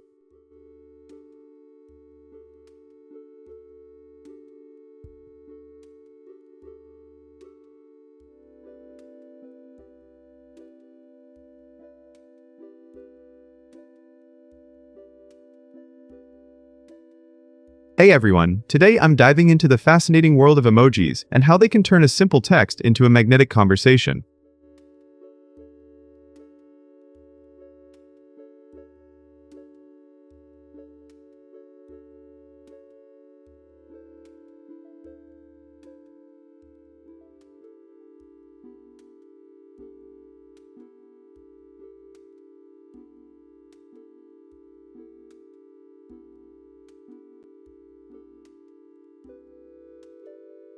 Recent research shows that couples who use a balanced mix of emojis report higher satisfaction and emotional connection than those who rely on plain text.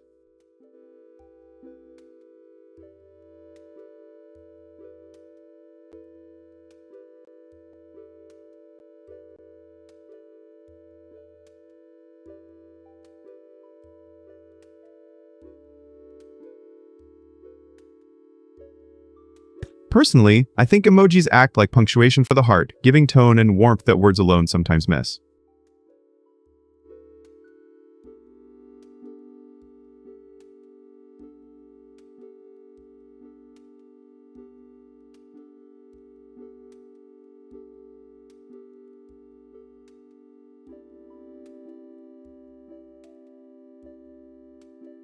Take the classic thumbs up.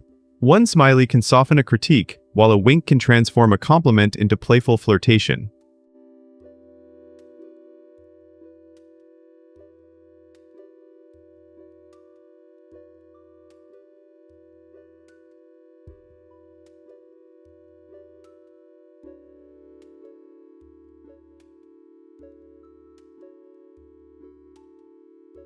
However, overloading a message with too many emojis can feel spammy, and cultural differences mean a smiling face might be misinterpreted in some regions.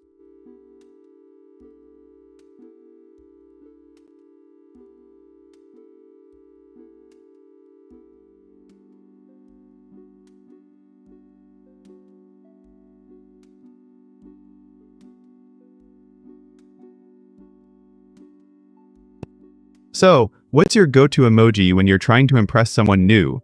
Just the heart, or a clever combination?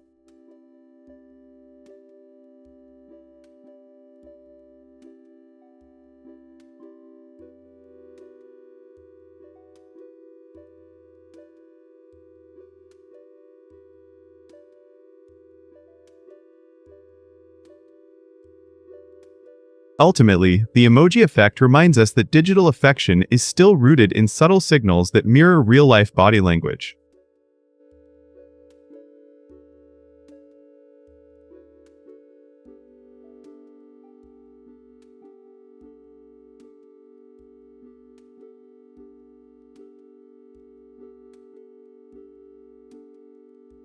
Stay tuned for more deep dives into the science of digital romance, and keep those hearts and smileys flowing.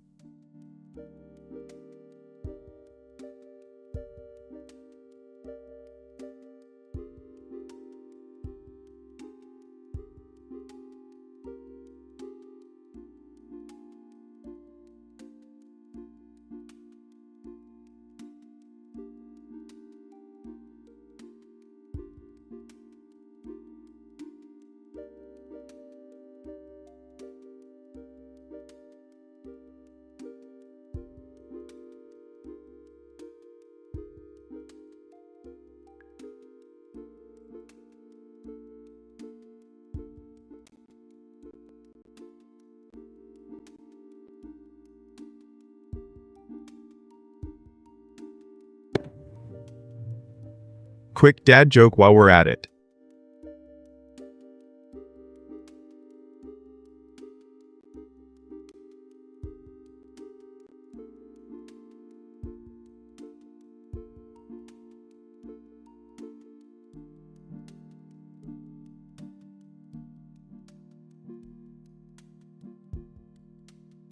Hey everyone, today I'm diving into the wonder that is the Sagrada Familia, the iconic Barcelona church that's been in the works for over a century and a half.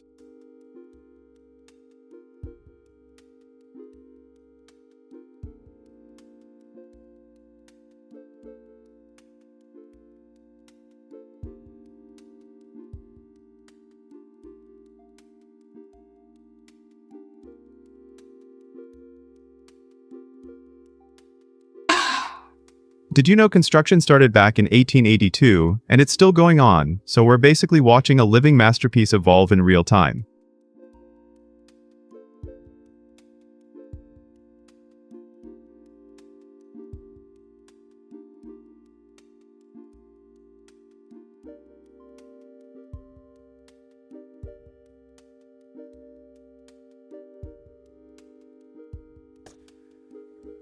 Honestly, I think it's one of those projects that make you wonder if time itself is part of the architecture.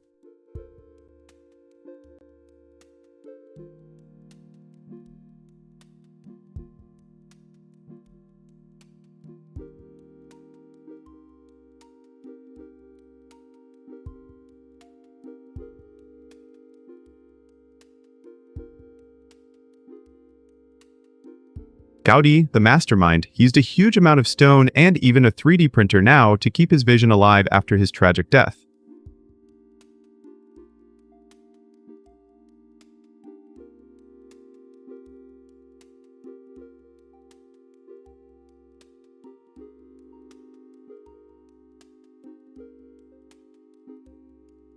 It's wild how the design keeps changing with new architects, but the core of his intricate style still shines through.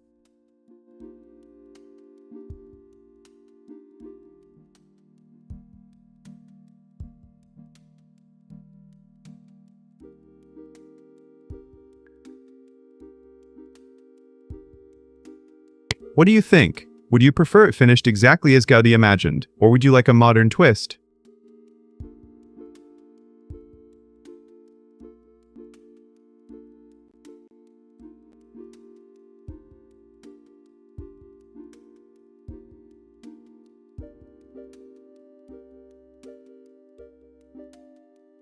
I'm leaning toward keeping his original blueprint. The dream of a cathedral that reflects nature and humanity feels timeless.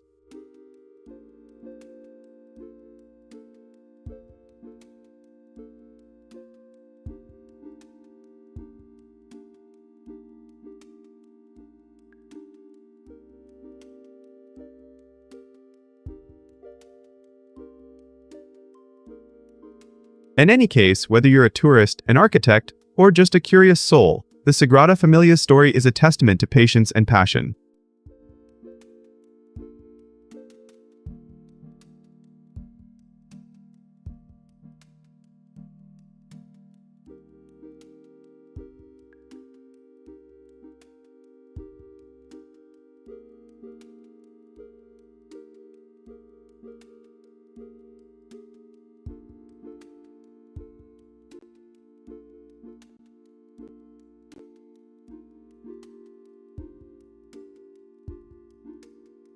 Ever pause mid-wash to wonder if the bathroom door should be shut or left ajar?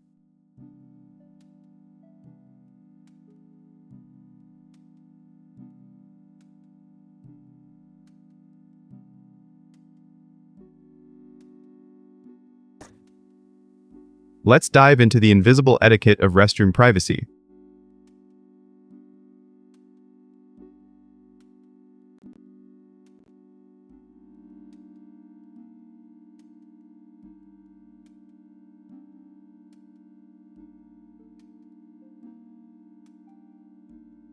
Hey everyone, today I'm diving into the unspoken rules of the bathroom stall, specifically whether you should close the door.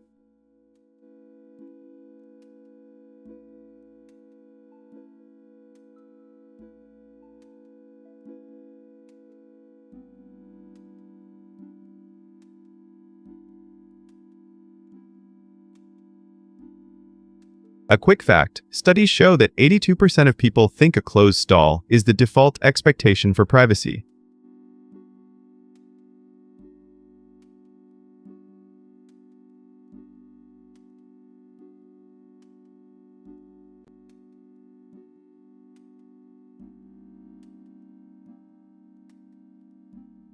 In my experience, people often hesitate to close the door because they worry about being rude or triggering a power outage.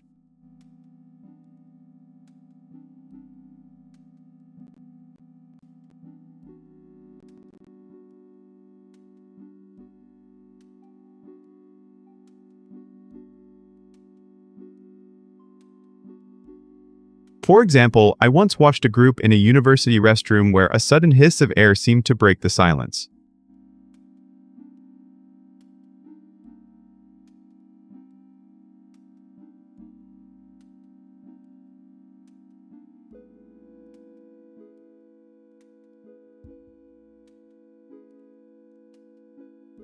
I believe that closing the door is a courtesy that balances personal space with communal respect, but only when it doesn't cause discomfort.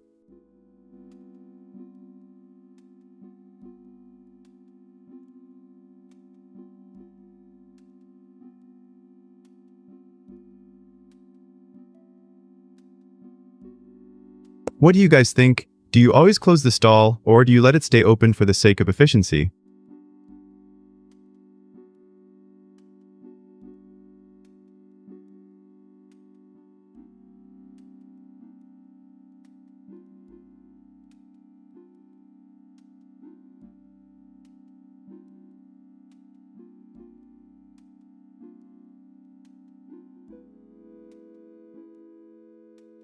Ultimately, the best rule is to gauge the environment. In crowded places, a quick shut is polite. In empty spaces, a gentle close shows respect.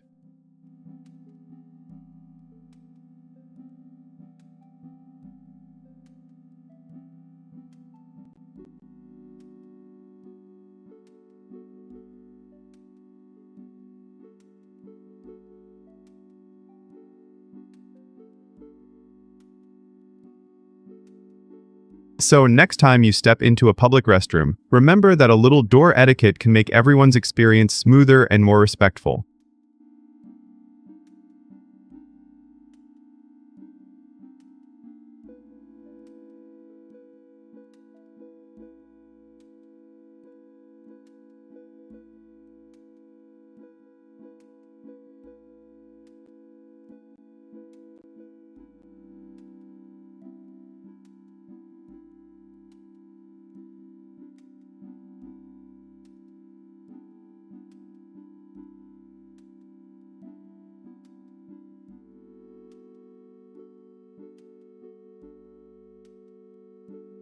Hey everyone, just saw the headline that Bulgaria has officially joined the Eurozone as of midnight on New Year's Day. Big news for the EU and the global economy.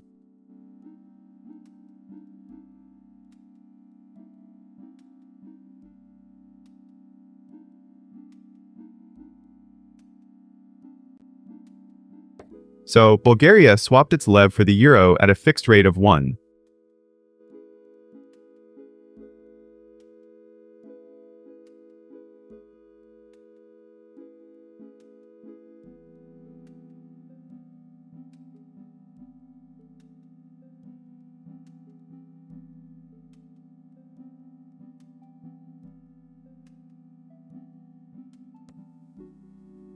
BGN per euro, making it the 21st country to adopt the single currency after nearly 2 decades of EU membership.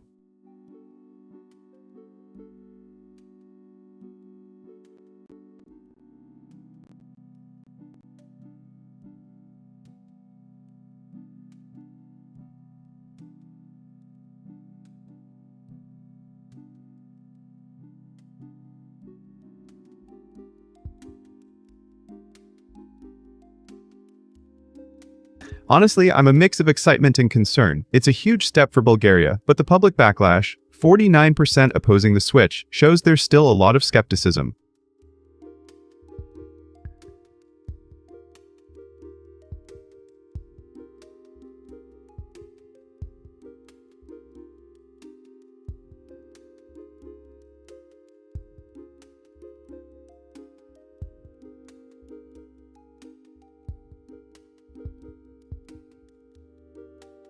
This matters because it could boost trade and investment by eliminating currency risk. Yet, it also raises fears of higher inflation, especially when food prices are already climbing.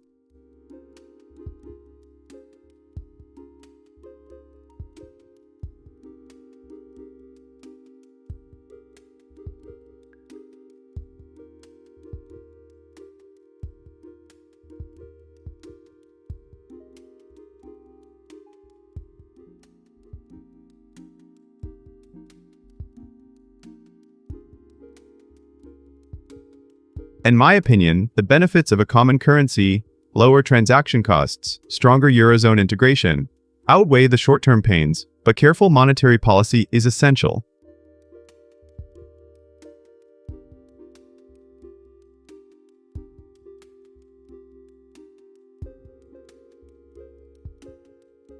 I've asked you guys in chat, what do you think about Bulgaria's Euro adoption?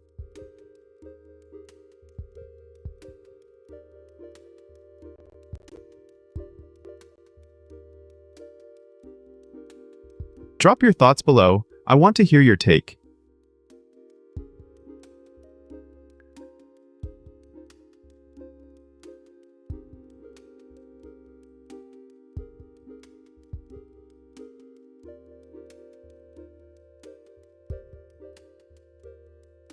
Some of you are cheering for stronger EU ties, while others worry about price hikes. It's a pretty heated debate out there.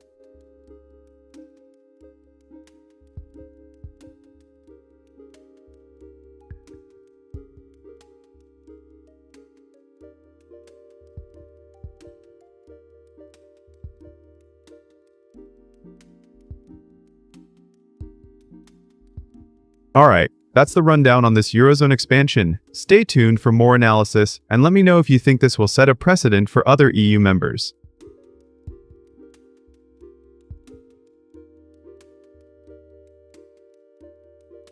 Catch you in the next stream.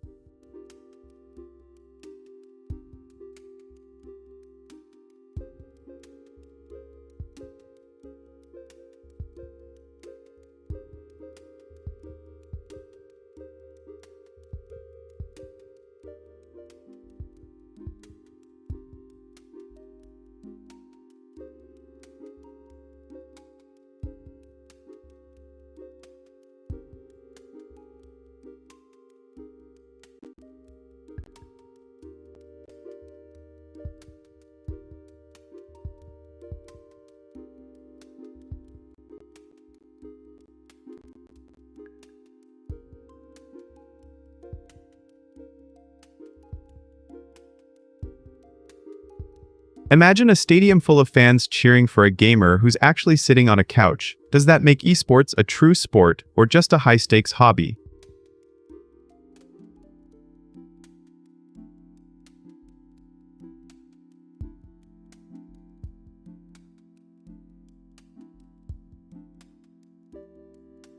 Hey everyone, today I'm diving into the hot debate, are virtual championships truly sports?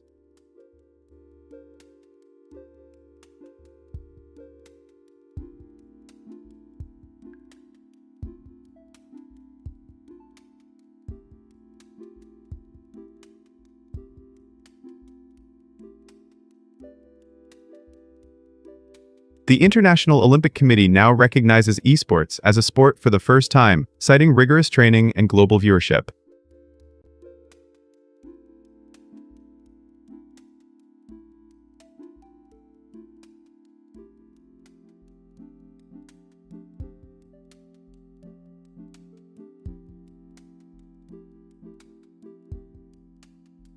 Overlord's calling for a new quest. What epic should we tackle next? Brave minions.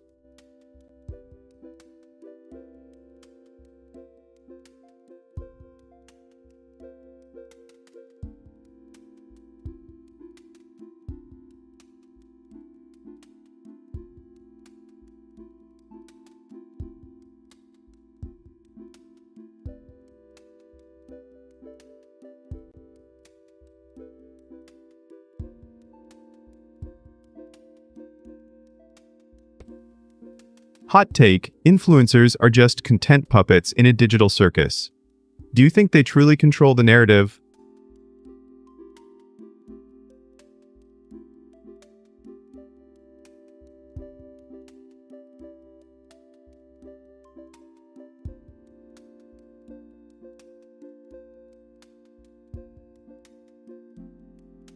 I'm convinced. I believe the real power lies in the audience, not the flashy feeds. Are we just passive viewers?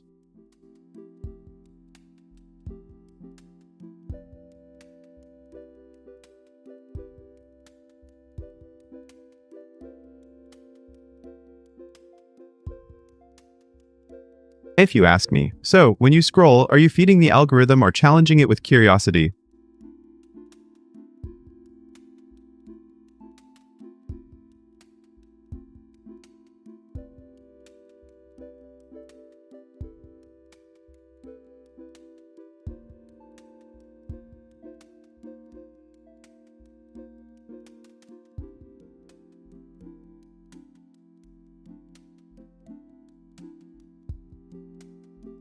I think influencers turn every scroll into a paycheck. Are we ready to stop paying them and start paying ourselves?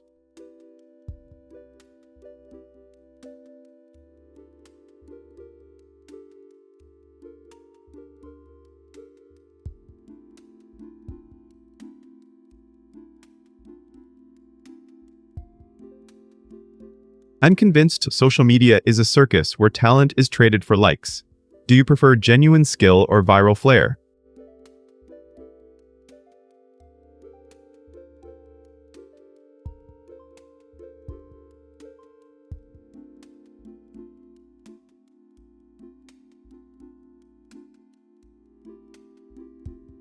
And convinced. I believe the real power is in the comments, not the algorithms.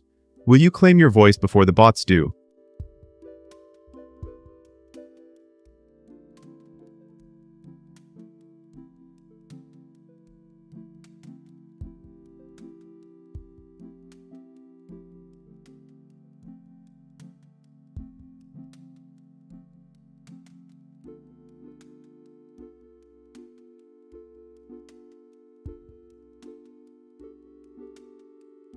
Minions, vote with, exclamation mark next, and then the name of the which vibe you want. Let's pick the next move. What's your take?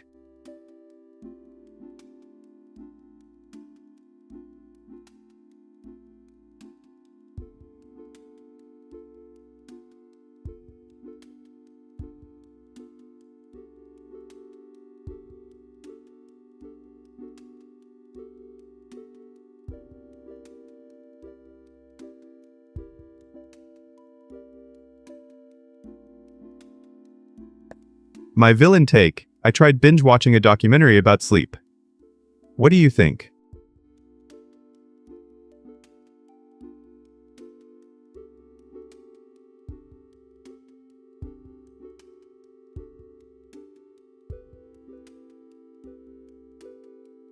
I think movies about sleep are the best for dreaming, right? Or do you prefer a thriller?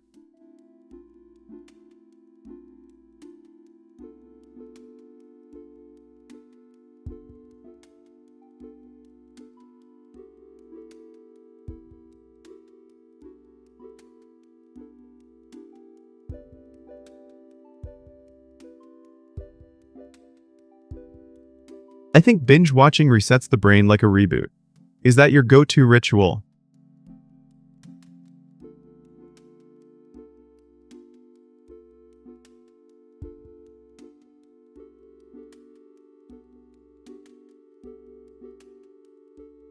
We will just chat, no race this time, ready?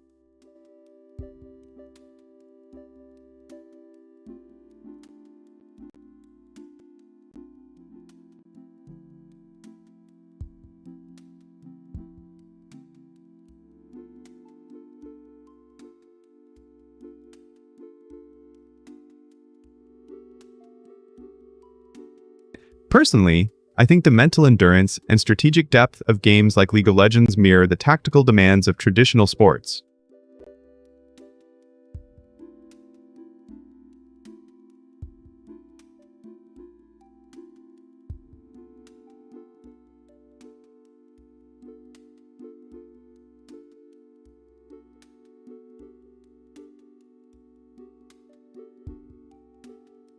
But the lack of physical exertion, players sit for hours versus athletes sweating on the field, raises questions about what we define as athleticism.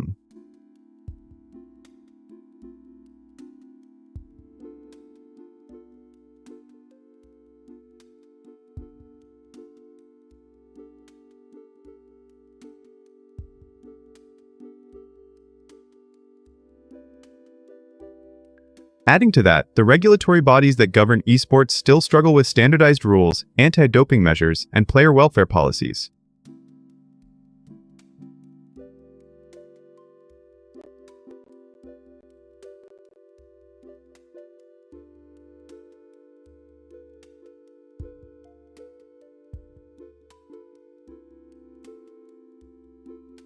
So, what do you all think?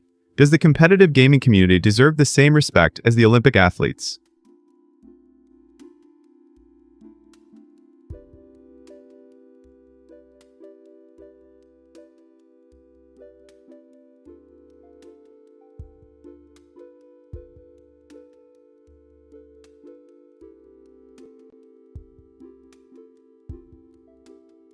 If we broaden our definition of sport to include cognitive skill, the lines will blur, potentially redefining future athletic competitions.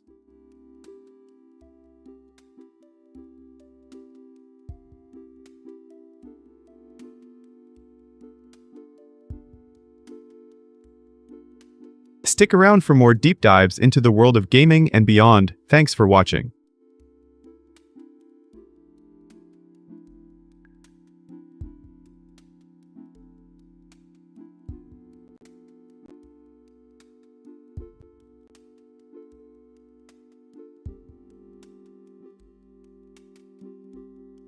Hey everyone, I've got a work joke for you that's sure to make you laugh before your coffee kicks in.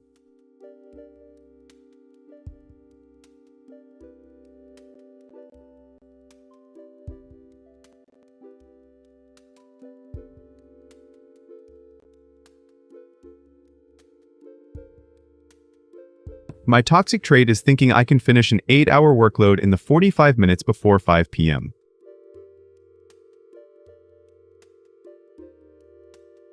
Ha!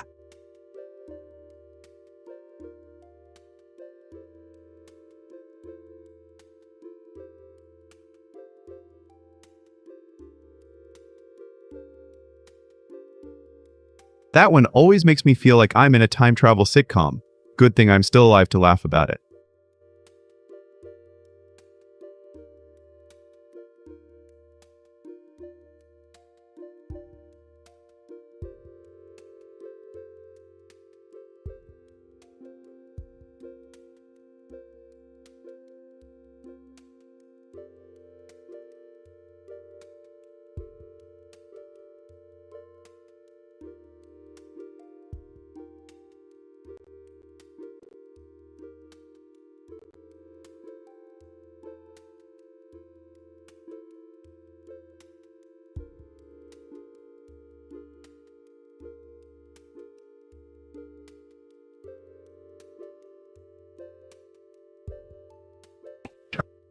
Remember that instant rush of waiting for your Polaroid to bloom from a hazy blur into a crisp snapshot, as if the world paused just for you.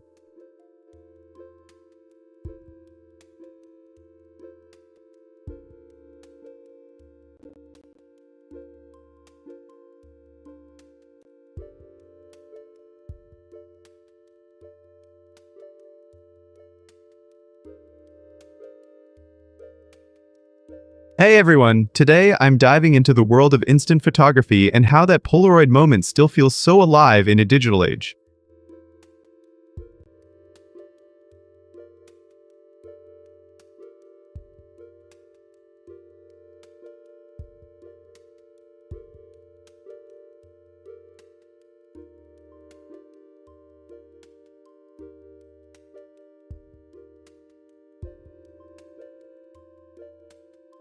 Did you know that the first Polaroid camera, released in 1948, let people develop a photo in just 90 seconds, giving them a physical image right before their eyes?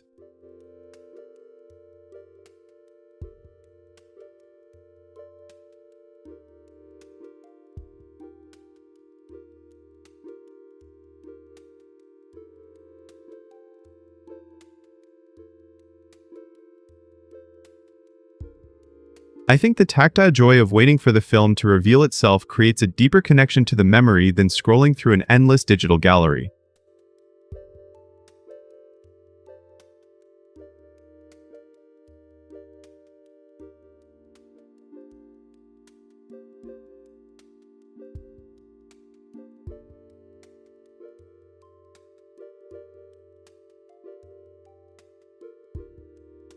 For instance, when I shot a sunset with a Fujifilm Instax, the film's warm glow and the tiny print felt like holding a piece of the sky in my hand.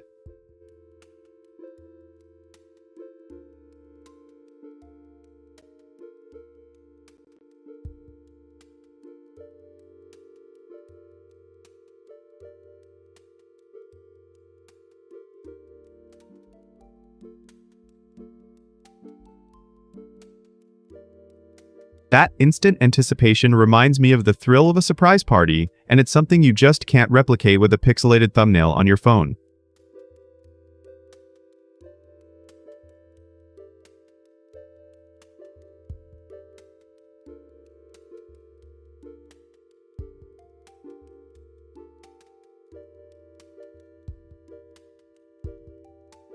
So chat, what's your most memorable Polaroid or instant photo experience, and how did it make you feel?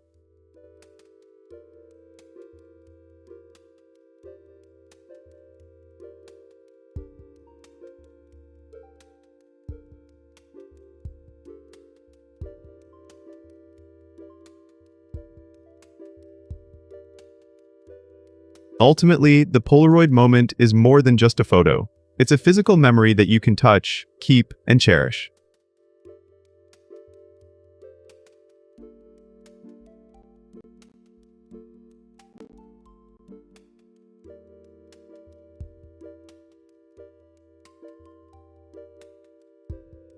Thanks for watching, and don't forget to hit that like button if you love instant photography as much as I do.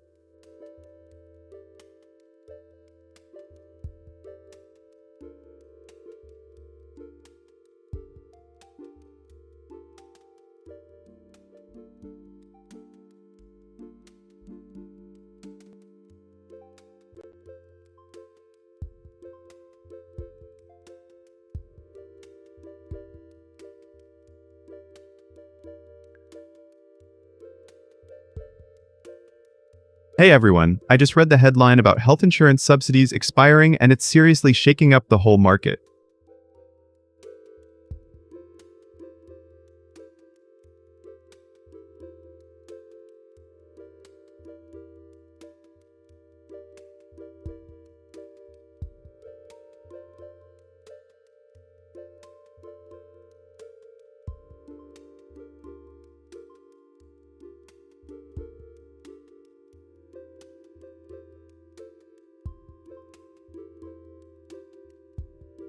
Apparently, the enhanced ACA tax credits that cut premiums for over 20 million people vanished at midnight on January 1, 2026, and average costs are spiking by a staggering 114%.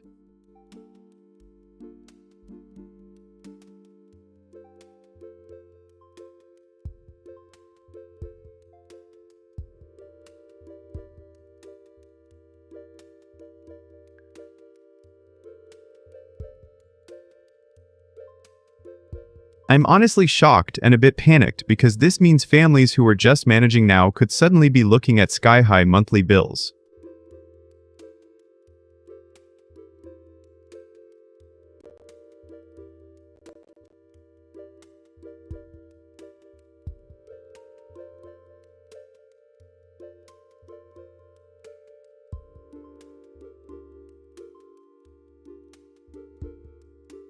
This matters because it flips the financial stability of millions of Americans upside down and could drive more people into debt or out of coverage entirely.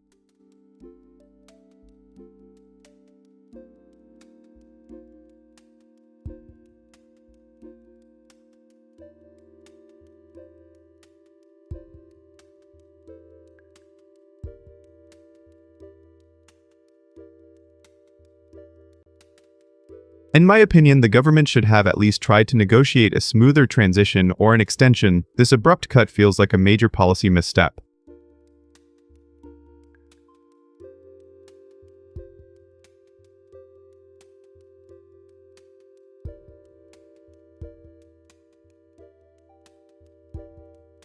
I've already pinged the chat. Drop a tajia if you're feeling the pinch or have a story about losing coverage.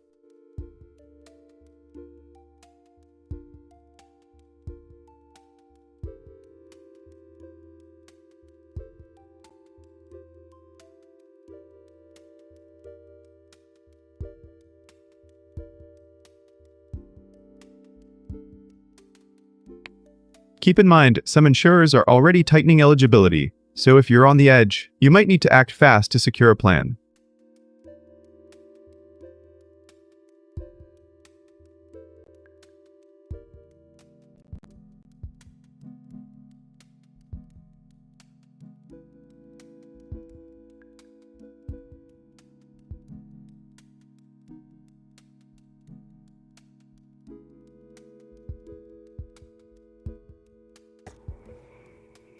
Alright, that's the scoop for now.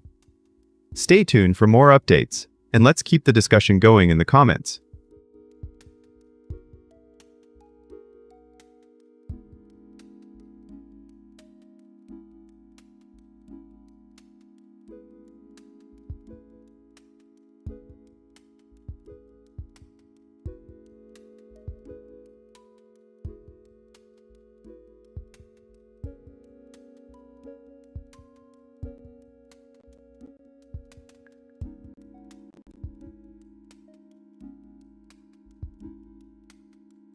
What if your favorite meme could be worth a fortune?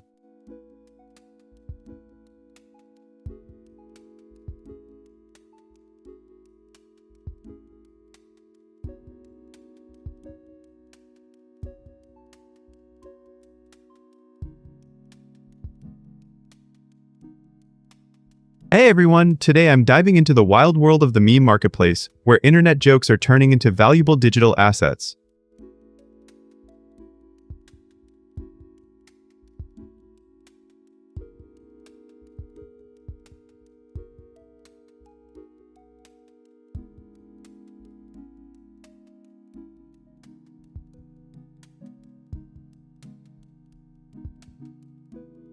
Did you know that the first meme NFT sold for over $30,000, signaling a shift from free content to a tradable currency?